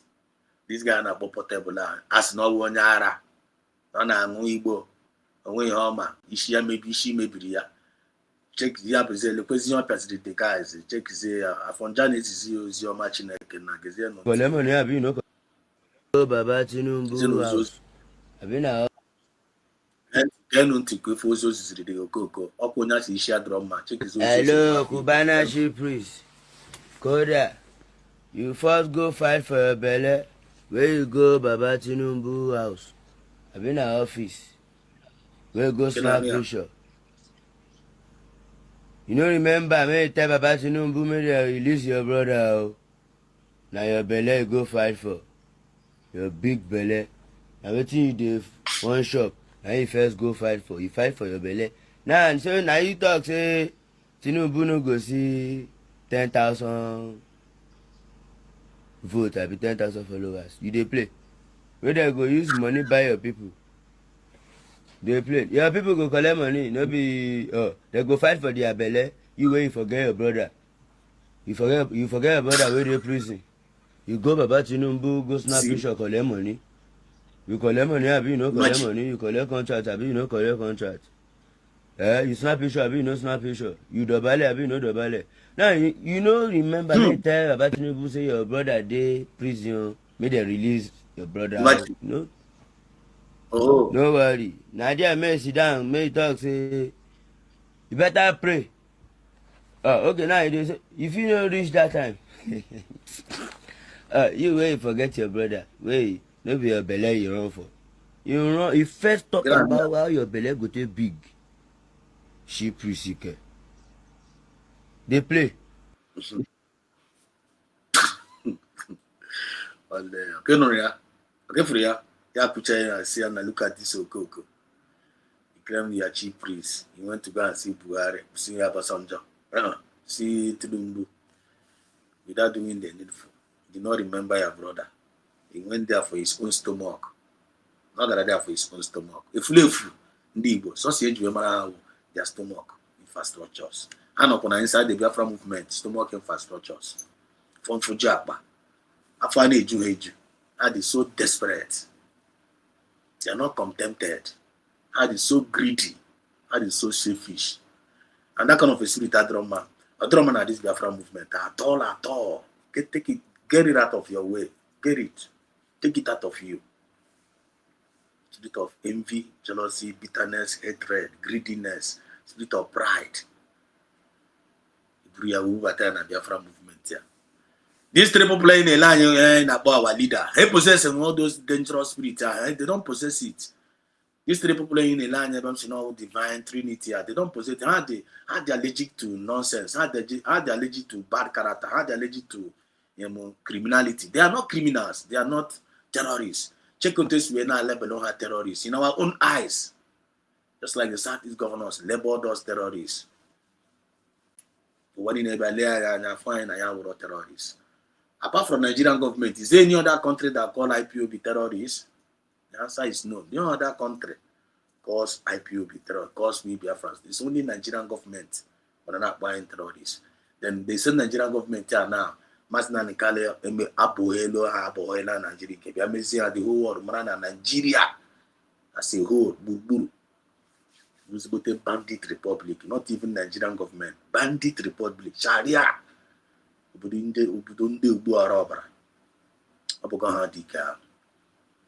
this guy for the now, the household enemies, which are the worst enemy. Garanaga, it's a chat photo.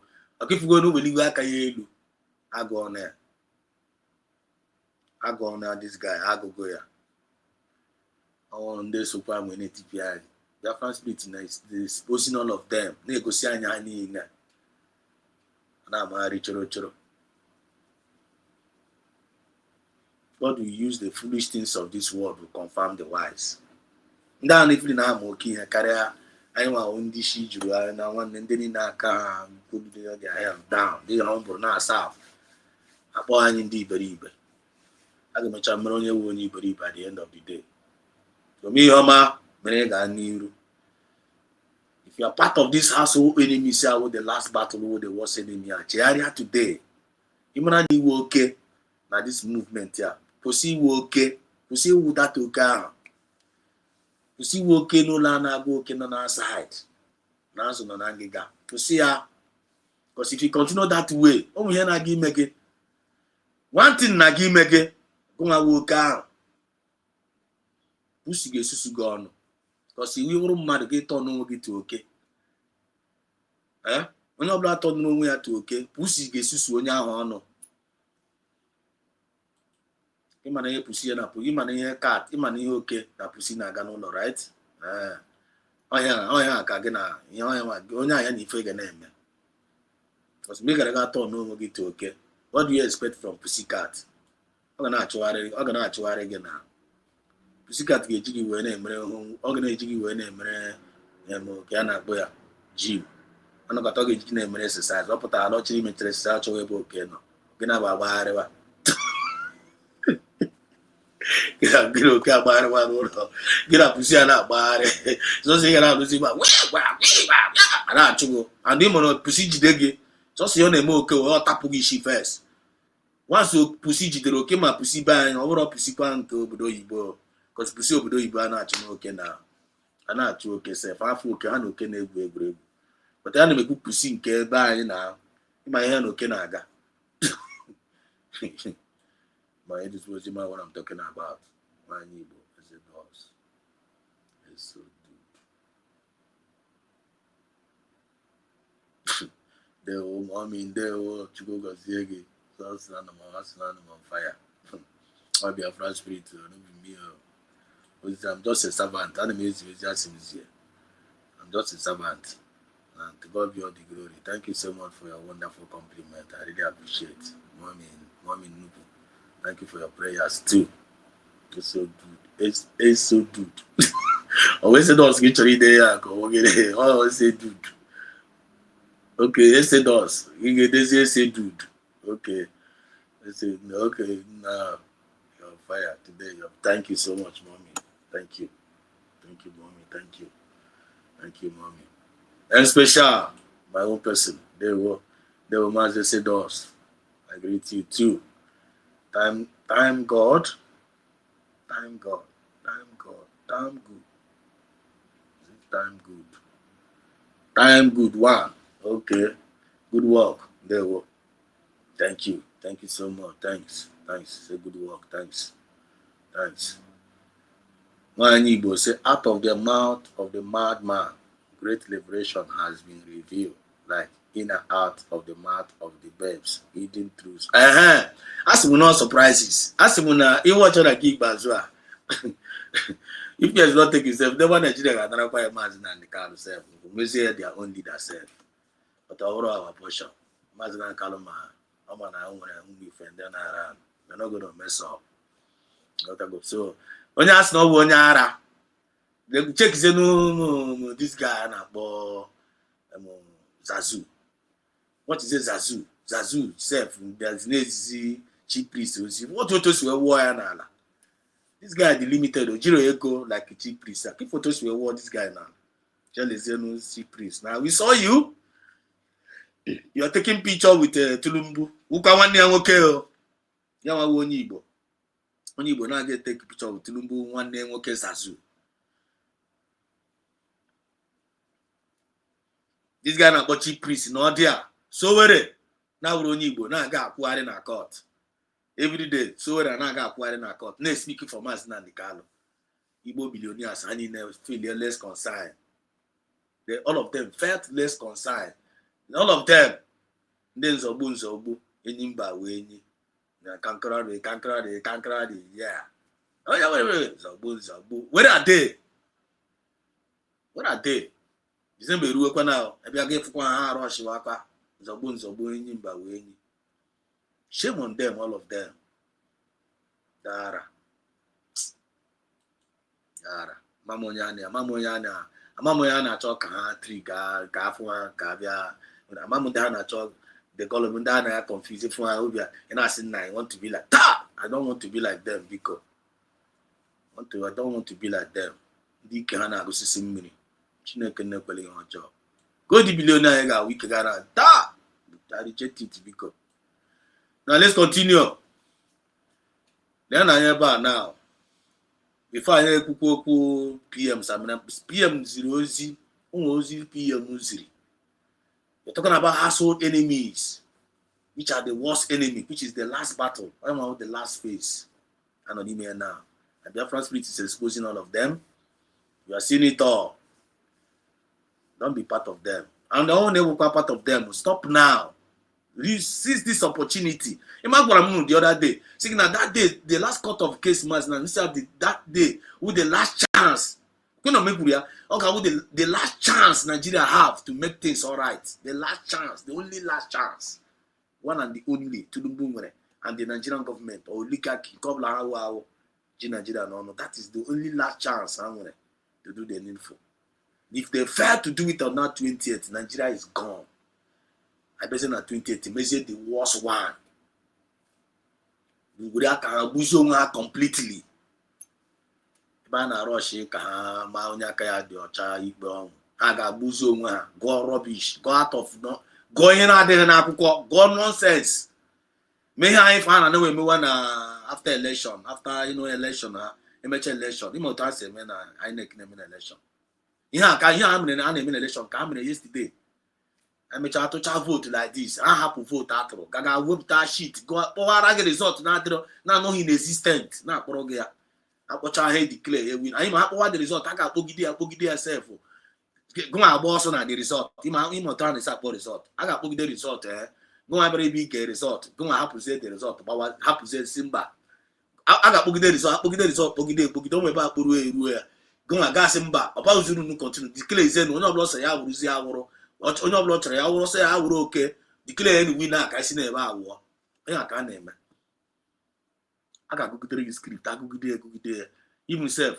onye a na-agụ the script ahụ gụọ na-achọ ebe ka onye a si wee bute ike na-agụ the script a ga-agụrụ script non stop one low breaking go like maybe 10 hours 11 hours a na-agụ script a ga-agụdere gị script sef go agba ọsọ go na-ege ụmụnne gị ehi ha igide ụra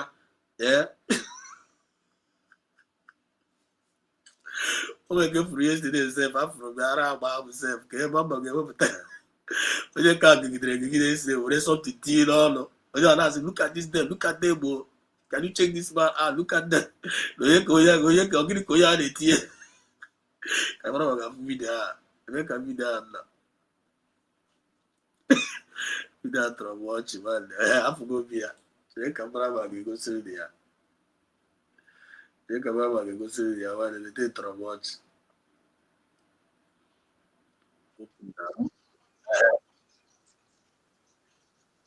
afụgo obi ya chere ka wepụgodo vidio ya gosiri ya lete dị very very funny ọ bụrụ efu ihe na Nigeria that place is gone. It's gone and gone for good. I swear to God Almighty. Get ntị ebe a falela anya ebe a kono chichara obere ọchị watch out what's going on here.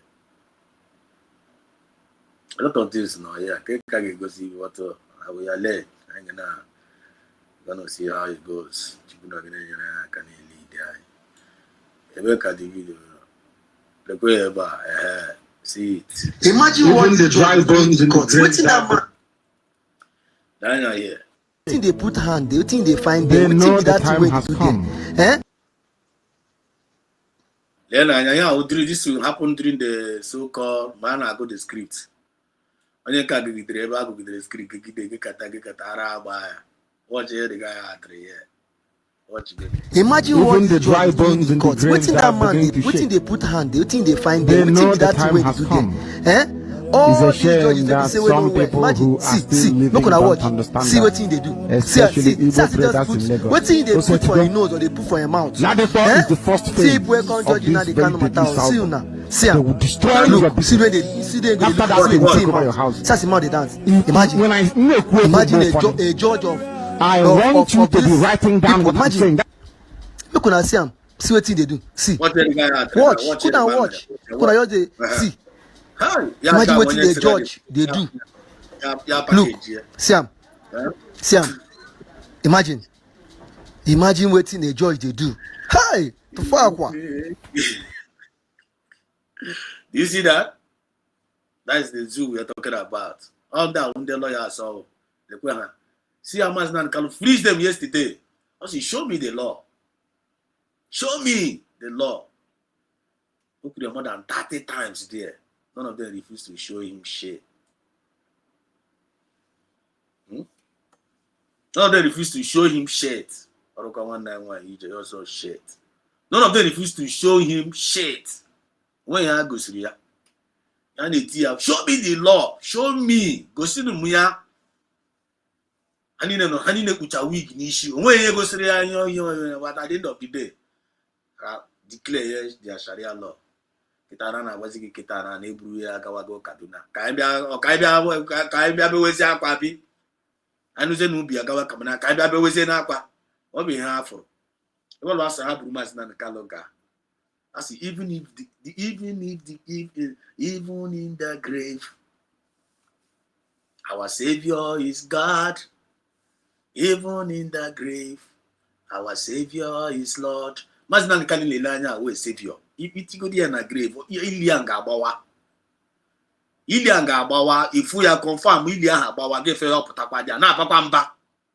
Obe hende Nigeria furo. Obe ya amaghị mu a na-egbo. Obe ya afro.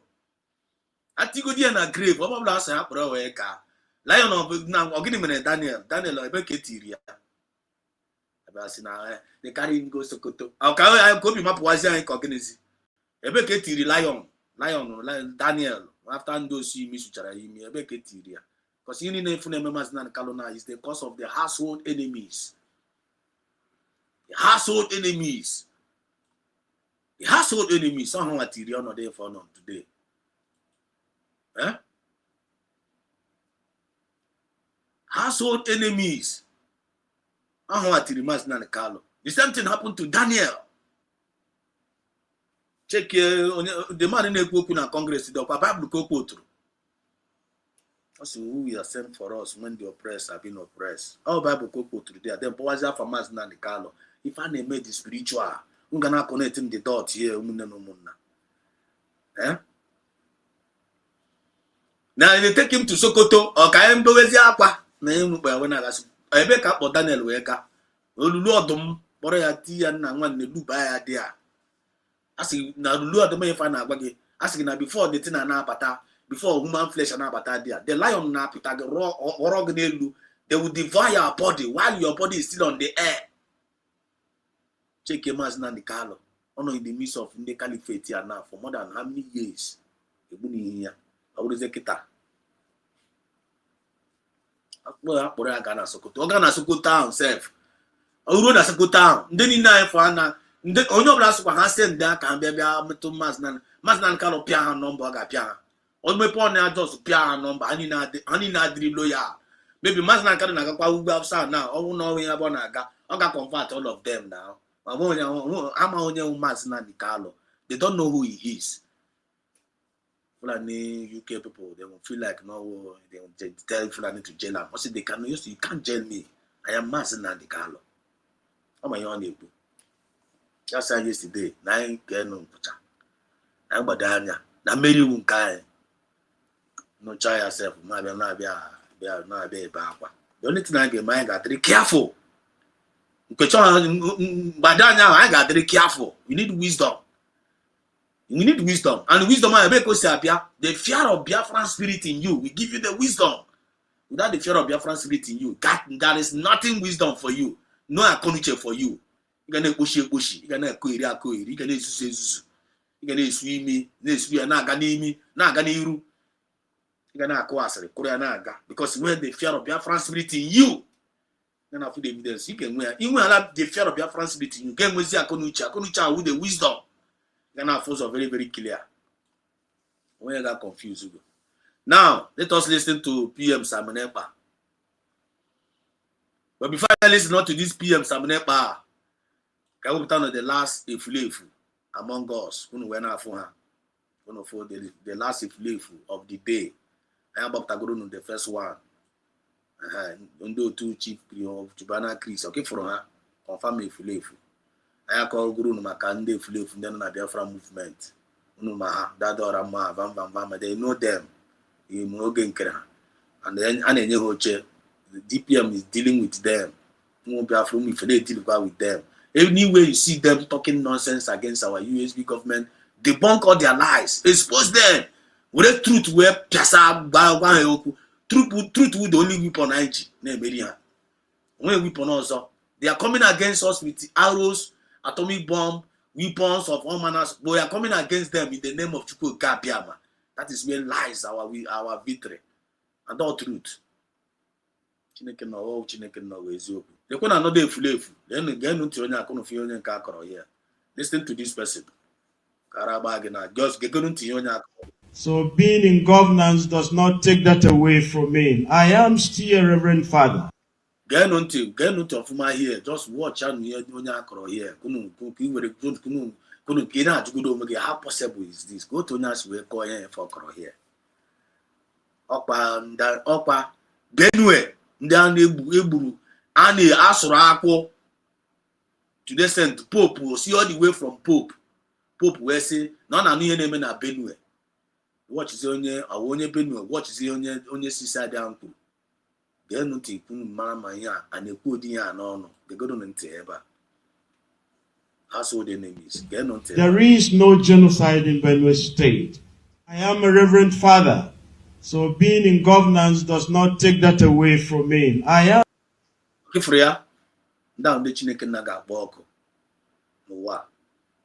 Apocha hoku your body their soul oko, pour their spirit oko. Odinda lekwenda if I say have mercy. I will not have mercy in whom I will have mercy in who I will have mercy, and no mercy for who is no mercy. Lekwena Odinda na enwe obi ebere onwe Odinda ndị has na the creator. Ọ ga-akpọ their soul ọkụ, kpọ their body, kpọkwuo ma their mind. Ihe niile gbasara lekwena here. If you okwu, I am a Christian. There is nothing like genocide happening in Nigeria. Could you imagine? Could you imagine? Let him finish the nonsense on it. I'm still a Reverend Father. I came in as a governor, as a Reverend Father. I am working with the fear of God and the compassion of Christianity and humanity. And at the end of the day, I'm still going back to the church as a Reverend Father and a good Christian. So that is for the record. We need to understand this. In my state of Benue, we don't have any religious, any ethnic, any racial, any national or state genocide. We don't have that. We have a number of insecurities in the state. Yes, we do. But it is not a genocide. Someone would need to go through there to check the United Nations definitions for this. Have we lost a number of people? Yes. We have at different stages. If I've given you a background of the challenges we've had many years ago, we're talking about the agro-pastoralists, got them the herders. And then we're talking about the agro-farmers, typical farmers. So it began like play, like joke, and then it went over and then just continued to some huge proportions. But that does not fit into the parameters of a genocide. So for those who seek to politicize everything, there is no genocide in Benue State. But we have security challenges in Benue State. This man, you are cursed now and forevermore. The same curse are chukwu na nyere Omotosho. Now that's their shambolic court. That's their evil court. The same curse goes to this man now. Shall never be well with this man. The man put out on. And though we now on your will get yellow, I go on there.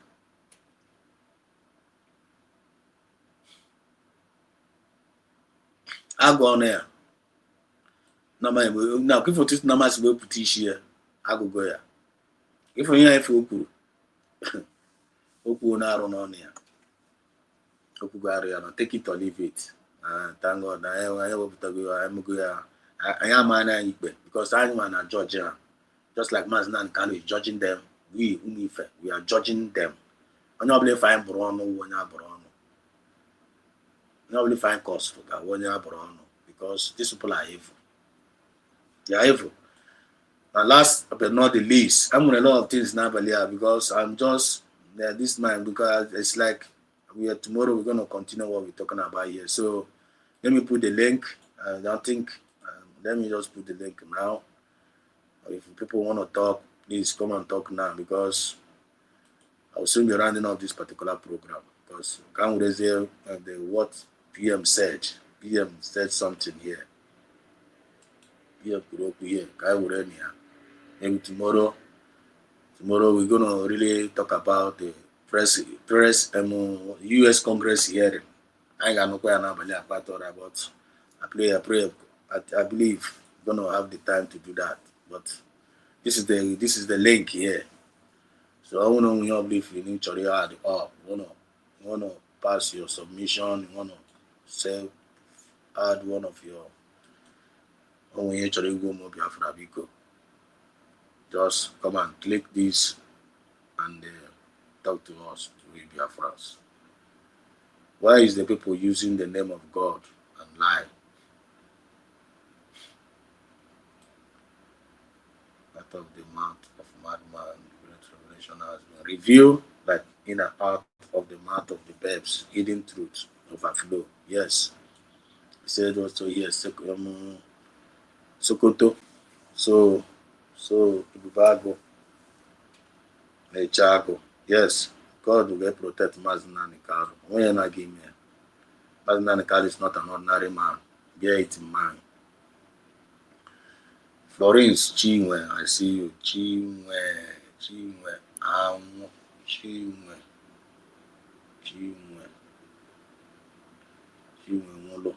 Molo. There we go. Why these people using the name of God and lie? God Almighty will never allow them to go free. Yes, he said, now we're a minister. There's nothing like genocide happening in Benue. Church in Church.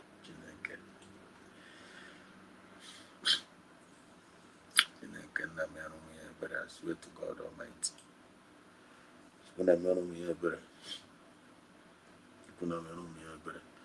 We can get to what PM said here. Very, very important. Listen to this message.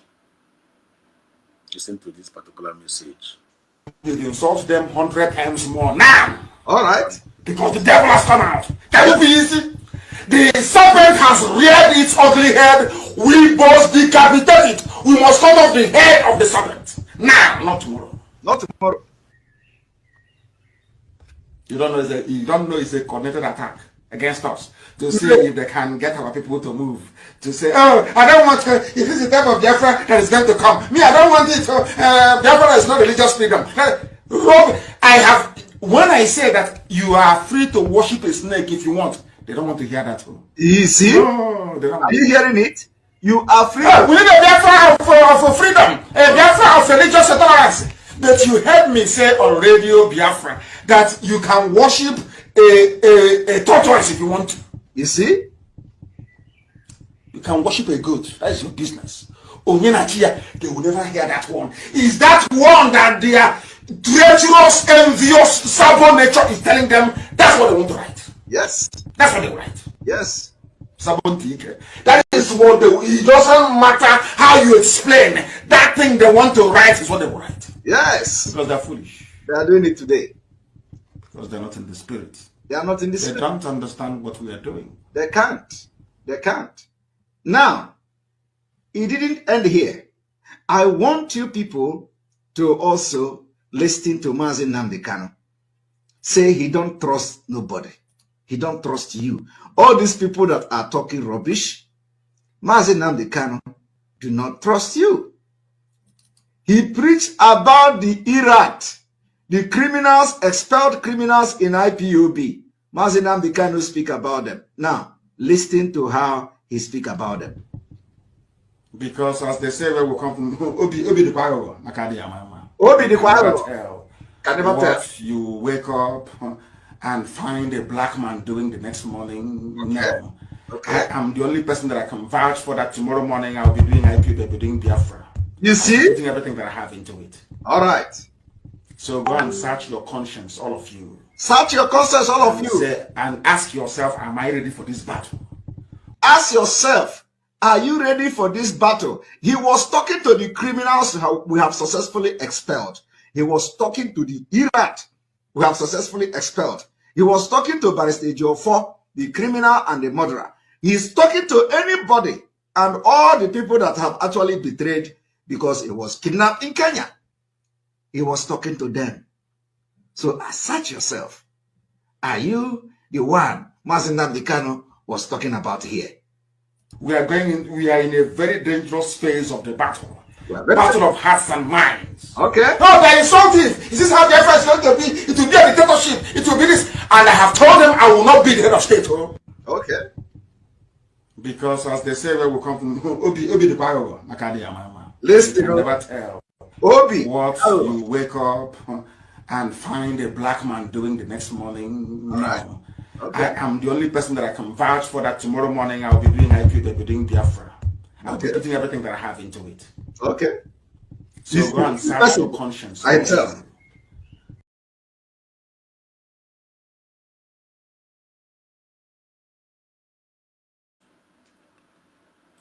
When you open there, they will be doing IPOB as a group. We are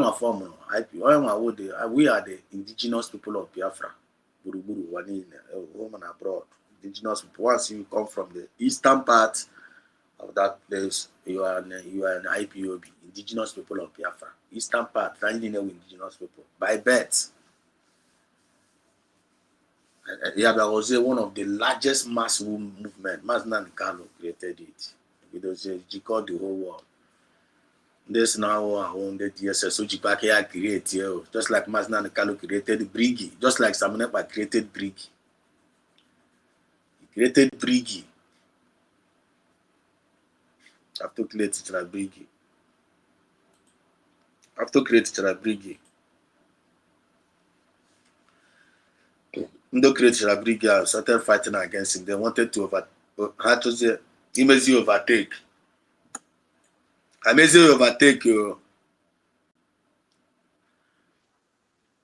Everything. So don't know how I will see the leader. Now to hell with the PM Saminepa. No, couldn't be aware. DOS did the same thing. They started fighting against Mazen and the Carlo. They're not fighting against Mazen and the Carlo. Mazen and Carlo got dictated and Fernanda Adro genuine. That's okay. Now I'm always no IPOB as a group. Why is I'm gonna make Biafra? I'm always here. Your mommy Otago. I'm always here Biafra. But the most important thing to talk about from here or from the beginning here, they go down into here. The devil has come out. Can you be easy? The serpent has reared. Going on to bone of contention. Listen to this. But I need you to understand that now is the time for us to attack more. Na time we rugo mgbe onye ọbụla ga-ebido mewezi attack. Ịmara nke iji wee biri were onye omenala were ya mewe attack ndị our enemies. Iwuri na-ede ọfụma. You can write an article. They push you tag the whole world, tag America, tag Europe, tag onye ọbụla. They way don't say nobody's seeing it. Just there. You don't know what is going on here. And the program, them and the YouTube and also press. If you actually, you don't even need to care. Just say it. They are push you are there. Don't forget about it. Just do it. Do something. Do something. Don't just fold your hands. You have to go. Do something. Be part of the progress. Be part of the progress. No matter irrespective of the situation, be part of the progress. Be impactive. Make impact. Make impact. Oh, the group nke obere ihe ebe waba. Obere ihe etiwe. Obere ihe ebe we. Chief anaghị enwetawe information. Anaghị enwetele information now. Na actually bụ Maazị Nnamdi Kanu gawa Sokoto. Ị ga-afụkwa ụmụ ndị ga na-ebe. Open hand eme o. You don't fit do anything. No solution. Nothing. Hey. All of them, those crocodile tears, all of them are bastard. When you pastor. Hey, don't mind them. All of our fools, mad people everywhere. Maazị Nnamdi Kanu, Bob Lanson ha buga ya. Akụkọrọ na akụkọ Daniel Abi. Bana Daniel, onwe ihe na-aga ime ya. Ọ ga-adị yourself, ọ ga-conquer all of them. You ga-anụkwu there. Ọ bụ onye ara. Ana na-achị a na-abịa ka abịa ma abịa taa gbafuo di ya. Nwaanyị maka na-etinye ụjọ n'ahụ. And most of these people are kind of this opportunity pass by this message. Most of some of our people are named Apota. When I'm on my phone, be na be berema. I be na be po na be berema kwa na be be. Chori ba kwa don't log be wa kwa. Don't cry and cry over me. Na be na be be. Ma say say do say ta ba fu jaga be we no man ne. Imara na man dey what. Imara na man this why it went on. Gesent now. Listen to this message. Listen to it. If they say we are being insulted, insult them 100 times more. I want to get a man. I said, don't win and I party her down there. Party poor her more. Party her way when I be back. If everyone got be down up, I don't got up to there, bombard down there. When I touch John, when I get go pick him, I will be a bitchy madden and I be a bitchy madden. Go there and talk to them. Our wish a question we were not born and came one in short channel that day. Yabanyo my mic. I'm gonna allow that woman get up mania the mic now. Thank you. They will not allow you to talk. Just like they don't want Mazin and Carlo to talk in their court. Please, now they don't speak it for that. Please, and I don't try my because someone who only herself is dangerous. I'm an only have power. But still yet he was able to talk. He had course on dog course for going on. It's not me, but my bone will be born in Nigeria. Get not your kureba. That's not Paripo Hamor. Because as long as in a Parihana with Tezio Kuang. You're not partying maybe making hear them ma. Paripo Hamor.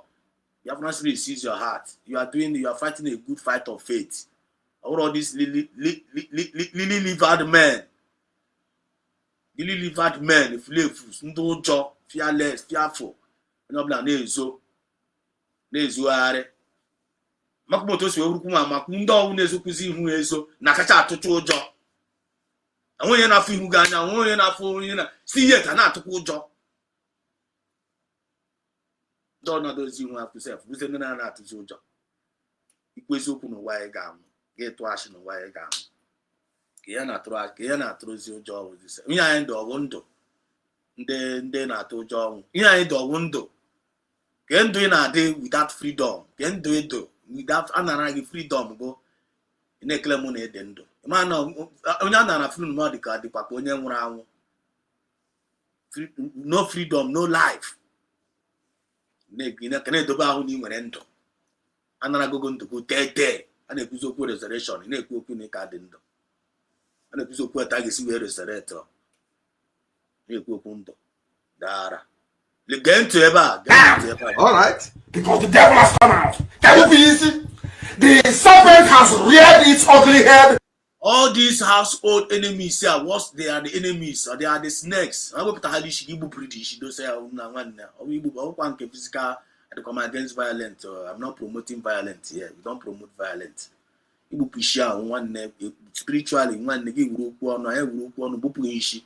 I just hope we need all of them ishi here. Truth with the truth. Even truth. That word truth is the most powerful weapon. Is yoku. When weapon carry. Weapon carry the truth no wa. Even truth neighbor. And every truth neighbor people ishi. All these household enemies. What say finally declare? You wanna go far. On penetrate. Me pa anya gisanya gimiri. Sanya gimiri one. I get Joseph we put all of them ishi one by one. One with the solution. Truth is the solution to all these household enemies. On the physical note, man, we are not alone. We are beyond Putana. Umuchineke, but it to grow no job. It to grow no job. Bring him neighbor go. Bring you complain. Waguna momo I'm a no solution. So she no name ka apụta ka onye ọbụla bịa bido bewe akwa onye ọbụla na-abịa ebe ibecha akwa ahụ solution ọdịgo ịnwụọ ma anwụọ a na-asị gị na ndị a na-abịa anaghị egosi wake up they don't want to but ebe na-ebe since Maazị na Nkalo nọ dị a na-asị onye ọbụla wake up na ndị a na-achị ma ikpe a na-achị na-eti mkpu ọmadụ ole wekiri up kịta na-ekpechara ndị ikpe na ekpechago ya buru ya na-agba emu na-ebe weke eburugo Maazị na Nkalo but ọkwa ha nkwa ndị same plan na nwa I don't want anything to happen to Maazị na Nkalo ndị kwuru na deceive ndị dị na-achị ọchị na ama na Maazị IPOB Nigeria they were laughing Barrister Ejima Barrister Ifeanyi Ejiofor na ndị IPOB Nigeria PM is the problem take us okay go ask PM IPOB nke ha mepụtara since ahụ PM their problem pụrụ onwe ha megoro achieve onwe ha mechara ma achieve to date the answer is nothing never achieve anything. What are you talking about? We must decapitate it. We must cut off the head of the serpent. Now, not tomorrow. Not tomorrow. You don't know it's a connected attack against us to see if they can get our people to move. To say, oh, I don't want to. If it's the type of Biafra that is going to come, me, I don't want it. Biafra is not religious freedom. Rob, when I say that you are free to worship a snake if you want, they don't want to hear that. You see? No, they don't. Are you hearing it? You are free. We need a Biafra of freedom, a Biafra of religious tolerance. But you heard me say on radio Biafra that you can worship a tortoise if you want to. But Mazi Nani Kalapata bia condemn all these fake pastors and Arwana. They are Negu, then Muchineke Navayo. Abuta, some of them Abuta, hey, Mazi, don't talk about against them, don't talk about religion, religious freedom. But hatch the enough, but the same Mazdan Kana Kotos Nandana, Arwana, no Blabadana. I don't go Mazdan Carlos, no one of Biafra Mishi, each only worship Okute, each only worship Agbo. You worship Agwa now, but in our worship Agwa, I get a law. A constitution can I guide you, but in all now working in our worship Agwa and I worship that the official. I'm not the kind of Agwa and I worship. My Agwa worship Chayot Agwa mad. I get put everything on that measure. I get regulate everything. I know him bound, it's okay. I know him, but I be happy green can get to the narrative. Go everywhere. Just like the Nigerian government we choose through he broadcast. He broadcast in UK about violence. He broadcast about killing police and army. You could not catch when not Georgia life sentence. When you could mad. I did a quiet jib and I'm out. You did a quiet jib and I'm out. Muife. You did a quiet jib and I'm out. You did a pioneer. They're going to tell about. You see? This is very interesting. You can worship a goat. That is your business. Oh. They will never hear that one. Is that one that their treacherous, envious, stubborn nature is telling them that's what they want to write? Yes. That's what they write. Yes. Stubborn thinker. That is what they. It doesn't matter how you explain. That thing they want to write is what they will write. Yes. Because they're foolish. They are doing it today. Because they're not in the spirit. They are not in the They spirit. don't understand what we are doing. They're not in the spirit. They can't. Now, And they can't. it didn't end here. I want you people to also listen to Mazi Nnamdi Kanu. Say he don't trust nobody. He don't trust you. All these people that are talking rubbish, Mazi Nnamdi Kanu do not trust you. He preached about the Iraq, the criminals, expelled criminals in IPOB. Mazi Nnamdi Kanu speak about them. Now, listen to how he speak about them. Because as they say, where we come from, Obi the Kwaro, Obi the Kwaro.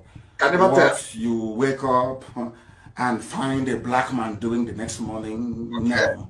Okay. I am the only person that I can vouch for that tomorrow morning I'll be doing IP, they'll be doing Biafra. You see? Putting everything that I have into it. All right. So go and search your conscience, all of you. Search your conscience, all of you. And ask yourself, am I ready for this battle? Ask yourself, are you ready for this battle? He was talking to the criminals. Okay, Nuria.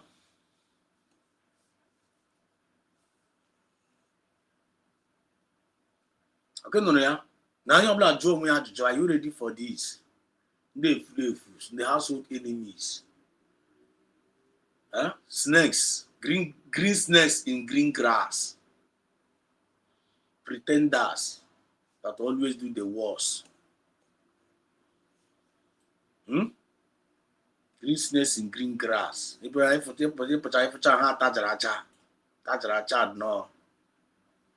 Huh? And they hate truth. And Ezoku hana gboro eziokwu ọsọ. Ife ma afọ ha eziokwu ana agba. Hana gboro eziokwu ọsọ. Hafu eziokwu hafu self. Ha turn upside down. You can't turn eziokwu upside down na iwu onye ara. You can't turn ekwesu. You can't turn eziokwu upside down na iwu. You can't do that. You can't. No matter how you na-agba leka. Eziokwu will always be eziokwu. Eziokwu dịka gold. Eziokwu dịka gold, dịka diamond, ishie ya n'ọkụ, all gold. Onye ahụ kwa ka ọ she carry on ọkụ too much self, you shine carrier. Telling you. What's that? No like I will check your conscience here. Are you ready? Are you ready for this? No see me.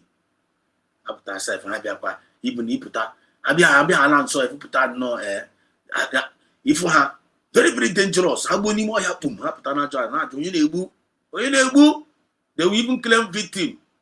arụcha arụ ala ha ewere arụ ala ha rụrụ were ya bogu ya n'elu isi a ga-anacha bribe asịzi gị n'ọgụ na bribe asị gị na ọ na bribe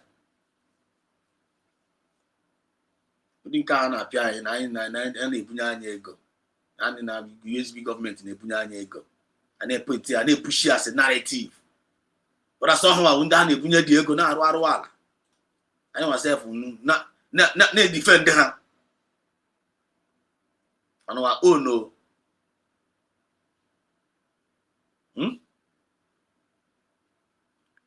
nwaanyị Igbo dewo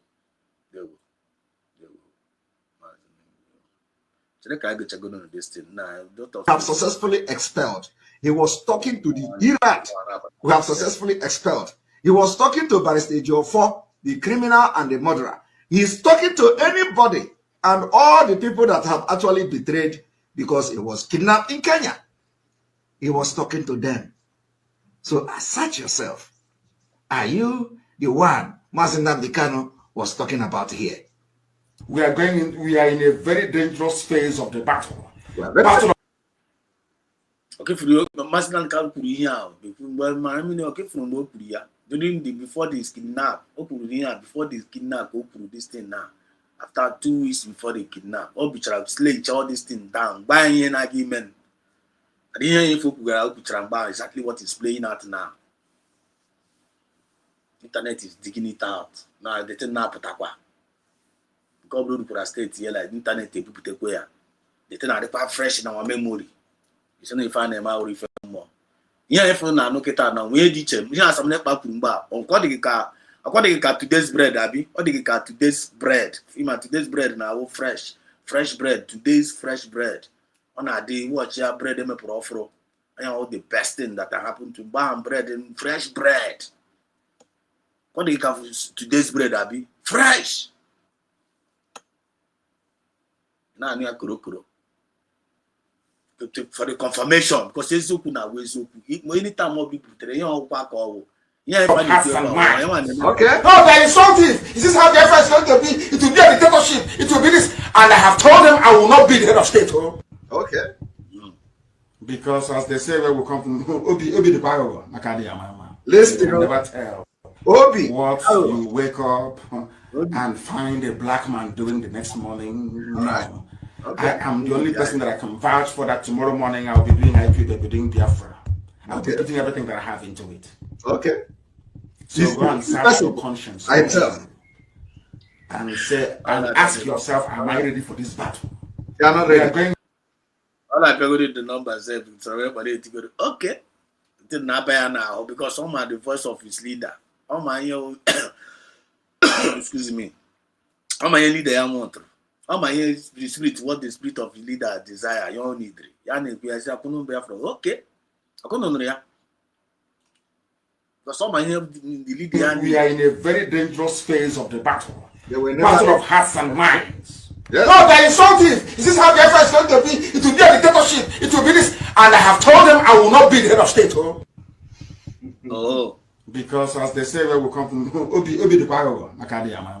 You can never tell what you wake up and find a black man doing the next morning. No. I am the only person that can vouch for that tomorrow morning I'll be doing IQ, they'll be doing Biafra. I'll be putting everything that I have into it. So go and search your conscience, all of you. All of you, search yourself. And ask yourself, am I ready for this battle? Am I ready for we are in a very dangerous phase of. And I'm like, I got such a conscience here. Are we ready for this? Much message, your conscience. Thank you, mommy. Just after tweeting last night, I slept like a baby, no shaking. Mommy, the shake to go back, man. You're doing a great job. Hit the fire door.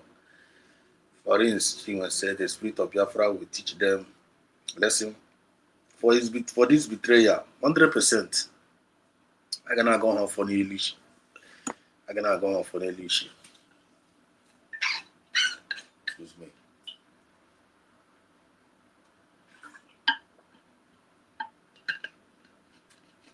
I cannot go on for the illusion. I'm telling you. The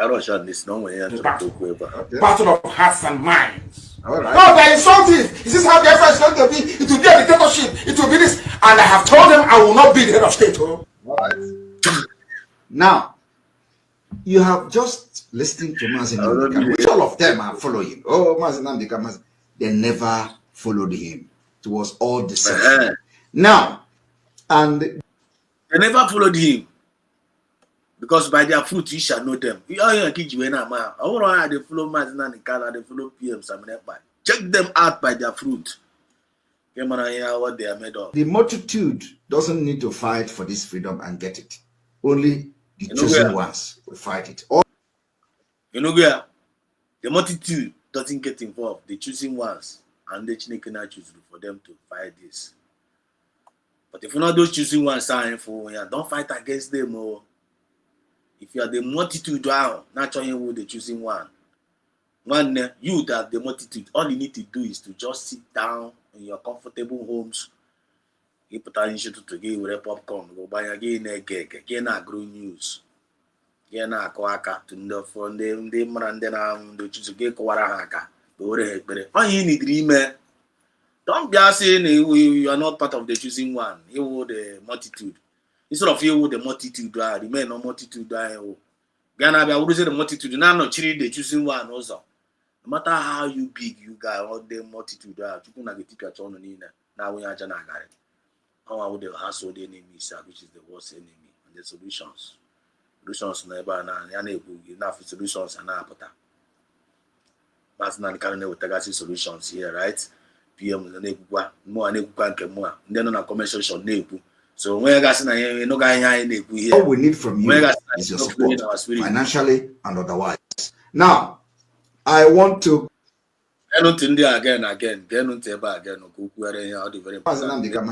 they never followed him. It was all deception. Now, and the multitude doesn't need to fight for this freedom and get it. Only the chosen ones will fight it. All we need from you is your support, financially and otherwise. Now, I want to commend those who are repenting. I want to commend those who are multitude. So see need support.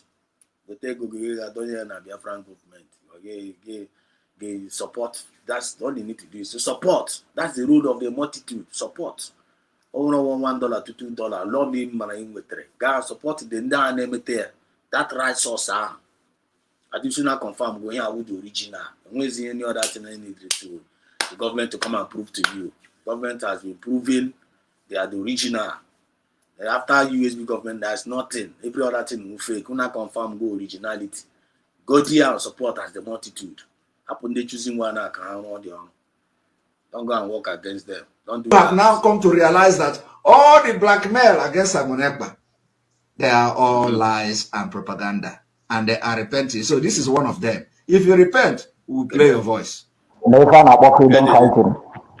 They found out what freedom fighting. Okay, I did the freedom. You come out Simon Ekpa. I'm sorry. All right.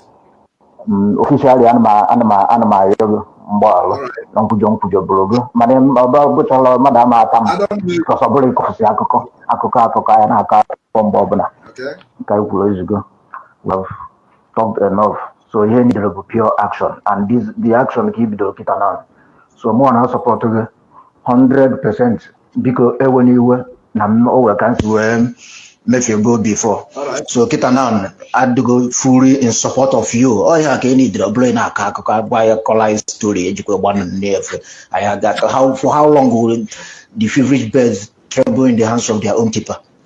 We can't keep like this. So now I'm afraid of always here was someone and the US. Oh yeah, anywhere Kitanan, I will come out and challenge and the defender on here. You are be freedom fighting. So in the US, soon one I in Chaga, is poster flyers for Biafra referendum. Yes. So we will fight you guys because justice kind of fight before. So I call them story. This broadcast now girl from Simon all right. Madam Atam before my candidate challenge him you need action and I have been saying it from day one. All we need is action, not the story. The story. Please. Because, first of all, they ask you not to listen to Simon Ekpa. It is a plan. And you buy the idea. They ask you, don't share anything about. The same thing they did to men on the ground. The same thing they did to them. The same format never change. Don't listen to Dr. Ngozara Beze. He's wiring you. Don't listen to her. She's a manipulator. Don't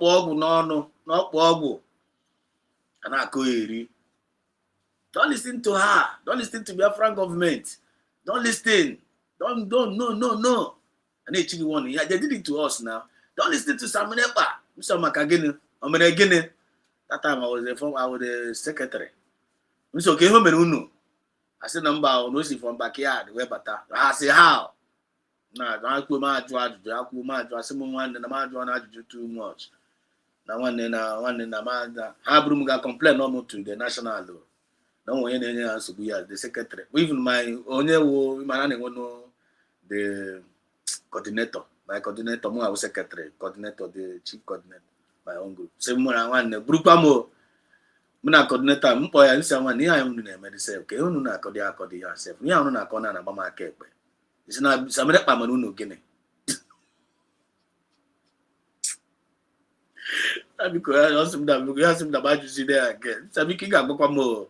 Because you talk, I hate him, man. Not banana the just like Mazana and Caron Brana court. Go offense him.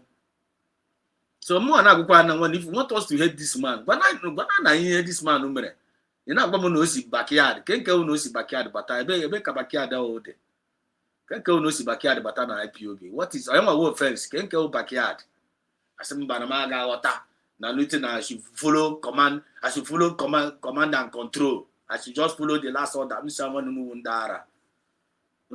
Just hate somebody. May I just not foolishly hate you know. Without me, you telling me, you know, I'm engaged here. I don't roll like that now. You see, I don't roll like that.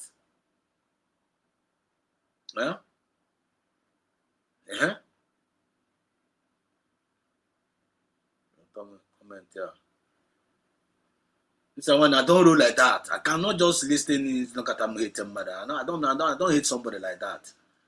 Who no matter when any evidence to. When I say Mumba. Now, even the other we should not listen to him. That none of that. Mr. One, the Ken I should not listen to PM Family. I'm gonna give you no law here. Mr. One, I'm gonna give you no law. My M1 go to get you no longer now. But me M1, now control M1, my gadget M1 no. And now come again, na come again. So you people are mad. You know the kishe baby you are going no. Somehow, Mr. One, can somebody tell me what is going on here? Because you're not choosing the spirit. Say, what is going on here? I wouldn't enjoy now. Our spirit is I started seeing another different spirit. Spirit had you enjoy. I've seen Mr. Ebeka the spirit, Ebeka the light, I started looking for the light. I started looking for the light because I was still listening to Simon Ekpa. Simon Ekpa was the only person in hope, make it now from Mazna and Carlo. The only person in hope, the only person who never tried something related to Simon Mazna and Carlo. I was Kawashi. I trust why and we talk as we happen some bow. I said, Mumba, now make why now one and I benefit again more as only lose room, my parents, my mom, now you get lose now one night you look up and say someone make you not call yourself. Now I'm more hate here, somebody not count before I want to make it here. When I get in my right because I feel behind to know to now. I not to even I will be one now but also. You have to go and will be one now but also. I not to. That's when I get in my own right. Mr. No, not was it. So because of Mr. For me to hate you, when man and when man, daughter. Mr. My right time again, I leave it all for you guys. I left them. I resigned. Can never be a part of my questions are not about that. Continue to speak. I don't give you any mama. You know me, John. When my leaders are crying, so when my before me, our leader went problem all on in good time. But before our leader went problem, he was in good time with PM Samanepa. Maybe I come back call John Elucia. Go to the sweep to say, I was out on Elucia. The same thing they do to Dr. Ngozi Arabeze. When she was there, COS with the PM. None of these individuals was insulting Dr. Ngozi. All of them were loyal. They were calling her COS. They were respecting her. Just like when PM was around, Maznan Kala around. None of them insulted PMs. None of them insulted Maznan, insulted Samonepa when Maznan Kala was around. All of them, they were respecting Samonepa. Because those who disappear is here. Where is the hatred? How can the hatred this way be against you? Simba. Simba. When they hate him, Maznan Kala around. Why would you hate is here now? People did not insult COS when PM was around. Why they hate now? Why no? Why you shut China Paris US mba? Why na Vamana Paris US mba? Why okay? All of them they were not insulted. All of them do everything they were doing it in the secret. They were doing all their memory. They were not bringing it up because they were afraid of the dragon. Because someone used to say yourself, okay, you gave. I feel in a better. I feel in a better ego. The worst mistake they did, they felt that now Dr. Ngozi Arabeze had better ego. N'ebe ọ nọ ha betere ego ama na onye ha betere ego ha na-efili na betere ego na onye nke ahụ dị more dangerous, even more tactical, more than PM Samonepa. Eleli anwụ ite ya ọgbanyụ ọkụ. So they overlooked her. They didn't see her coming. Kitas now ebe ka onye na-ebe akwa na onye na-achị ọchị. Nwachọ ka bịa were Maazị Nnamdi Kanu bịa mewe anyị obi. This is the time for you to even double what we are doing. This is time for you to even if this was it more provoke. Only the me one give me way too. Only when they will give add them more. Already this is not the time you put a game by Bewapa. But we never we won't ara. I'll give me David Berapa. David got out to game but I've even there no Bella Nebaqua. Asana progo nwunye ha progo onye nke progo na David be ndị community na-ebe David sorokwa ha na-ebe nwanne mgbe ndị community baba lezie David anya afọ na David so na-ebe akwa kema ihe mere na adị ya na the community na-ebekwa dị akwa hapụzi akwa ha na-ebe werezi okwute chụwazie David si ya na nwanne kenki na achọrọ ka ha tugbuo ya self ịpụtara ebe anyị na-ebere gị akwa na enwere problem situation na ha come on instead of you to iji nja anyị na ji nja anyị gba anyị okwu as a king. Why you game? Even the Kwebas right neighbor aqua. Just like we go 247 on that channel the other day. Boss up, glory to go down. The first thing was a way cool. I see many people are complaining. They are saying that they are confused. And they are confused. You go 247. I also confused like you. What man she child or getting child? The man all the man. I'm also confused like you. You put that thing. Go out, a role model, and Biafrans want to hear from you. Check is no one PM Samonepa, make kidnap our leader. That time make kidnap our leader. Check here. I want to plan a back and bar. DOS Unepe. I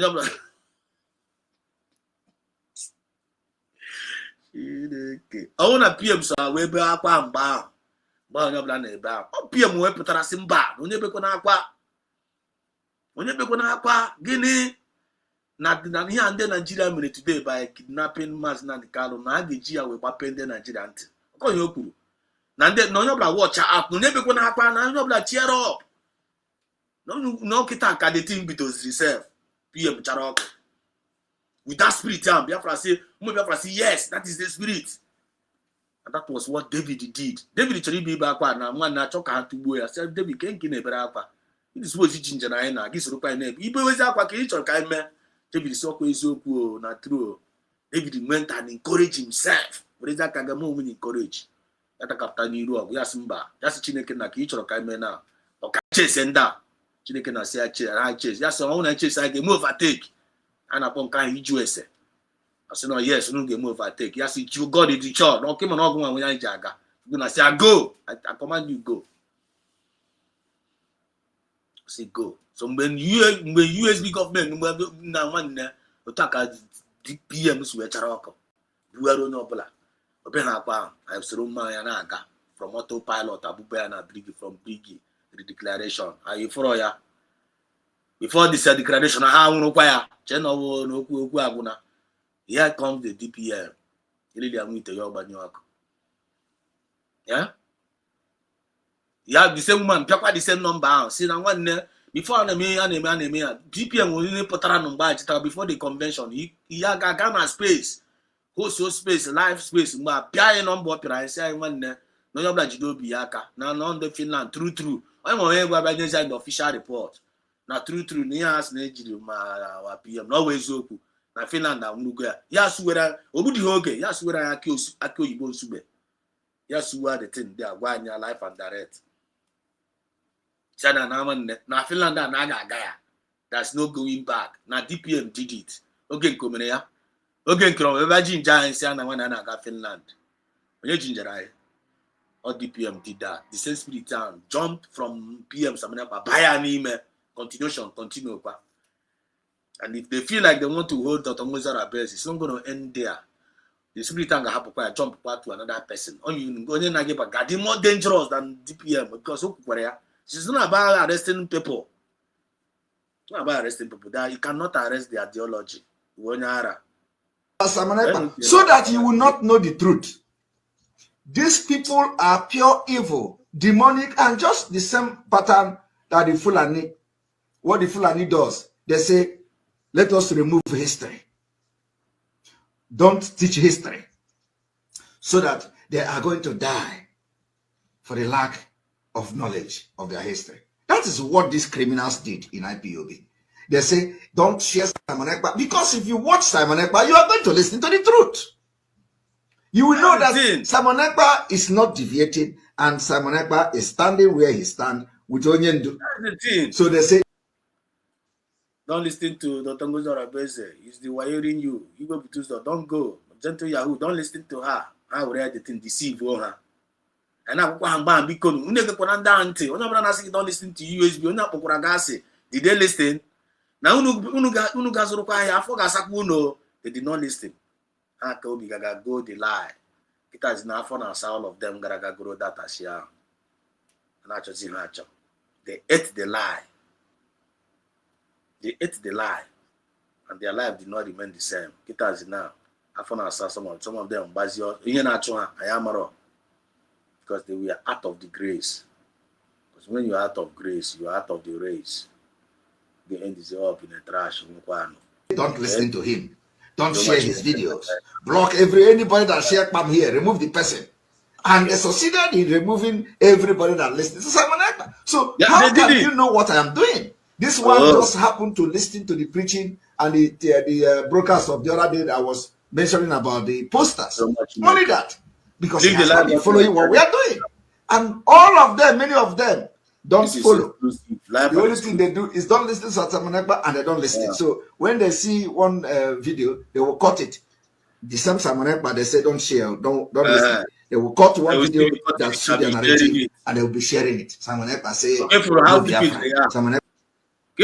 how stupid they are. The same Simon Ekpa saying don't listen to it. Or the same people are caught to qua, yes, Simon Ekpa, hey, post where, share where. See, I never got caught through about you know when go with those poor. They will cut something on if they actually you a black man lawyer. You can't have control for black men. Can't say how that get. Other command and control. This is common with share as the let they couldn't command and control. It's a more someone which an G very Bia Chenamara. I'm a Mugel original commander, Maznan Kalo command. Yes, I know. I know. But Maznan can know to a personal commander and our controller. And our commander to go and do foolish things. Maznan Kalo was not controlling us to command. He was not giving us the command to go and do foolish things. Maznan Kalo bound divine instruction. Like this, and I'm on divine command. And on a marching with our own spirit. Before anyone you say, I never go the signal. Oh, we have a mess with nurture. Kuku allow connect or bam. And all the connectivity. Don't need to force it out. On the natural. You have to go. Kuku allow by connect bam bam. But also, I am running here with the voice of our master. Also, I know my sheep. My sheep knows me. They hear my voice. I'm the voice of our leader now. Kuku I'm a boku. Why you know Katageba say voice note and you talk with the PM. He talk with Mazen and the Carlo. That one, no, they move us. Bring it on. You will have voice saying, I'm bagging. I am Mazen on your Punka, no, you won't Punka, you won't ara. You couldn't know. I'm on your voice. I'm on your mind. No, da. What I say Biafra is dead. Simon Ekpa, and they will be sharing it. Biafra The is same people will now cut video of Simon Ekpa addressing IPOB in Germany after the attack of Ekweremadu. Oh, look at him. He's attacking IPOB. He's calling Mazen Namdekan. They are sharing the video. But they ask you not to watch Simon Ekpa. So how do you know what Simon Ekpa is doing? So I'm going to play it. Thank you, man. The thing I'm good. Very, very wonderful analysis there. And I'm actually know what is happening presently. I'm actually know the current time and the season on email. You know, message I want that or they omega like this. Something I buy now. You go. He will really go as a gun. Don't watch him. Don't watch him. They're still yet. Because they don't want you to hear the truth. They don't want you to hear the truth. That time of the era is gone. Nobody's going to stop this movement. The household enemies are the worst enemies, and we are exposing them live and exclusive.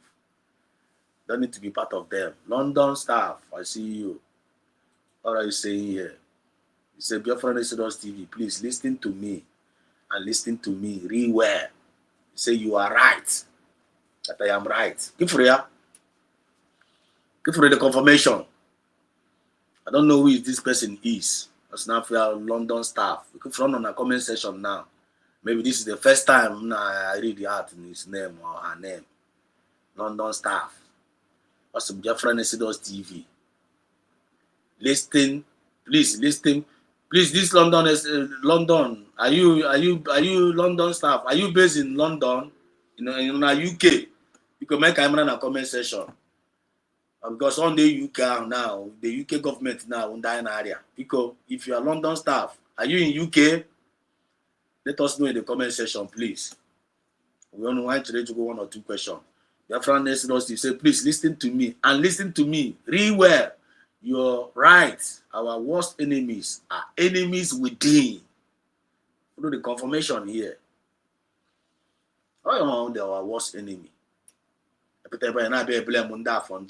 Afonja, Yoruba, Imano, Puppet. The Pentu Gana told you the worst enemy among us. Those ones among us, the worst enemy are the household enemy. Our worst enemy. You need to find them out. You need to know who they are. You need to figure them out. You need to know who they are. Our on the Fulani oligarchy were our major problem now. Our on the Fonja Yoruba, the major highest enemy now, household enemy. Household. Fulani oligarchy were household enemy of the Nigerian government. Fonja, household enemy of the Ududuwa Republic and even to Ndibo. Fonja, household. Then Efule Fundibo, household enemy.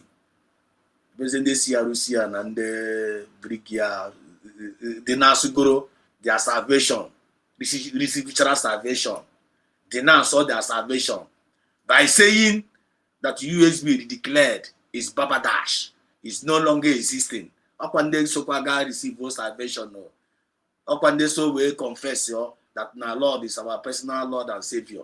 I bet just again now when who was their Lord and their personal Savior. This is an USB. Couldn't man in USB, and etia. The teacher that USB, and not my ID card. The my confession on email. There's a season in 1995 bar, not Baba Dash. All because of Guinea. I said, Zama, no more Zama. A change the cabinet because change office. The office must continue by fire, by force. Nobody have the right to change them. You know what? Nobody have the right to change you. Because you're no more in the system. I be those not condemn with the system. They may expect. I know more Biafra. I ain't got concern. I condemn what the system. Because I need get bored. Come on, get away you here. You people are cursed with a cause. People are cursed with a cause. The woman is the serpent. Okay, chaos. And the Let me finish this comment because comment are very, very important for me when I see the good ones indeed. He said the woman is the serpent biting Nkano and Simon. You are right. There was enemy within, and there was is Bianca Ojukwu. That woman is a serpent biting Nkano. Oh, no, don't worry. Come on, yeah. Don't worry. Now with the very, very glutinous. When I be logo. Not been watching in maintain no beauty, ya. Or try canka, or try in maintain your blonde and my bobula. Or one Bianca. Or one always a wine. Don't worry. Bianca Ojukwu came back from a trip and pretended to tweet about Nnamdi Kanu, saying the life sentence was not expected. Foolishness and betrayal knows no bound in that snake. What was she expecting? Not Biafra. All of them that know there. But and Judas is well known there. Judas in natural ego. Faith of Judas. It will be their faith. Kanu said hello. There we go. Kanu. You can have a time attack and apple. Okay, because it was hello. I hear you. There were my brother Kanu. Don't stop. Say, Biafra listeners, please listen to me. And listen to me very well. You are right. Okay, I have to go here before now. I have to go here. The woman is the serpent. I am now. I'm out there to Bianco Jukawuro, all the enemy within Kawu now. Okay, yourself, I'm a Kiatete. Say Bianco Juku came back from trip pretending to treat Nnamdi Kanu, saying the sentence was not expected. Foolishness and betrayal knows no bound. I'm the Biafrans, the woman has a sabo already now.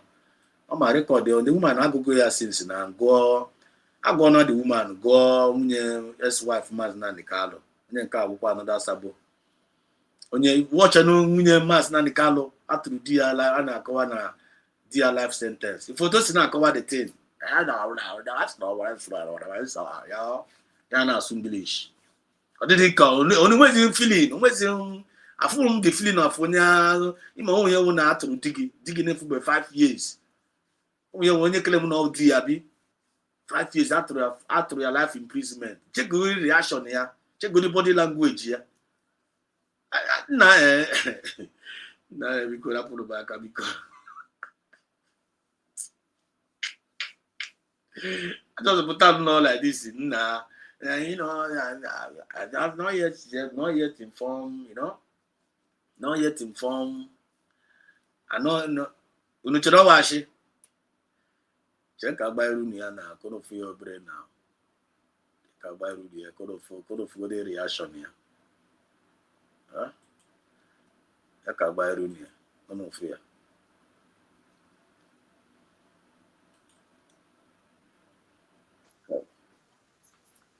Whenever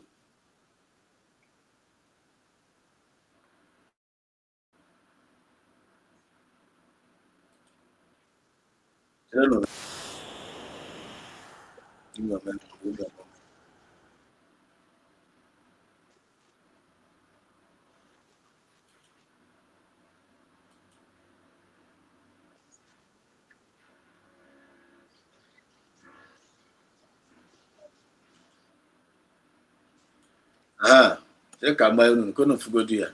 Just a little bit. A lot of people have seen this video. It's not a new thing. Even if the woman, when you have to do life sentence, and so called because you had already. People don't say, I don't know, so I've never even informed my son, just my son just asked me, my friend just asked me, where is the judgment? But my son just asked me, where is the judgment? And I told my son, I'm gonna get back. I'm going to swear, and I'm gonna get back. A lot of things, happen. When I'm talking about judge, open out through dear. What was not react? When this was in 18, if not the one know this 5 years, this woman, that one year if I'm not church, never pretend now, no, I put it here. The back on how many years ago? You only know this years. He's not fighting against PM. Even up till now, he's still fighting against PM.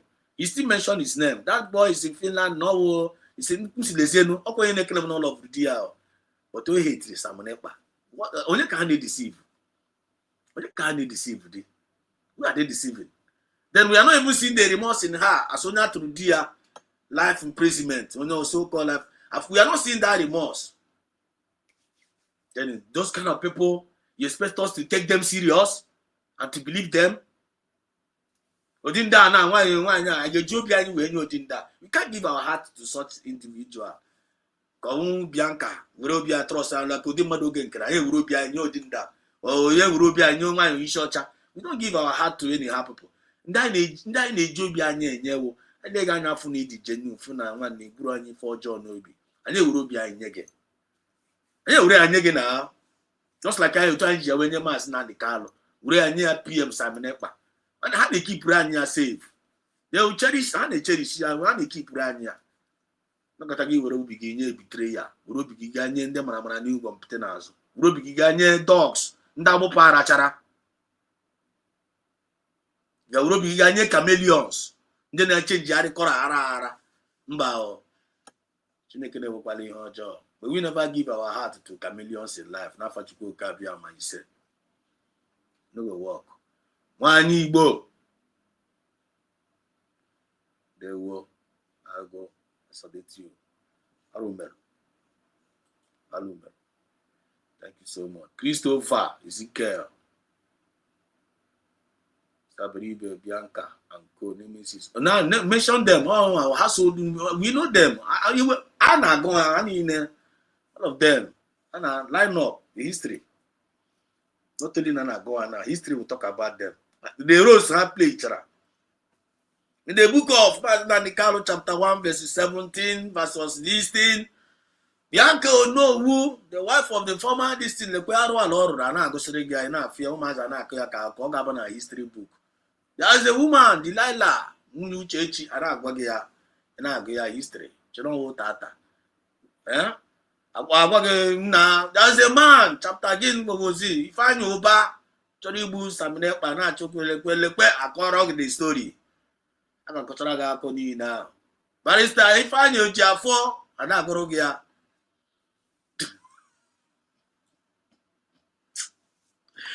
Okay. The marriage of here today, sir. Daniel Opera, they were, I see you. Bazis and us, Richard, my brother, Chugo Zegi, so much they can like easy. Man, why this thing is going on here? They say, I'm here. Kabaru, Yemen. When I'm here, information is power. I don't know, I can't never had your kada.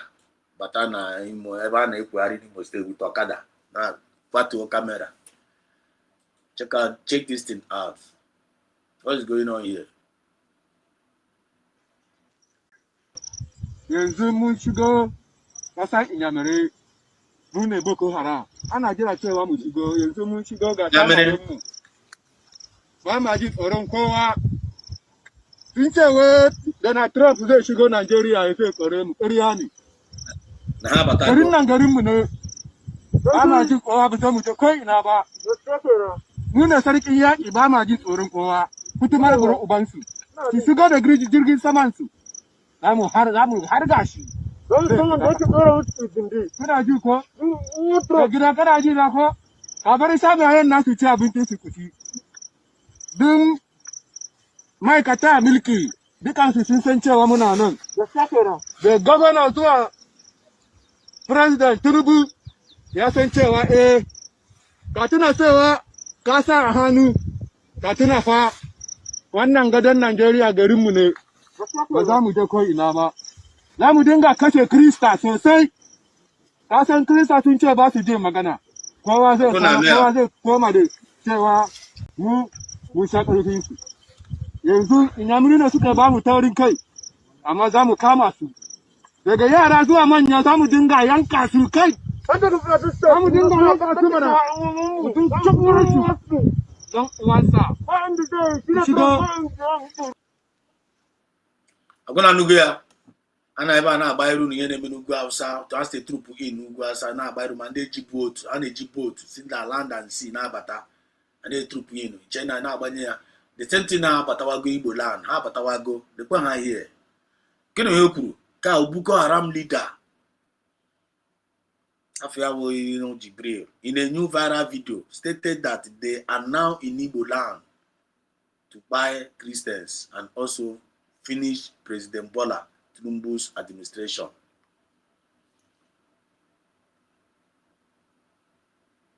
Fight coronavirus. Okay, for ya. Here, one signal on Igbo land now. Information is power. So, ndeba tetekwa donora o imanu kan ihura tetekwa donora asikwana you are not informed. Asikwana you are not informed. There's another one here. Then this update. Oh, she no land egwu oyo bro. This is not the time for you to be iputa. Kwa Mazina Nikalo. Then HMS, those people that are waiting for Mazina Nikalo to come out, to come and continue. Kabina no no broadcast. I'm watch this boy. Then I lekwa na anya ba now. For this month. And I see. Then anya na nkapa. I'm laid on before this month. And I see. Then anya here. Ka na Mazina Nikalo ana ebu na actually buru ya na apple from DSS. If onye no chiri na main road. Onye ka no che na main road no we be Mazina Nikalo aga. Ka moto ria ya n'elu. Ka gari. Ima na fube kwa video, just seeing it now. Somebody send it. One of our people. They send it. Never even watch it before I said what I said. I'm thinking that to Mazina Nikalo take for an apple there. Ndị DSS anyị na-edi love, anyị na-aga ekpe, anyị na-ega na protest. If one of them have displayed it here, what happened to this boy? The candle don't before this month. Watch ya, different ya. What are it? I don't know. When I did live, I give to the guys who went to go where or to the Mamutari China Yelu. That is what they had in the flan in the outside. When you are into her, bro, they have already fallen in love with Mazina Nikalo. I fall again in love with Mazina Nikalo. I need the neighbor. I forgot me and name already before I was asking one this guy because you watch out by psychologically, the kind of young Mazina Nikalo. When you got like you go see in the Amisi poor. When you got like you see in the Amisi poor. But kind of watch it. Anywhere he go, as he was anointed with Holy Ghost and power. Probably for even in the prison, even in the grave. That's not Jesus is Lord. Oh Lord.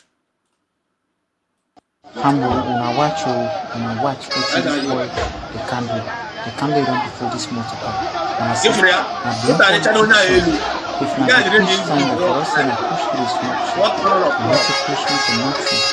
I'm not going to do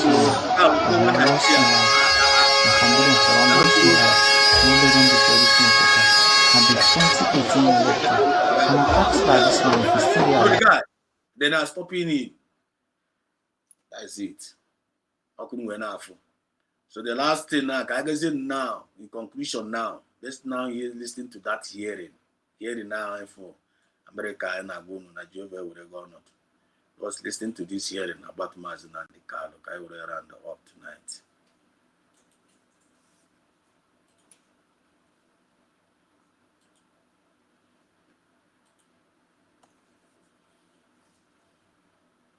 Just listen to it from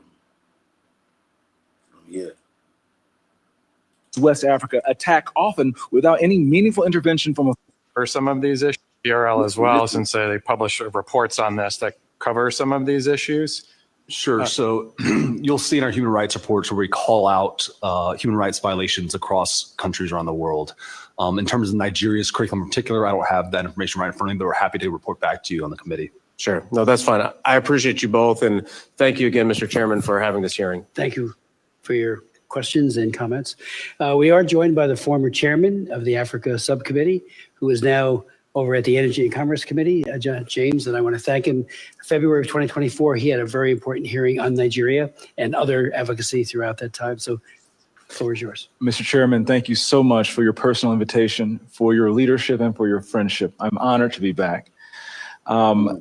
Psalms 96:14 asks, Psalm 96:14. It was a quote to the Bible. na US Congress under Donald Trump regime, because all no under Biden regime. Okay, for the Bible, again, we get what they are myself. We got what they are. I say, na David put that day no na wilderness itself. So now, who is this uncircumcised Philistines? David put na wilderness. Say, who is this uncircumcised Philistines? Uta ko sina futa the Goliath. David wo obere nwa. Find out we feel more now. David wo obere nwa futara. Everybody was afraid of Goliath. Everybody was, even the king of Israel was afraid of Goliath. Goliath no na wilderness. Even the Goliath are Vikings. The Vikings are upon the Fulani Hesmen now. The same the Fulani Hesmen now and Ethiopia. What today go be? They started terrorizing God's children right from time immemorial. Fulani Hesmen and Fane bandits. Over here today. What time the Igbo swear on the Igbo?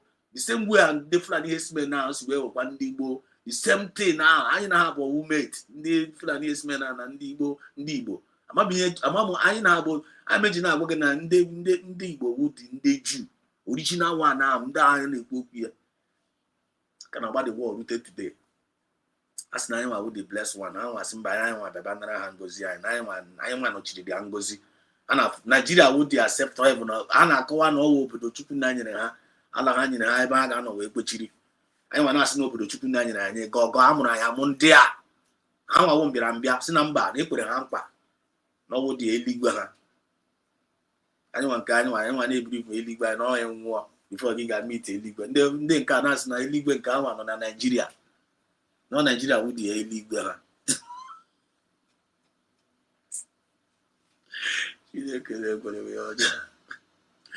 This man like he started reading it. David challenge Goliath, say, who is this uncircumcised Philistine that is challenging the children of God? And then they will uncircumcised. What am I going to say that Goliath? But to the king, the king of Israel was afraid of Goliath. The whole army, all the whole army chiefs in Israel, they were all afraid of Goliath. Even when David Toreato, Nano, in the anonymous na guy the obe, na guy the boundary, and in a touchera, naked, Goliath and Abba. Because so here challenge by me, my during that time, before I got a challenge. You see, yes, I got bad the war. Equal, I said, I'm here will begin. The Goliath to pay Lupal, home is because every solution. After every in the morning, Goliath, Papa, na pa. David Weston back. Obianyu muni andio. I send the poor little choma or Zatro ni moya. Etinye po yozi. Papa akokwa ya. Siamwan munege no nami. Ano na boda. Ane chebe. Ane chobu. I already ganya ha. David asikwa yesa. Yo brupangri. Pa ini moya. Oganyu muni ande na eche nobe. Ureba yose. Uruzeba fuze no mwenye na para hamba. Asino we onye ajo onye de ha. Asino Goliath. Just who is this on? Yase muni onye who this uncircumcised Distance na bara umuchine. Araba umunne. I said, David, shut up. Just speak it, brother. Just like Maz Nani Carlo is speaking. I said, shut up, Maz. The Maz is the barrister sana area. No more Jumaka. I became Bana. Yes, okay. No shit about poor. Why you jatunda ojo? Why you jatunda ojo? Why are you? You do not tunda ojo. David said the same thing. And you can do David see Sumun one neck. Puna Galus Asimba, Nimaponia Dia. David say, okay, now I'm a Galusan. I said, David or the king or Yena Munimoya in Anno. We are not Bachara there. David Sumba way on Anno there. So, fever and make Simba.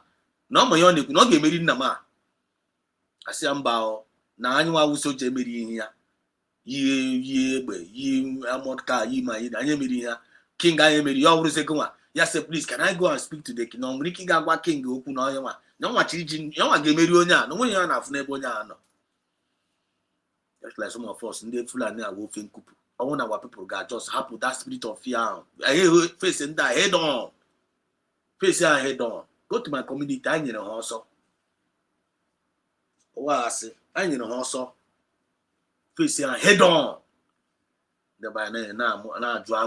instead of they prefer you go where the Fulani. David Westenba, just like Mazin and the Carlo. David, the king later granted him his request. Just David is where say, King, if you can allow me, David will, and before, and then we can David now no kepu na ask no black blue David yourself, no black blue Goliath, no ga local princess Arab say David. David is a more gingered up. David is a more gingered up. David maybe yourself when you no tell David need them what the king himself. Maybe ka our cyborgs come one equal. But David no da Arab ku yourself. One princess not involved. Yes, child, the opportunity. Ya uro nye Chineke nna nyere ya. Ure ya tizie ya n'ọrụ. Ya uro nye Chineke nna nyere ya. Because ọma the God of Israel. Ọma ya mara onye nyere ya. Ya tiye n'ọrụ. Ya chetakwa the word, chetakwa the promises, chetakwa ihe na-eji echebe onwe ya n'ime ọhịa because n'ime ọhịa ọ na-take care of ụmụ anụmanụ na some lions na-abịa ka ha bịa dọọ the shepherd. David so much love the sheep. All of the sheep. All of the sheep. Let us be practical here. Away be na go Bible and you get more go where what if na there. Link it up. Put it, make it practical. Us now all of the sheep. On a talk of a lion, tabu one of the only protect here to the highest limit. Chineke na we leave David anya n'obi. Wherefore the heart onwere because Chineke na we anya n'obi. Or by all these outward appearances here and them are camouflages here and them are nekware. Oh, become a lion now. Yes, now this guy will have a very, very wonderful heart. He can take care of the sheep, take sheep and property. The natural resources of the family. The natural resources, all David they take care of the natural resources because all sheep heritage sheep every during the Christmas, the sheep, every Christmas, we big boys. Now we there with our father, and now we there with Papa Toby, now we there with the closest man. None of them was only choose out of all of them. Now we know Samenepa now. We know PM Samenepa. We are close. We are the managed star before there. PM Gora. Abia maybe we make kaba. Abia maybe we make friends. Naya Bireba I make Biafra. Nejikotranya no Biafra. Get this Biafra and give it to our next generation. No be Shiwa.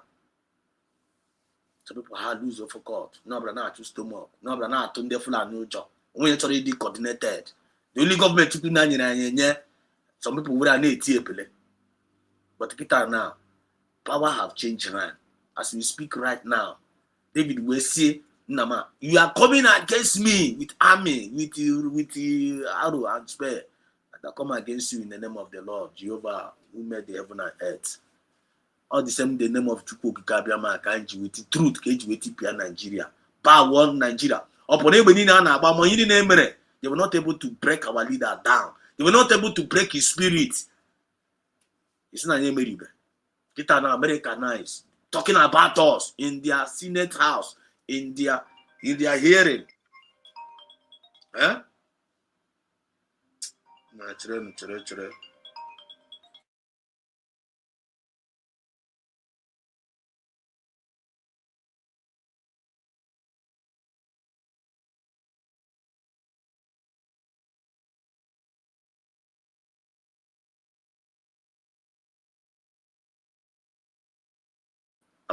Sorry for the breaking transmission. Sorry, I'm back.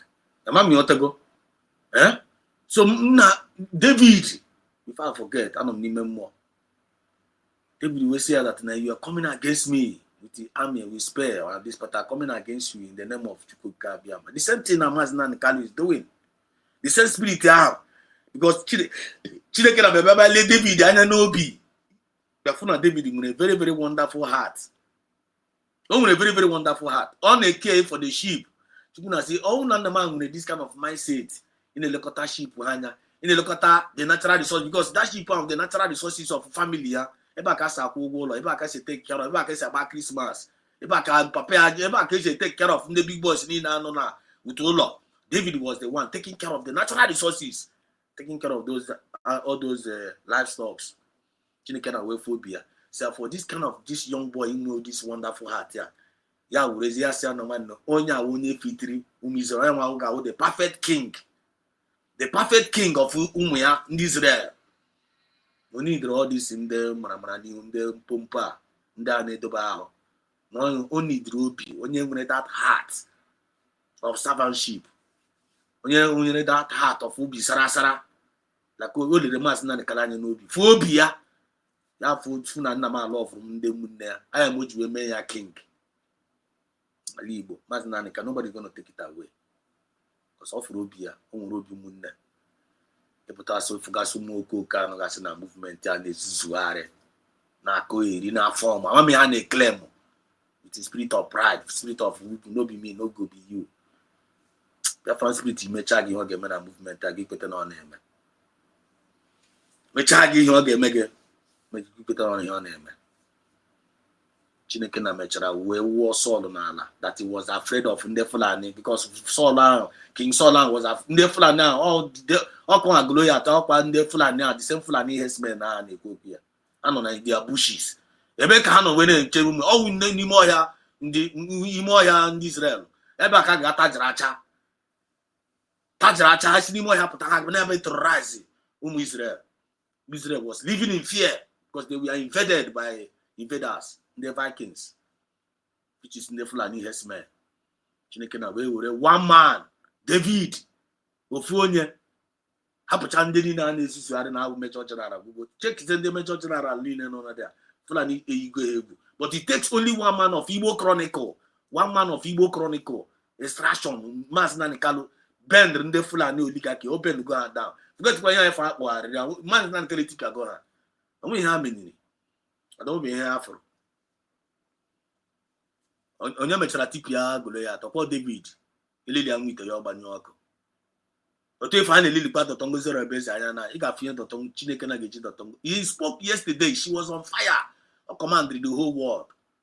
Zie ha ozi divinely che na ọwa egwuregwu America agbapụwago ya ọsọ na nwe na mụ amahụ nnọọ this night anointing na said gee nụ ntị kwunu fụnye na ihe na-aga ebe a na gee nụ ntị. Who will rise up for me against the wicked? Who will take a stand for me against evildoers? Nigeria. Who will rise up? Breaking. Listen, yesterday, listen to what the U.S. Congressman condemns Mazinandi Kalo judgment. U.S. Congress, I condemn Mazinandi Kalo. I condemn na Senate, na their Congress hearing. They condemn that nonsense for Amoto Shomre. Sharia Ogaragaga go na court. They condemn it. That thing will never stand. No, when you buy that nonsense in family there. The same way David is way reject here. Opinion no Goliath. Clear number. Spiritual say one you're coming against me. In the name of I'm Ibjebe Buruma. In the name of God, in the truth, Maznankana will destroy this country with the truth. Without Ebe, without Mma. Ometra make on Omero. You are crying. Carry Maznankali going to Sokoto. Kaiba Surugu, Kanya Surugu Beweze na now. Come on, you should be back. God bear Mugapa. Never got about one of them. I bet you were my God bear Mugapa there. We're going to bet you in the street of that sorrow for now in my home matter. Don't do that. Nigeria is facing one of the gravest religious freedom crises in the world.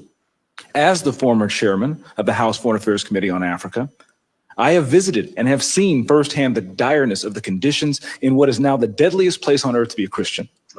They are targeted. Nigeria now, near one American Congress, so I will require AI. AI. It's no AI. We are going here. We are going AI. We are life and direct. Nigeria now with the most deadliest place Christians here. Couldn't work with ya. Displaced and killed simply for their faith. The ancient plea, is there no help for the widow's son, still echoes today. Since 2019, nearly 17,000 Christians have been killed. In the first 7 months this year alone, hundreds more were murdered. On June 13th, during the Yellowwater massacre, more than 280 Christians were slaughtered in a single day. These are not isolated tragedies, but a sustained pattern of religiously motivated violence, often ignored or even enabled by the Nigerian government. Extremist groups like Boko Haram, Fulani militants, and ISIS West Africa attack often without any meaningful intervention from authorities. The lack of response has created an atmosphere of impunity where Christians continue to live in constant threat and fear. The United States has previously recognized this crisis. President Trump not only designated Nigeria as a country of particular concern during his first term, but redesignated it again in his second term after President Biden inexplicably removed that designation. Now, first of all, Donald Trump have already etigo na Nigeria, a country of particular concern. Even at the first term, Rumende Biden and Nando to Obama Abatakura, high weapon with the 10, leave to the 10. Nigeria could continue Kaburu Panaga. Yabaka again, sent to Bubank and Agba. We are taking the Nigeria particular concern now, but this time around now, how about go also? How do I go see because Trump in our command, one here now, urgent. Naga Bankitia continue. Naga Bankitia continue. Religious persecution is tied to political repression and weakening institutions in Nigeria.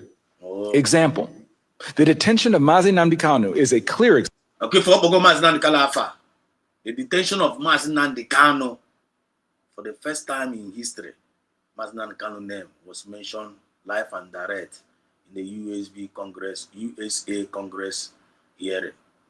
And they condemned the judgment. Listen. For example, in 2022, Nigeria's Court of Appeal struck down the charges against him and ordered his release. You see? The UN Working Group on Arbitrary Detention has also called for his unconditional release. Yet he remains in solitary confinement, in deteriorating health, and recently had to represent himself in court. Nigeria has signaled that the law is optional and targeting Christians is fair game. You see? Just hours ago this morning, despite the pleas and cries of the Nigerian people and many Nigerian lawmakers, Mazi Nnamdi Kanu was convicted on all charges. For fiscal year 2025, the U.S. has requested nearly $8 billion for sub-Saharan Africa. You see? But when Americans see political prisoners, judicial defiance, and the slaughter of Christians, they understandably ask as they meet their own struggles, why should our tax dollars support governments that refuse to protect their own people? Is our aid aiding a genocide? You see? Nigeria is a nation of tremendous potential, but that potential the bitter truth here. Straight up. Where's some marble? Life and direct. What can see if we go na the thing land, God have echoed our voice. You have echoed our little strength. You have echoed our little speaking. You have echoed our little tweet. You have echoed it in the midst of all the whole bribe we need for our voice not to be heard. For our voice not to be heard. I finally. Obinigwe mechara n'olu anyị. Obinigwe anụgo olu anyị asaga anyị ekpere. For this kind of thing to be read in the US Congress. I'm going to mecha kita now. Oge nkiri ya na ndị otu ha bịa apụta. Chineke na ga-akpọ oge nkiri ahụ ọkụ. If no oge nkiri ahụ, ọ bụ ihe ọ fụrụ. Aga away, onye away beast, onye away criminal, onye away devil.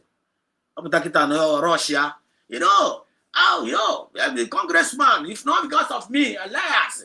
Thank God now USB government are warning. They should stop that nonsense they are doing.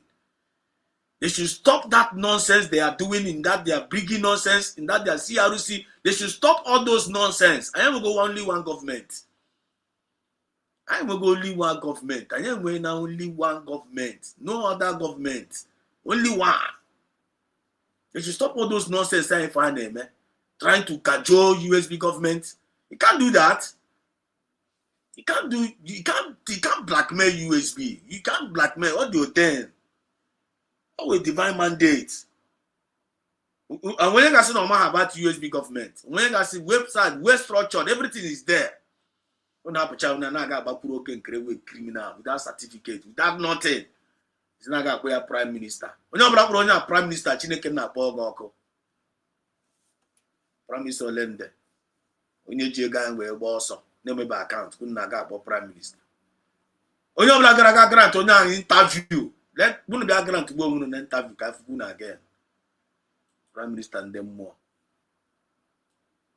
Never see anything yet. Let's listen. Is being choked out by violent persecution of its Christian population. No country can build a stable future where churches are burned, believers are killed, and communities live in fear. Imagine. The United States must stay engaged, and Nigeria must change course now. Child. Mr. Pratt, now, also a direct question. Do you believe, in your professional assessment, that the government of Nigeria has been infiltrated by jihadists? Chai! Chai! Chai!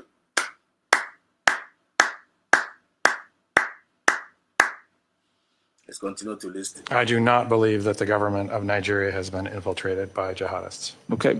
And I know, Ekufoye Kasara.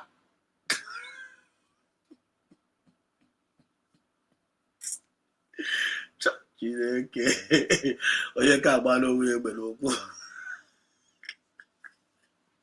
Agba ebe dị ajụjụ si wee bịa, agba ebe dị ajụjụ si wee bịa. Ndị ahụcha ndị so wee anarago onye ka anarago bra ifuru onye ọcha nke a ndị Nigeria sort on their out. Give for your Sara. Also, he did not believe Nigeria is being infiltrated by jihadists. Ihe dịkwa open. Onye Jaimare your Sara ya. Chere ka ajụgharị ajụjụ again because yeah, they're very, very interesting. Do you believe, in your professional assessment, that the government of Nigeria has been infiltrated by jihadists? I do not believe that the government of Nigeria has been infiltrated by jihadists. Okay, because when you look at the selective enforcement of the rule of law, one might question if there are any favoritism or looking the other way when groups are being specifically targeted, despite the fact, as my colleague Mr. Moore mentioned, not enforcing the rule of law with regard to weapons. My next question: how has the Nigerian government reacted since President Trump's country of particular concern designation announcement? They have taken the designation very seriously. There is a senior delegation here now. They will meet with the most senior officials of the U.S. government this week. And we have already demarched the government in Abuja and here in Washington on the action plan. And I can say that the results so far have been positive in terms of cooperation.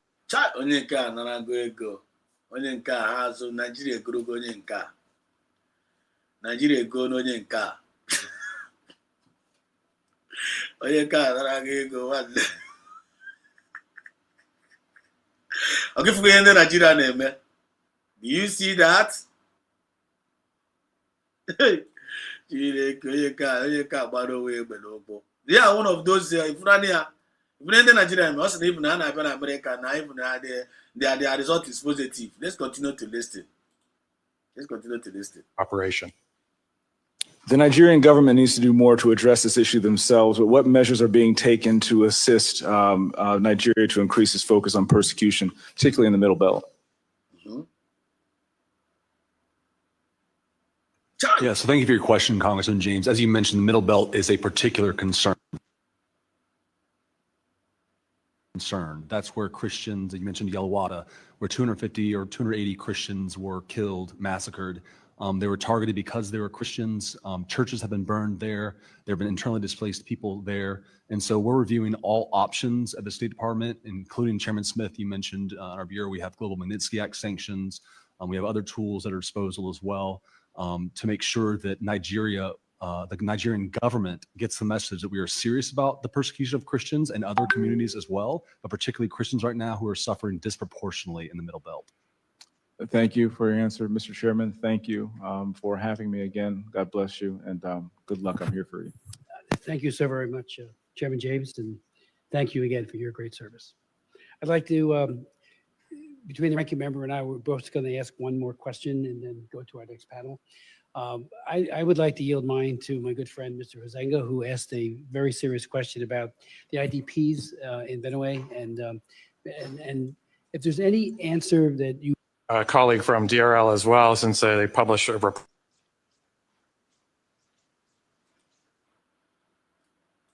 This man Fostara Jujua. Guy Fostara the last one now. That guy, that guy no go escape.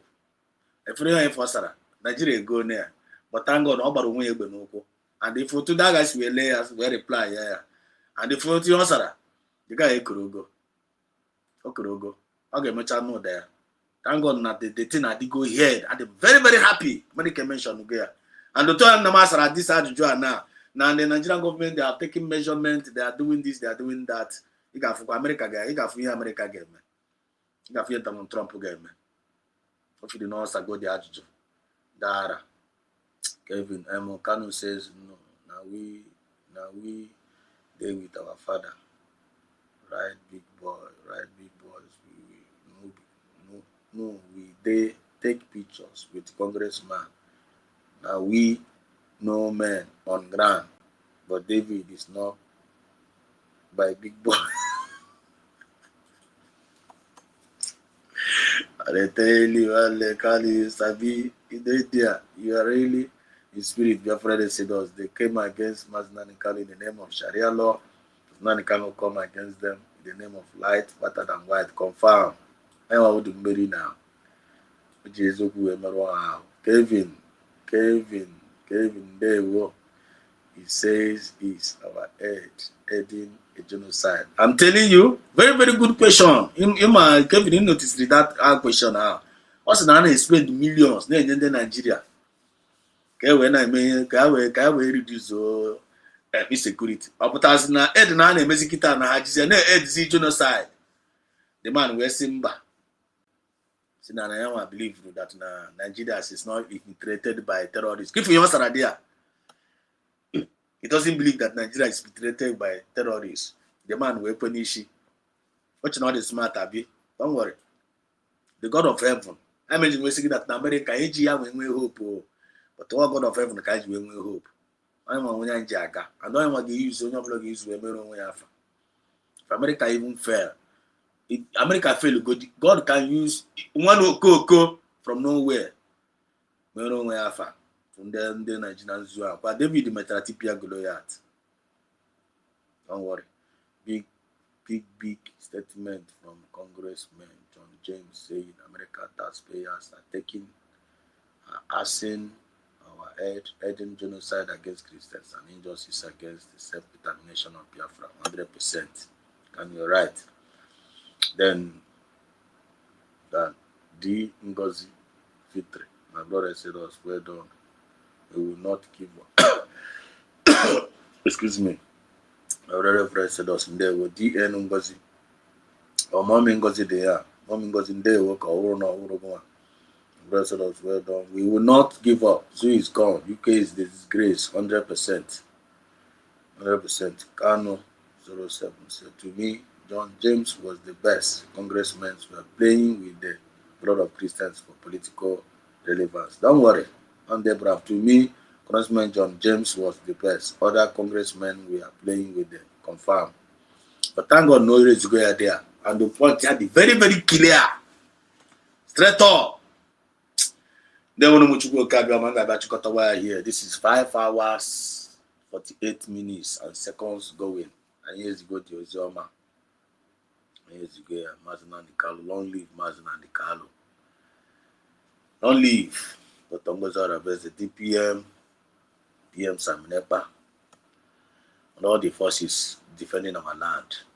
The Biafran heroes, Biafran veterans, the USB forces that are defending at long live you.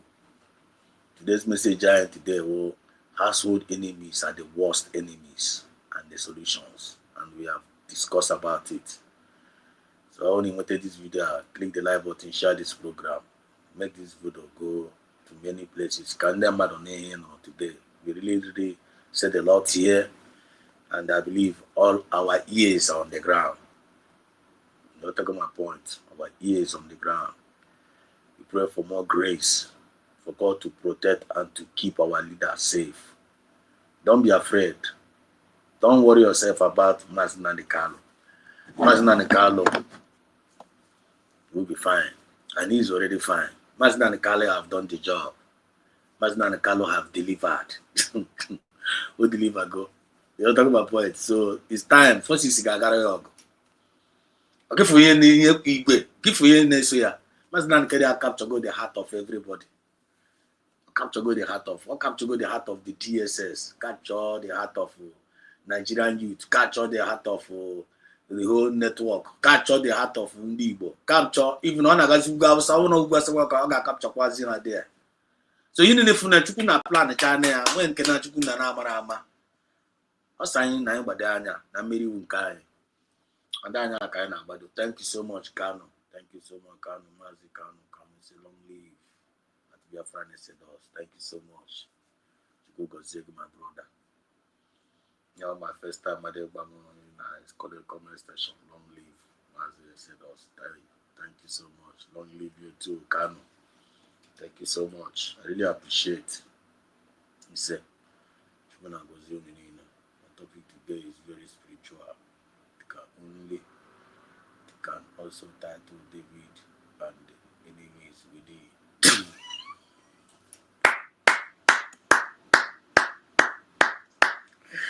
One other guy get Buhari happy. Can't of where? I don't care what kind they are say happy. Because any dream because Atomka they didn't know comment section. No matter what, Atomka I want to vote. I want to vote. Yeah, I can't put now. Our topic are all the perfect. DJ Glitters, I don't know whether you are there. Don't know whether you are listening. Dan Ngozi, Kano, Kevin. Yeah, this is our brother Puru now. Akwan Buhari the topic. Akwaga Kamacha, David and the enemies within. Come that way. Kaka prioritize with the household enemies and the worst enemies and the solution. Come because comment section 1 or 2 person. Kai mara my game here. I want to come. David and the enemies within. I come back, I the topic and a day like that because I happy with ties with the mother boy. So because in the comment section, please let me know. Okay? Let me know in the comment section. Thank you so much. Thank you so much. So this our brother came up in America. After the Congress again, I would purchase any yanni. Purchase any yanni because get no table. I have so much to say, but I won't say it all. And it looks like I'm going to speak a little bit of Igbo in this video. So, Obone Boni Igbo. Chere. Abije Manem say perfect. Okay, EJ not there. He said this topic, Akanu said, yes, you can title it David and the enemies within in the Biafran struggle. So, all the go of mana. So, I get there like that. David and the enemies within in the Biafran struggle. EJ is not a perfect like that. Then Kevin said, I think this caption you have is okay. Kevin, the caption on Kichero, Kenke, Oka David and David Abi. If David say yes, I want to David and say yes. I need David, yes. If it's not David, say no. If you want David, get the caption, get the Kano title is okay, perfect. Also, Kano title is perfect. Kevin, what did you say? Kevin said, I think this caption you have.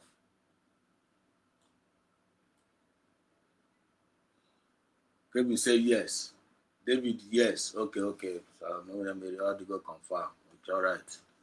IPI like that.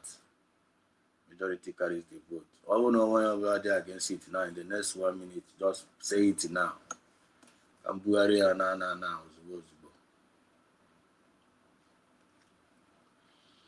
Children, come Buhari here.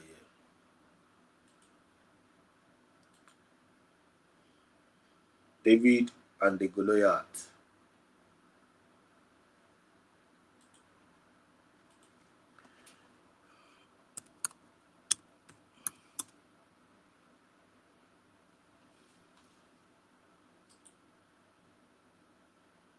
David and the enemies within in the Biafra struggle.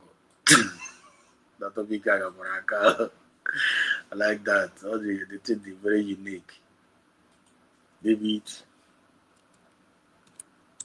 and the enemies within. David and the enemies within. David and the enemies.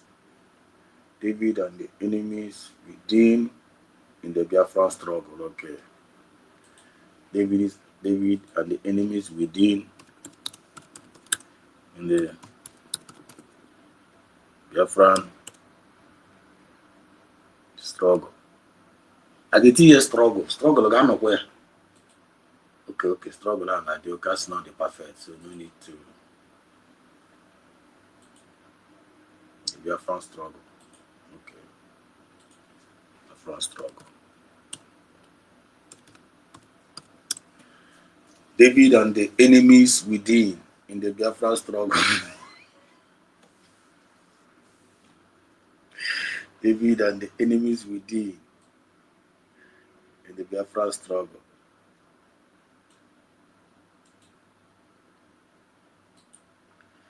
David and the enemies within in the Biafran struggle.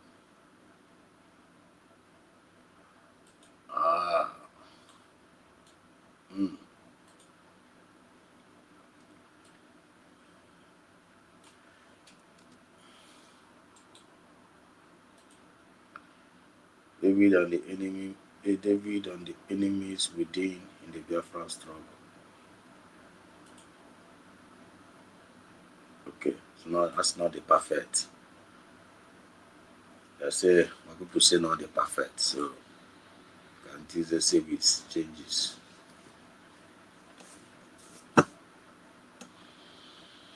When I check in here, what do you okay now? Odogwu Enugu abịakwa na Odogwu Enugu ebe ka isi wee bịakwa nnọọ na later one na ịtụ ọnada ahụ also is David among the enemies. Wale David Odogwu ibera late atụchala vote already. Atụọla vote already. Ana m agbacha na biko ya 5. This is 5 hours 57 minutes. Mba biko m ga-awa na biko mba. Even though I still have the strength to go on, but at least I no go time dispose, you know. So Mazi Odogwu, I see you. Chukwu gozie gị. Respect Mazi Odogwu.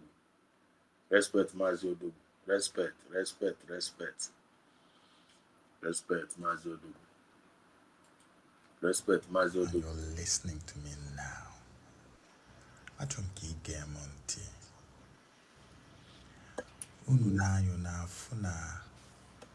David and the Even when I'm working in Namtikana, we have Kwado a long time ago. It's a plan. I don't really know a lot of people who were not expecting this to happen. I personally was expecting it to happen. But always something caveat to this. Naturally speaking, they have psychologically prepared us enough for it. But no matter how much anyone prepares you for something like this, barefaced, glaring injustice, given that we are in a country where terrorists who kill, and they don't just kill, they do sacrificial killing. They kill in the most horrific manner known to mankind. They just get taken to a place where they call rehabilitation center, where they basically just take care of them, give them VIP treatments, and then the next minute they call them repentant terrorists and are integrated into the Nigerian system. In a country that does this, a country that tolerates that American man and bullshit doesn't believe that Nigeria is being infiltrated with the bandits. Upon an over Joseph thank God na Joseph na America. He got for Joseph was here. I couldn't pay an attention once or while end the program. Get on to Joseph Akureba. Go on to you. What is very important. Terrorists globally proscribed. Having peace talks with government authorities, having press conferences, terrorists that disembowel pregnant women, take their children, their babies out of their wombs and then kill the babies, are pardoned without even a chastisement, nothing, just pardoned, integrated, all VIP. In a country that is like that, one would expect that it is absolutely impossible to sentence a man like Nnamdi Kanu for what he said in a broadcast. But we are living in a theater of the absurd. Nigeria is a quintessence of absurdities. But that's not even where I am going. Nene Benaga. Kenunti. Ununayo na flag since kamwe Donald Trump major luta Nigeria for all their wickedness and crimes. Chupuna wenya ike owe designate Nigeria. That ever since then, when he went there, is we watching there, all of them have been fighting, looking for how to say that it is the problem of Igbo people. No Igbo melo Trump which will lota Nigeria. It was well lota Nigeria now. The same BBC that coined the propaganda terminology of Igbo Q was the first to fire the first shot by claiming that it was IPOB affiliated organizations that carried out the campaign to Donald Trump. Here we man against those guys no kafa we bidaga bubendi bai nka make the kwa make on a chi walk on your ebutekwa another one nka make kwa gonna be trend on kwa ebutekwa another one again now. That knows some Biafra, we put some stupid document has now with it from 2021. Meanwhile, Trump had already designated Nigeria in 2020 before. Natural death. So basically, if you look at it, if you have no bihariak everywhere, now try to have a way rope on the boat in. Kebidaga before Donald Trump, Polundia Milan, and Nigeria. He had put the plan. Had Chohoka. Ndi Igbo di normal, di okay, di sane before Trump land there because now malugo na mgbe Trump ga land in Nigeria within them and all got fear of how we carry out their plans against Ndi Igbo. That is why Iha Melu Nnamdi Kanu Juwebia to me not as a surprise but as a setup or distraction. Or set up. Actually, can the buy react here? Can the buy be to declare basita to munkan and Igbo ka we wiki bruising the befa uniform. Weje basin we go serious threat in that place. Then we serious then we can declare state of emergency na buy. We bully their uniform repentant in one hand way. We unleash it on our people.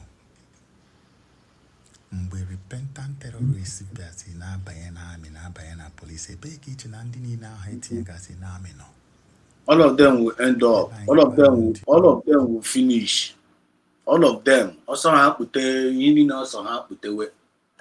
Mandeni na see from road, Mandela. Mandan Kalubria Namuma, also they will all end up in Biafran land. All of them get end in Biafra. Any nigga finish eba na Biafra land there and Abia. All of them get there. Not gonna escape. What do you know child like this? He chilling at that world because you know couldn't measure. So we are not afraid. Every time and I say that in all this repentant in that and I na JT Madojana Kaba for dear. When the two jana azun and kick bazua. When the two jaw one Habiawa, I saw her pro now one Nabia, any nigga Amuna Biafra, any nigga they finish one of them. They are coming against us in the atomic bomb. Honey nigga Amuna Biafra, honey nigga Abu dear. Anyone you come against them in the name of Chuku Gabiama. And some of them won't die from them born again Christian and self. Spirit of fear in them. Also happy sit at home myself which God know am so when nothing sit at home will continue until Mass Nanikalo comes out. That when people continue to respect that sit at home. One day it's Mass Nanikalo day or the holy Igbo land. The Anka war and akwụsị Mama ebe nke isi eburukwa nke ananda declare sit at home. Icheri koto sit at home. Don't go that side though. Don't go that side. You know kwa hi onugo. Unu na achikwa eziokwu a nga na-ekwu 100% eziokwu. Ọnụ bi unu weta eziokwu na bịa were obere ashi ahịa ya n'etiti. Unu ga-akwụsị nonsense a unu na-eme. Unu ga-akwụsị nonsense a unu na-eme. Stop that nonsense a unu ga na-adị ezigbo drill. Kwuo okwu ka mmadụ. Kwuo okwu straight. Onye bịa unu pụta na kpakayo obere asị top bafuo di a. Unu ga na-adị very very careful. Na nke ikpeazụ a.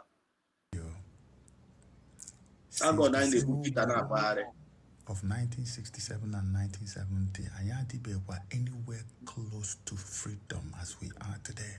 Now you are talking. Nka ekwuru na abara. Nka ekwuru na awo ifro of man and nka. Agreed 100% with you. Since 1967 and to 7 to retain now, Ayadibe too close to freedom as we are right now. Lekwe, and then we go our freedom already. Masnan Kalu mechara merie. Makunya will just won herself, seven and one neck. You know, I judge room for you. I want to what level? I know at the Sharia law, now George a Christian. On you who does that? On you do that thing. You Sharia law, now George a Christian. Then you never expect I got buy that rubbish. On you got buy here. Masina, can you done a Shadrach Meshach and Abednego where King Nebuchadnezzar? Can you go? What's that one? If God, even if the God of heaven refused to help us in this, or going the God of heaven may abandon, they are not going to worship this idol. I got near this king God because you are not our God. I got Ushala. I am Kamaznan Kalumer. Also, the whole Ndi no na Igbo land ni all this room with na aga we can bring the Fulani. Na yawa Maznan Kaleji ka we bring the Fulani. Ka body the name of a natural position. They did everything to break his spirit down. They even used the lawyer self. Yeah, to pull my lawyers and say I got no favor. Ka go this thing. But that spirit can equip here now. Huh? No. The whole court well, my lord. How did I worship put that my lord down? About the magistrate. Good for Toshida by Yoku. Not sure you are cursed now and forevermore. I say anything else here that anything to declare here is rubbish. Don't touch me. Nobody should touch him. Don't touch him with your rotten hands. Don't touch him with your filthy hands. Don't touch me. When you're the lion of the tribe of Judah and Kuya. Lion of the tribe of Judah. After Shadrach, Meshach, and Abednego cried that number, what happened? Or give me the next. I said, okay. Oh, you people refuse to bow down to our king, Abi. You refuse to bow down to our idol. Ebruhani in a Nimoko womb. Oko Mecharabaha. ọkụ ahụ mechara gbaa anụ ha na ụnụ sam that's ana m ajụ ndị osu ime ọrụ ọkụ ụmụ ife ka m na-ajụ biko ọrụ nwa ka m na-ajụkwa ha m na-abara ndị osu ime ka m na-ajụ ọkụ mechara gbaa ha ọkụ emechara gbaa ha isem anyị nwa na ihe niile mere Maazị Nnamdi Kanu ọnwụọ ọnwụbe ndị Igbo niile ihe niile mere ndị Igbo Chronicle ihe niile a na-eme since 1997 anya finishigo they were able to finish us agbucha 3 million gbuo 5 million ebe ka esi wepụtakwa n'ụwa again unu na-ajụkwa ajụjụ how did we fool the whole world again unu na-ajụkwa ajụjụ ndị Igbos we are mystery I will mystery ndị mmadụ ndị world the world yet to know but ọ ga-emechafu onye ọbụla n'anya na-abụ na ndị Igbo a na-anwụ some people are not believe I'm going to say I am happy na nwanne we are not ordinary human being we are spirits only one idea pụta na-threat narị ndị mmadụ Maazị Nnamdi Kanu a na-atụ m ụjọ no dey fear them we Jenu Biafra we no dey fear them na-atụ ụjọ ọnwụ dịka si nke onye ọtụtụ ụjọ ọnwụ ị ga-anwụkwazi anwụ ga-anwụ na no life no freedom no life and wherever we save our future generation whether you are in or you are out don't be against what you are doing don't be a stumbling block don't be a stumbling block onwe onye anọchiri nwaanyị ga-eji wee na-anọchiri anyị ka nwaanyị onye ha ga-eji wee na-anọchiri anyị Fulani gọọmenti Chineke na-akpọ ụlọ ọkụ niile dị a ndo give child God let me I don't know not for once Chineke na-azagokwa ekpere anyị now you are talking ihe your brother na-agwa gị because I'm in a place where I should know Chineke azago ekpere confirm. I have never come across an Igbo person. Maybe there are one or two exceptions, but it's hard. I've not come across an Igbo person that deep down in their soul does not wish and pray for Chineke na tuzana our ekpere ka enye anyị freedom ka anyị nwere onwe anyị. Onye Igbo ọbụla ifo nwere ala nne ya bụ this pain and this burden na-akpali everywhere. Mụ na-agwasị gị as your own brother nọ n'isi mmiri ma ebe ihe si eme that na Chineke na-aza gị ekpere anwa, not that na ọ na-achị izi, ọ za gị already. Ndị a wee na-achọzi ka e provoke anyị ka anyị mee something ọ ga-abụ anyị mee tupu nyemaka a na-achị ịbịa elu anyị aka ọ bụ na ha ekwutọsigo ndị be anyị niile. Ihe agwa set up. So achọrọ m inweta vidio a kesasịa vidio to as many people as possible. Gwa ndị be anyị niile na m sị ha onye ọbụla dere n'uju unu aṅụ na ngwọ na nkwụ at the US Congress hearing on the designation of Nigeria. Hearing now take place right now. A congressman, black man, literally was speaking about Mazi Nnamdi Kanu to the hearing of the whole world media not there. The guy when they disgrace Nigeria with the case of Mazi Nnamdi Kanu even mentioned that the guy had to defend himself with sickness and everything. Yet, terrorists are walking around free, holding press conferences. Owanina Malugo, Nigeria is dancing naked, completely naked in front of the whole world. And only Nigeria seems not to know that it is naked. Happen on Nigeria. Okay? Happen on Nigeria. Una dabakwana na trap in the Nigeria. Dono muna kananti. Jidono muna aka. Una wakwana anwa. Overreact to heneme 19 because decision on our brother. Mpotia Adiko decided. I will not speak more than that. Una anwa we baye na trap mpakara ndi ukwensua. Because I daba na trap fa more deaths for us. Don't worry yourself about Mazi. Lotana Mbwagia today. 19 woke ya puta. And it will happen soon. God bless you. Yeah, well, thank you. If I don't want to go, without wasting time, God bless United States of Biafra. From me, from here, it is good morning. Thank you so much, my brother, lovers of freedom all over the world. Thank you so much. In our comment section. Thank you for your wonderful contribution tonight. Thank you so much. I'm Kano 07. Go somebody go. Dogo Enugu Kelengi. EJ Glitters Ndewo. Kevin. Thank you so much. I'm Wanyi Igbo. A good night. Thank you so much. That was a wonderful night. Best commenters tonight. Thank you so much. Wanyi Igbo. You are a bombshell. Thank you so much. Dear Ngozi Kelenge. I'm Victory for Christ. Thank you. Ahmed Akoyibo Suwe. Thank you. London staff. And the rest of you people. See you some other time. Good night.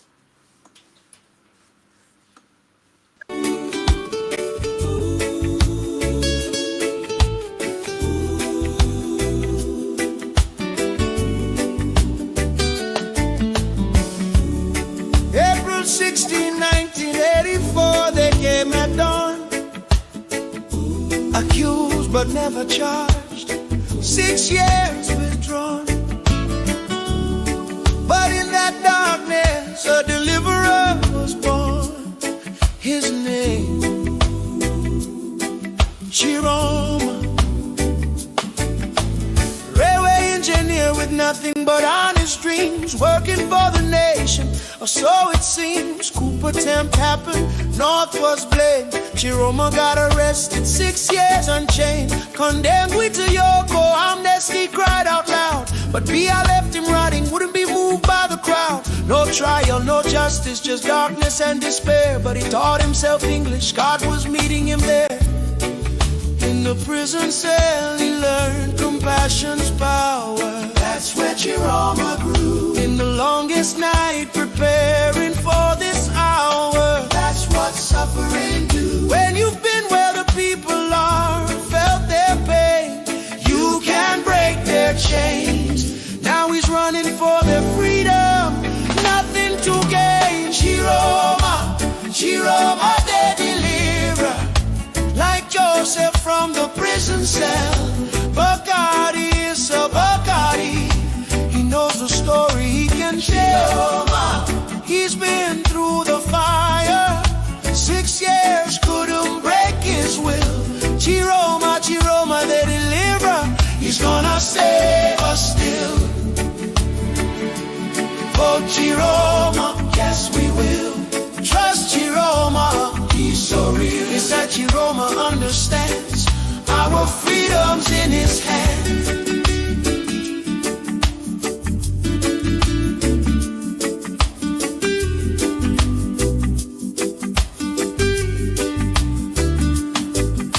They try to break his spirit, thought 6 years was enough. But trials only make you stronger when you're made of tougher stuff. From prisoner to minister, then back to opposition. Because he saw the suffering, needed a new vision. June 24, 2025, he walked away from power. Said, I can't defend this system for 1 more hour. Left the government to fight for you and me.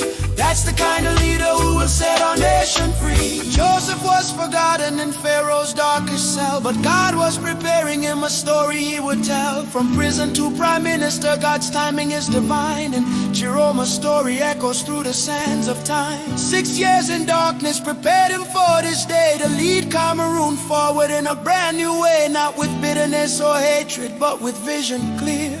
Chiroma's time is now, the moment's here.